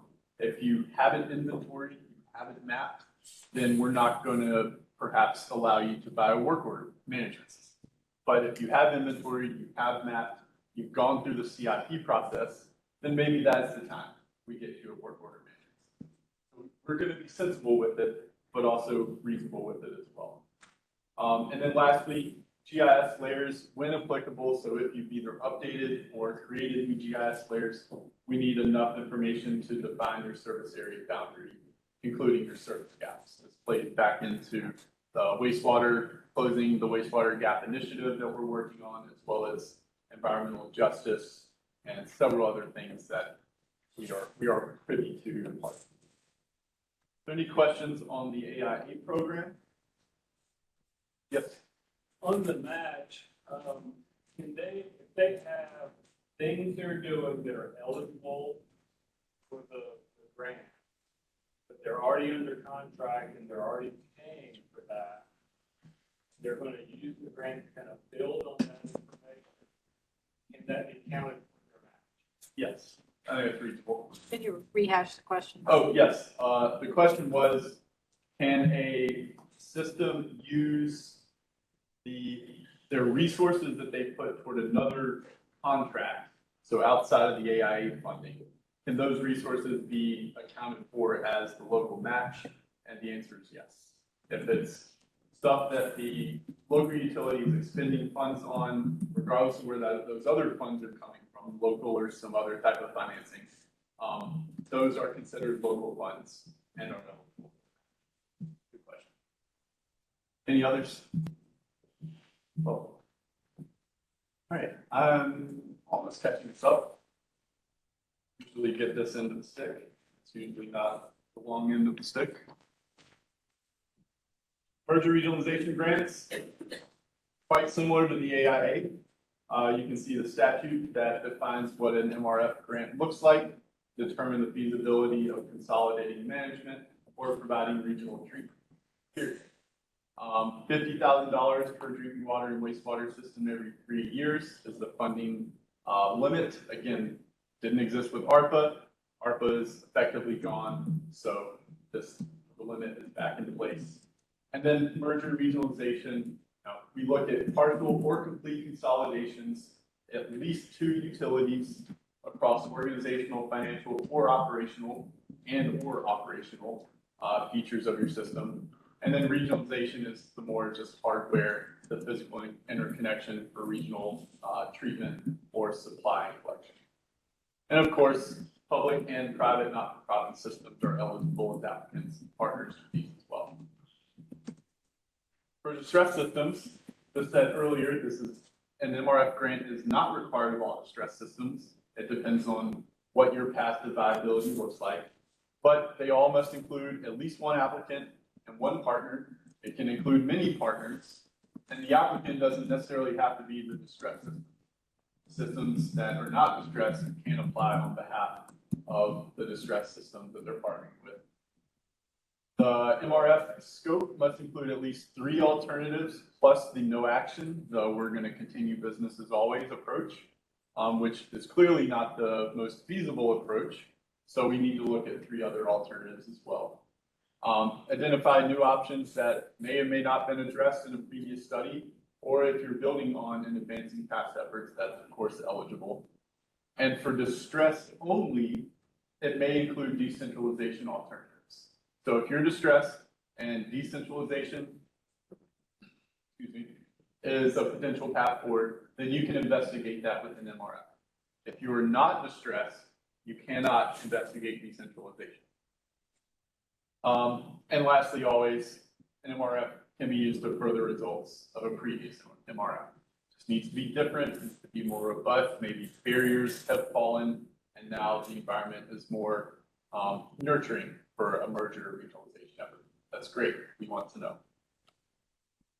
Application components, again, quite similar to the asset inventory and assessment program. The first 4 bullets there are the same as with all of our programs. Applicable rate sheets, that's your water sewer rate sheet. You won't get points for the line item for an affordability about the rates if you don't supply your rate sheet, but your application will still be considered complete. You just won't get those points. And of course, we have the narrative question responses, unique piece of the MRF program.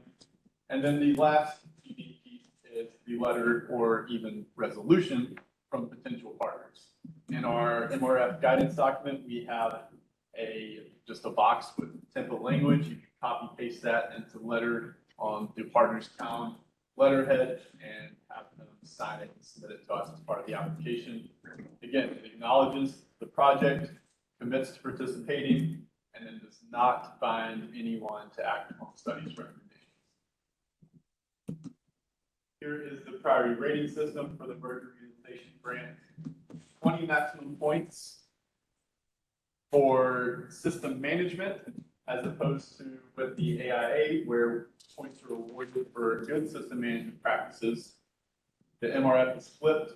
If you're small, you have few internal controls, you will likely get scored the highest, versus a system that has robust internal controls, is not distressed, has a positive OR, you will likely not score very high. Similar in the project benefits, if you have some of the most acute challenges, as well as long-term endemic challenges, so kind of a combination there, but you also show that you have a willing partner that you've collaborated with in the past.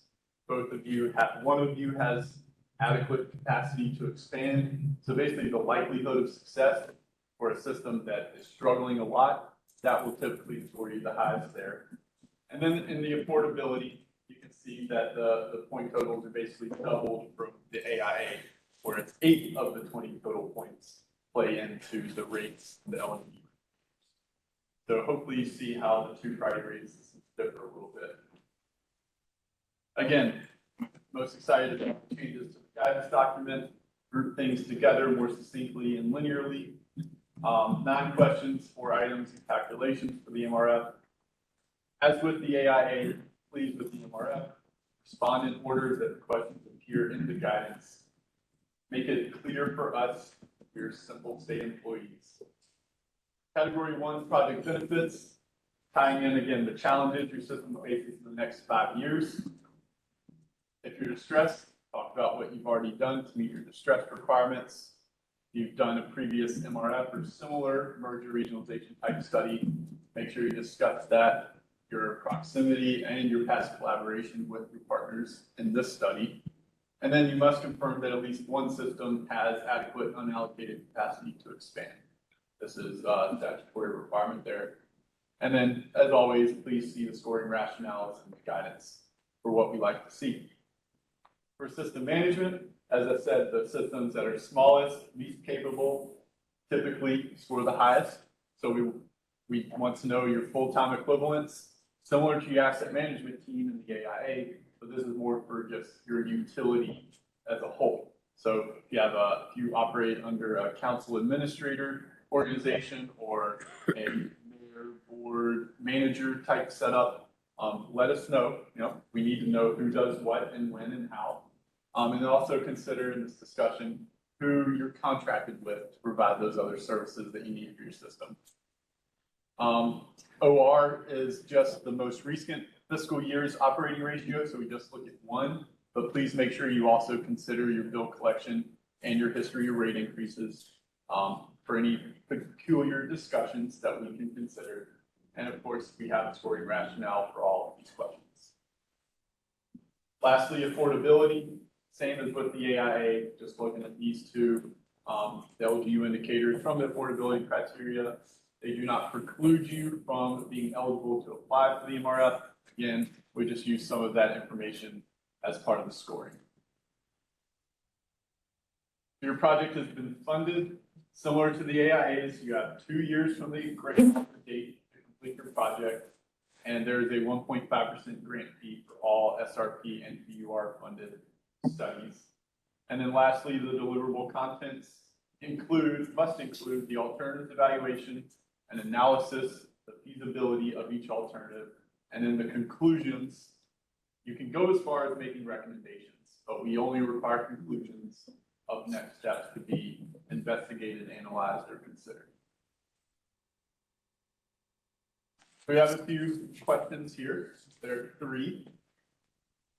So first one, eligibility for AIA grants is limited to LGUs with a population of C, right here on the end. Correct. C, less than or equal to 10,000 residential connections. For the AIA and MRF application, do you need to submit a scorecard with the application?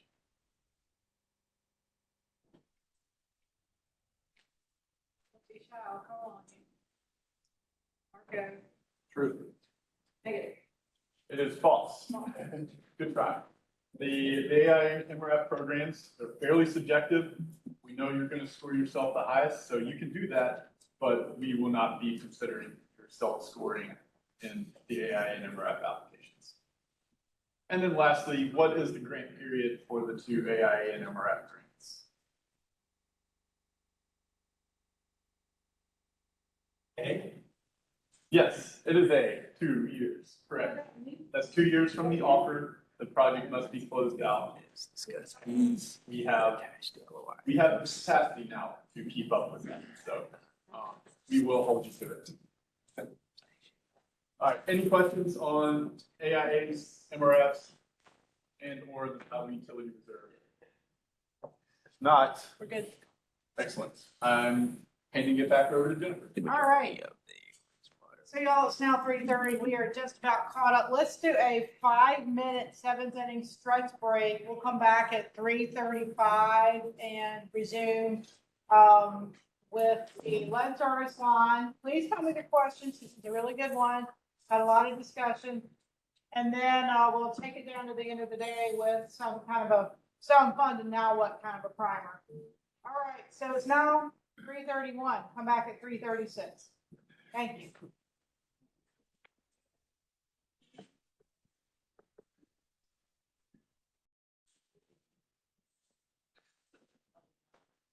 Right, so this is about lead service lines, and I'm going to let John run this one. So let me get you going here.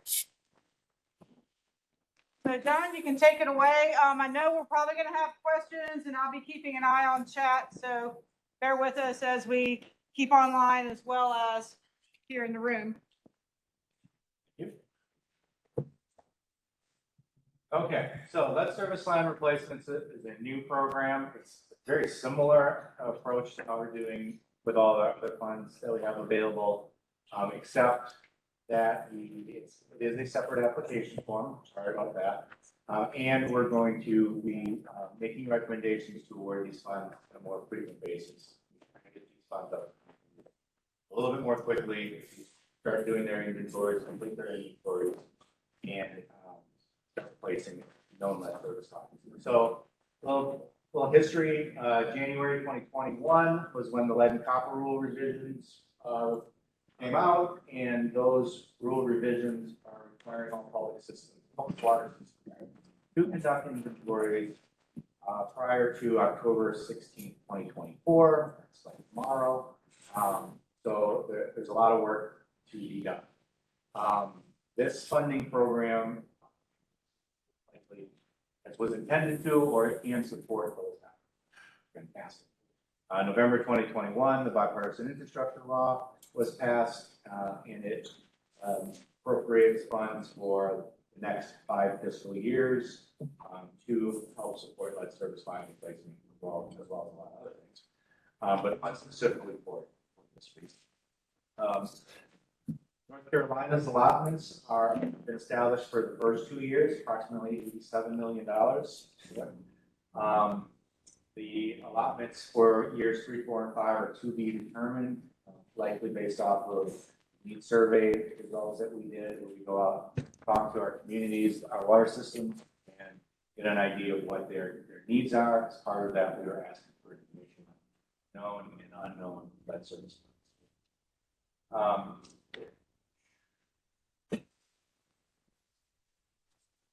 So the lead service line replacement funds have a requirement to provide 49% of the funds as additional subsidy. North Carolina will do forgiveness. We talked about principal forgiveness before grant line funds. The percentage is based on the total amount that EPA gives to the states. So the more money that we can get total, the more principal forgiveness will go out to our communities. A portion of the CAP grant can be used for certain set-aside activities. We use it to pay our staff. We also use it to use technical assistance. North Carolina with our public water supply section, we're working on getting a request for qualifications out and to contract with service providers that go out and do the inventories for some of our communities. The focus will be on smaller rural or disadvantaged areas, so that they don't have to manage that contract and go figure out who's gonna do their inventories for them. You know, they can just ask for assistance, and then we can track with that contract, pay them, they'll get it. So a portion of the funds will hopefully be used for that. Well, they will be, it's just a matter of when we can make that available. But none of that impacts the amount of principal forgiveness that we have. So you hear 49% principal forgiveness and get kind of stuck on that. As an actual percentage of the funds awarded, it's likely going to be greater than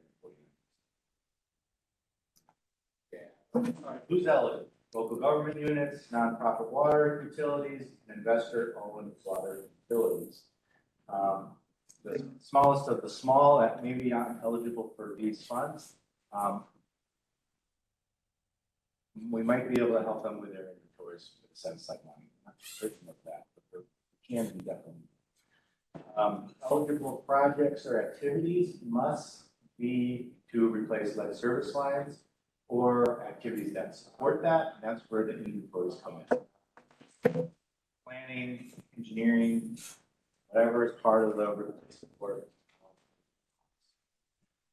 If you have service, not this terminology here, your water mains that are lead, those are not eligible to replace with these funds.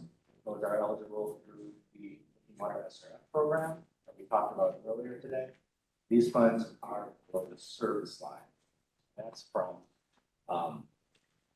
the water main all the way to the premise plumbing. Not defined great, but they don't want to use the fund inside the house, inside the plumbing. The goal is to get to a connection. Sometimes you hear to the foundation of the house. Sometimes you hear to an isolation. But it's to a connection point. We really want to give you as much flexibility as we can to provide that home with service line. You know, so getting into the house a little bit, get to that isolation valve. We also recognize that the connection sometimes isn't real clear, and there really isn't a good point. Stop. So you may have to go in a little bit further to find a good connection. That's going to be tricky, but again, we want to give you flexibility to make these work, not give you additional restrictions. That's cool stuff. So what is the lead service line? Lead service line include the connectors, so the goosenecks, the pigtails that connect the service line to the main service line of the house. Just the main. If you have galvanized service lines that are downstream of verified lead components, galvanized part of the pipe of the service line is considered a lead service line, and it's eligible to be replaced. If you have documentation that portions have already been replaced, don't need again. Somehow put replace it with galvanized and it's still downstream. So let's talk a little bit about work on the private side. Looking back at this diagram, it shows that usually the service line, a portion of it is owned by the public utility to a property boundary or a station valve or something, and then it becomes a private residence to the house. That means these funds must be used to do work on the private side. That is hard. We know that. So we're trying to keep it as open as we can to give the utility flexibility, find a way to make it. So the homeowners, they are not required. You can't go in and say you have to replace it. It is voluntary. But for that replacement to be eligible for these funds, you have to find a way to do the whole thing and document all of the lead service line has to be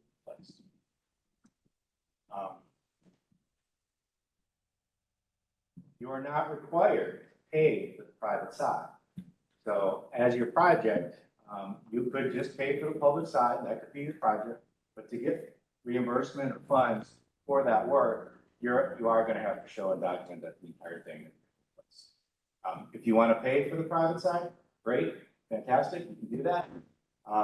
If you want to pay for a portion of it, sure, you can do that as well. But in order to get any of these funds, you have to be able to document. So what are some options to do that? These are just some brainstorming activities. There may be more options. We're open to other ideas of how best to do this. You could do this with your workforce. They're going out and doing replacement contract with a plumber or a service provider, and they do it all for you and as the utility. You pay them directly. You could potentially set it up where you approve plumbers or other people to do this work. And then the homeowner selects who they want to work with, do the work, and then they bill you. Do it. Pros and cons for all of those. I would caution you to just letting the homeowner pick whomever they want, and then sending you a bill. There are federal requirements to go with these funds. That later, Buy America, Build America does apply. You do have to make sure you're using the correct material, and not necessarily just going to the Home Depot or Lowe's and buying whatever they want. Whatever meets home. So some of the terms of these funds, it is pretty good money. Greater than 50% will be provided as principal forgiveness. We will be looking at affordability criteria and projects in disadvantaged areas to determine if the project is eligible for principal forgiveness. The same criteria as we did in the other programs. Any repayable loan portion of the award will be 0% interest. Again, trying to make this as good funds as we can. We'd love for this to go. Goodness, not. But we'll make it as good as we can. Loan terms, they cannot exceed the expected life of the project. It's a requirement. So if you're doing a replacement work, you can expect a 20-year loan term. It's 100% inventory project, 5-year loan term. And if it's a mix, we'll figure that out. But likely we'll handle that as looking at a weighted cost basis, figuring out what those terms. Just as a reminder, just like our other programs, funds are provided after the costs have been incurred. Basic voice-based funding. So we talked about principal forgiveness already. I'll skip that. The initial cap for principal forgiveness is $500,000. We can go over that if funds are available with the amount of principal forgiveness that we have that's likely. But there are some limitations on funding amounts. So it's $500,000 is a pretty good starting point. Mentioned this already, since it is SRF funds, the SRF conditions do apply. All of the projects will have to meet these things unless there's a waiver available. Okay, so what are the project types and what are the caps? So we are offering 3 types of projects, project purpose. We are looking at projects that replace known lead service lines. So you've already gone in and verified that that is lead and we're ready to go with those lines. Homeowners know, homeowners are ready. You can get up to $5 million to do that. 1 year back. Next is, I'll talk about inventory only types of projects. This is where you're meeting minimum lead and copper rule revision requirements, which is to identify known lead, known not lead, and unknown. And it's okay to have unknown. For that rule revision, you then get on a schedule to figure out if it's lead or not. But at least as the starting point for that October 2027 deadline, it's okay to have unknown, 2027? 2024 deadline. But we don't anticipate those types of inventories costing $1 million. Where $1 million may be necessary is when you're going out and getting into those unknown areas, doing potholing, getting into places, verifying if it's lead. So though you can do either, you can do both, you can do what you're comfortable with, but up to $1 million to do inventory only work. And then there's a hybrid kind of the two, and that's verifying if a line is lead or not with the intent to then replace them. So really this is intended for, really you've already done your initial review, you've got this unknown area, and you're trying to eliminate or lessen the amount of unknowns you have out in your service area. You need to spend some money on dividend-based funds doing other things to verify if it's lead or not. For those projects, it's a $2 million cap with a $1 million max for the inventory work. So it's actually it's going to be $1 million of inventory cap for the community.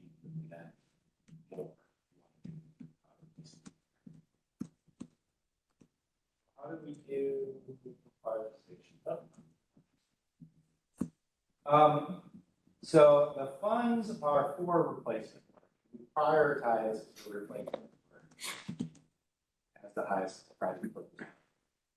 However, with the 2024 inventory deadline, we really want to make sure towns have an opportunity for funds to do their inventories to meet that deadline. So for the first 2 years of available funds, for the first year of available funds, you're going to have to reserve 50% of the funds towards the inventory work. If we don't have sufficient demand in funding rounds to provide that 50%, those funds will be available. And that's the first 2 years. First year of funding, the 2022 money is available. We haven't applied for it yet. We haven't been able to show sufficient demand in North Carolina. We can do that quickly enough, get those other funds. It'll be another public review process of how we're going to make these funds. We would likely look at that 50% again to help support the inventory. Okay. You may apply. Okay, funding cycles. I'll just skip to this table. So this is how we anticipate awarding the 2022 allotment funds, so the first 87 some million. You can see we are hopeful that we're going to use approximately $20 million of it for supporting our staff and for doing technical assistance, being able to provide contractor support for community security. The first round is very soon. We hope to make awards as early as September 19th. However, that first round is only open to those communities that provided project solicitation, project information when you're developing our use plan. And then we would open it up for anybody for that December 12th award date. Applications due November 1. It's a program though where these award dates are close enough to each other, where we really encourage you to not wait for an application due date. When you get your application, please send it in, and then we will get it considered for the next available round. You can see we're not giving ourselves much time between when applications are due, and we would make recommendations to the authority. That's on purpose. We really try to streamline the application form, make it easier to submit. Yeah, easier to submit and easier for us to prioritize to get those recommendations ready. That's a very streamlined prioritization system in that minute. If we get sufficient demand for these projects, we will immediately go back to EPA and ask for more money. We already applied for the 2023 funds We can apply for the 2023 funds whenever we can show demand. And that would give us up to an additional $87 million to make available to towns. And once we get those, we will build on the schedule for awards and advertise the amount of funds being available. So they will likely only go. If for some reason we don't award all the funds predicted to be awarded, they would be made available.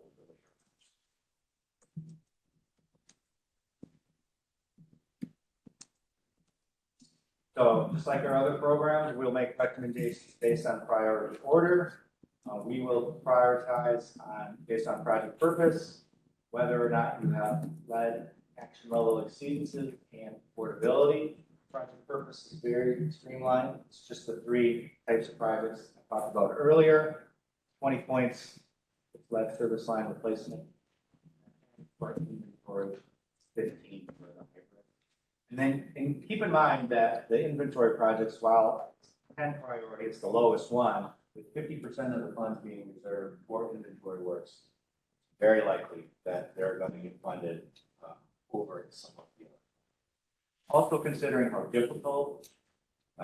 how unsure communities are in going on the private side, how that's all going to work, and ensuring that liability is established, and that the homeowner is protected and utility is protected. Really hopeful that we're going to get a lot of inventory projects. So hopeful we're going to get replacement projects too.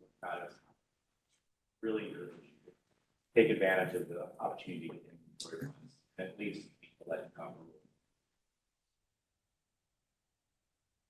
Project benefit, there's only 2 things you can demonstrate, both related to a lead action level exceedance.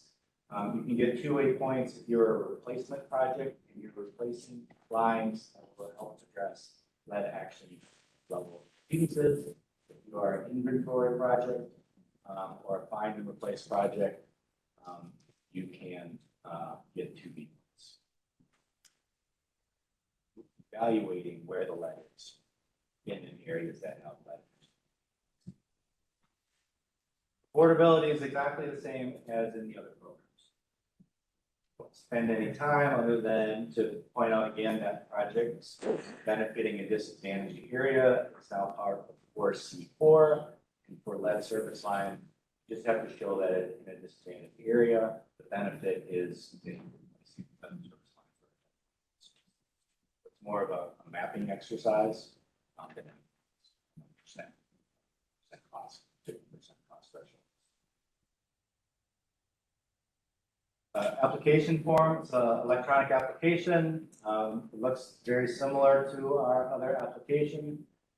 Streamlined a little bit. The form still need all those forms. Still need contact information. We still need to know what the project's all about. It's really the narrative that we put.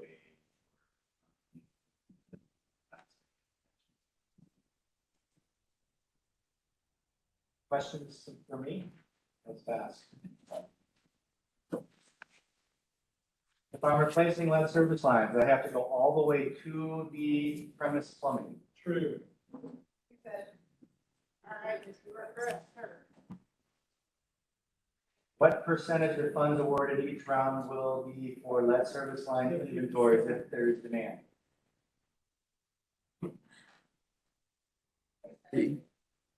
Man. Last one. I use the same application for the lead service line replacement program that I use for all of the other. Yeah. All right. That's all my goodies, sorry, y'all. All right, so the last section, I'm gonna go really fast.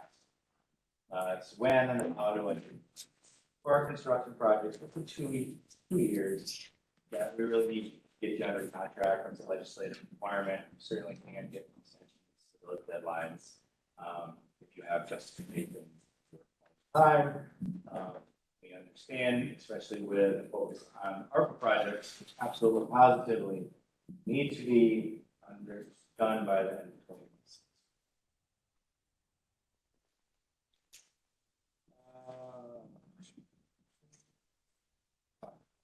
Most of this stuff already. So, how do I get when do I start to get my money? We do have a first payment checklist, that we track, and we need to make sure we have all of these things, documents for all of these things before you'll get any of the funds. Make sure you do, yeah. Could that checklist be put like online or something so that we can use it with our first reimbursement request? Sure. That sounds reasonable. Thinking you should be getting these with your acceptance, but, well, yeah, that's a good, we'll see when and how you're getting it and how. Similarly, there's a last payment checklist, and that one, the closure checklist has been signed by the recipient, and we get our engineering certification of completion of the project. So you want to make sure that we have everything in place before you get aggressive. SRF conditions, we talked about this a little bit. All the conditions should be in the offer and acceptance package. Assurances, retention bureau, you read them. Some to be aware of, and most of you are, Davis Bacon, Paper Rates, American Iron and Steel, and Build America, Buy America. They are parallel. American Iron and Steel and Build America, Buy America. Need to be able to meet both of them. BABA is particularly interesting. So the division department will be selecting those projects that we need to meet BABA.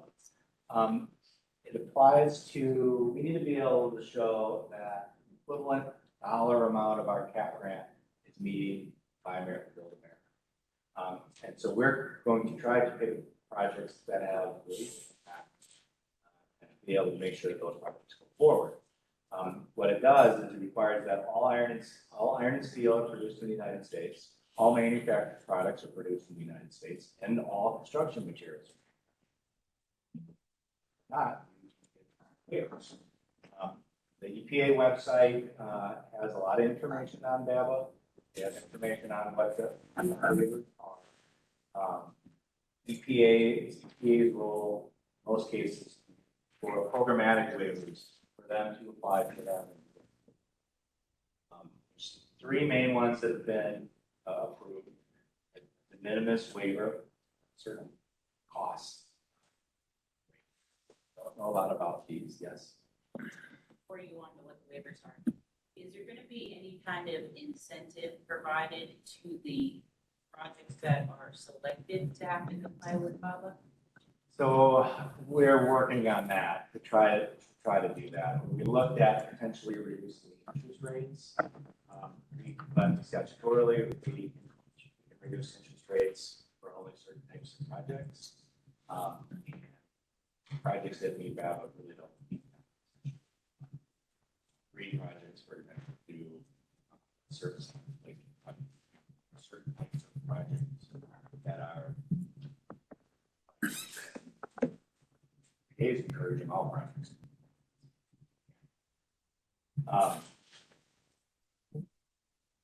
So it's going to be hard, but yes, we're trying to find ways to incentivize or help out those projects that may have additional costs because.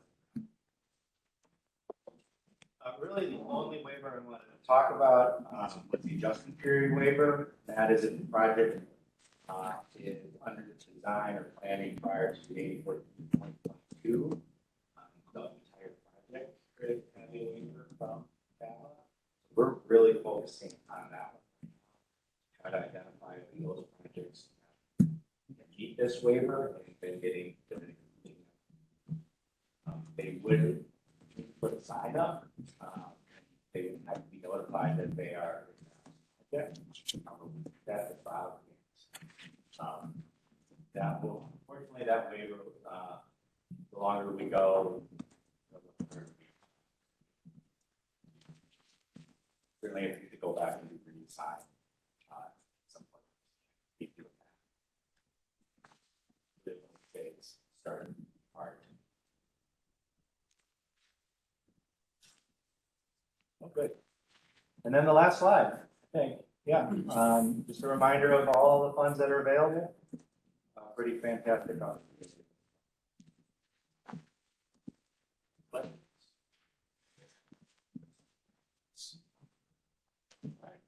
Andrew, you want to say that? Flip, yeah, flip.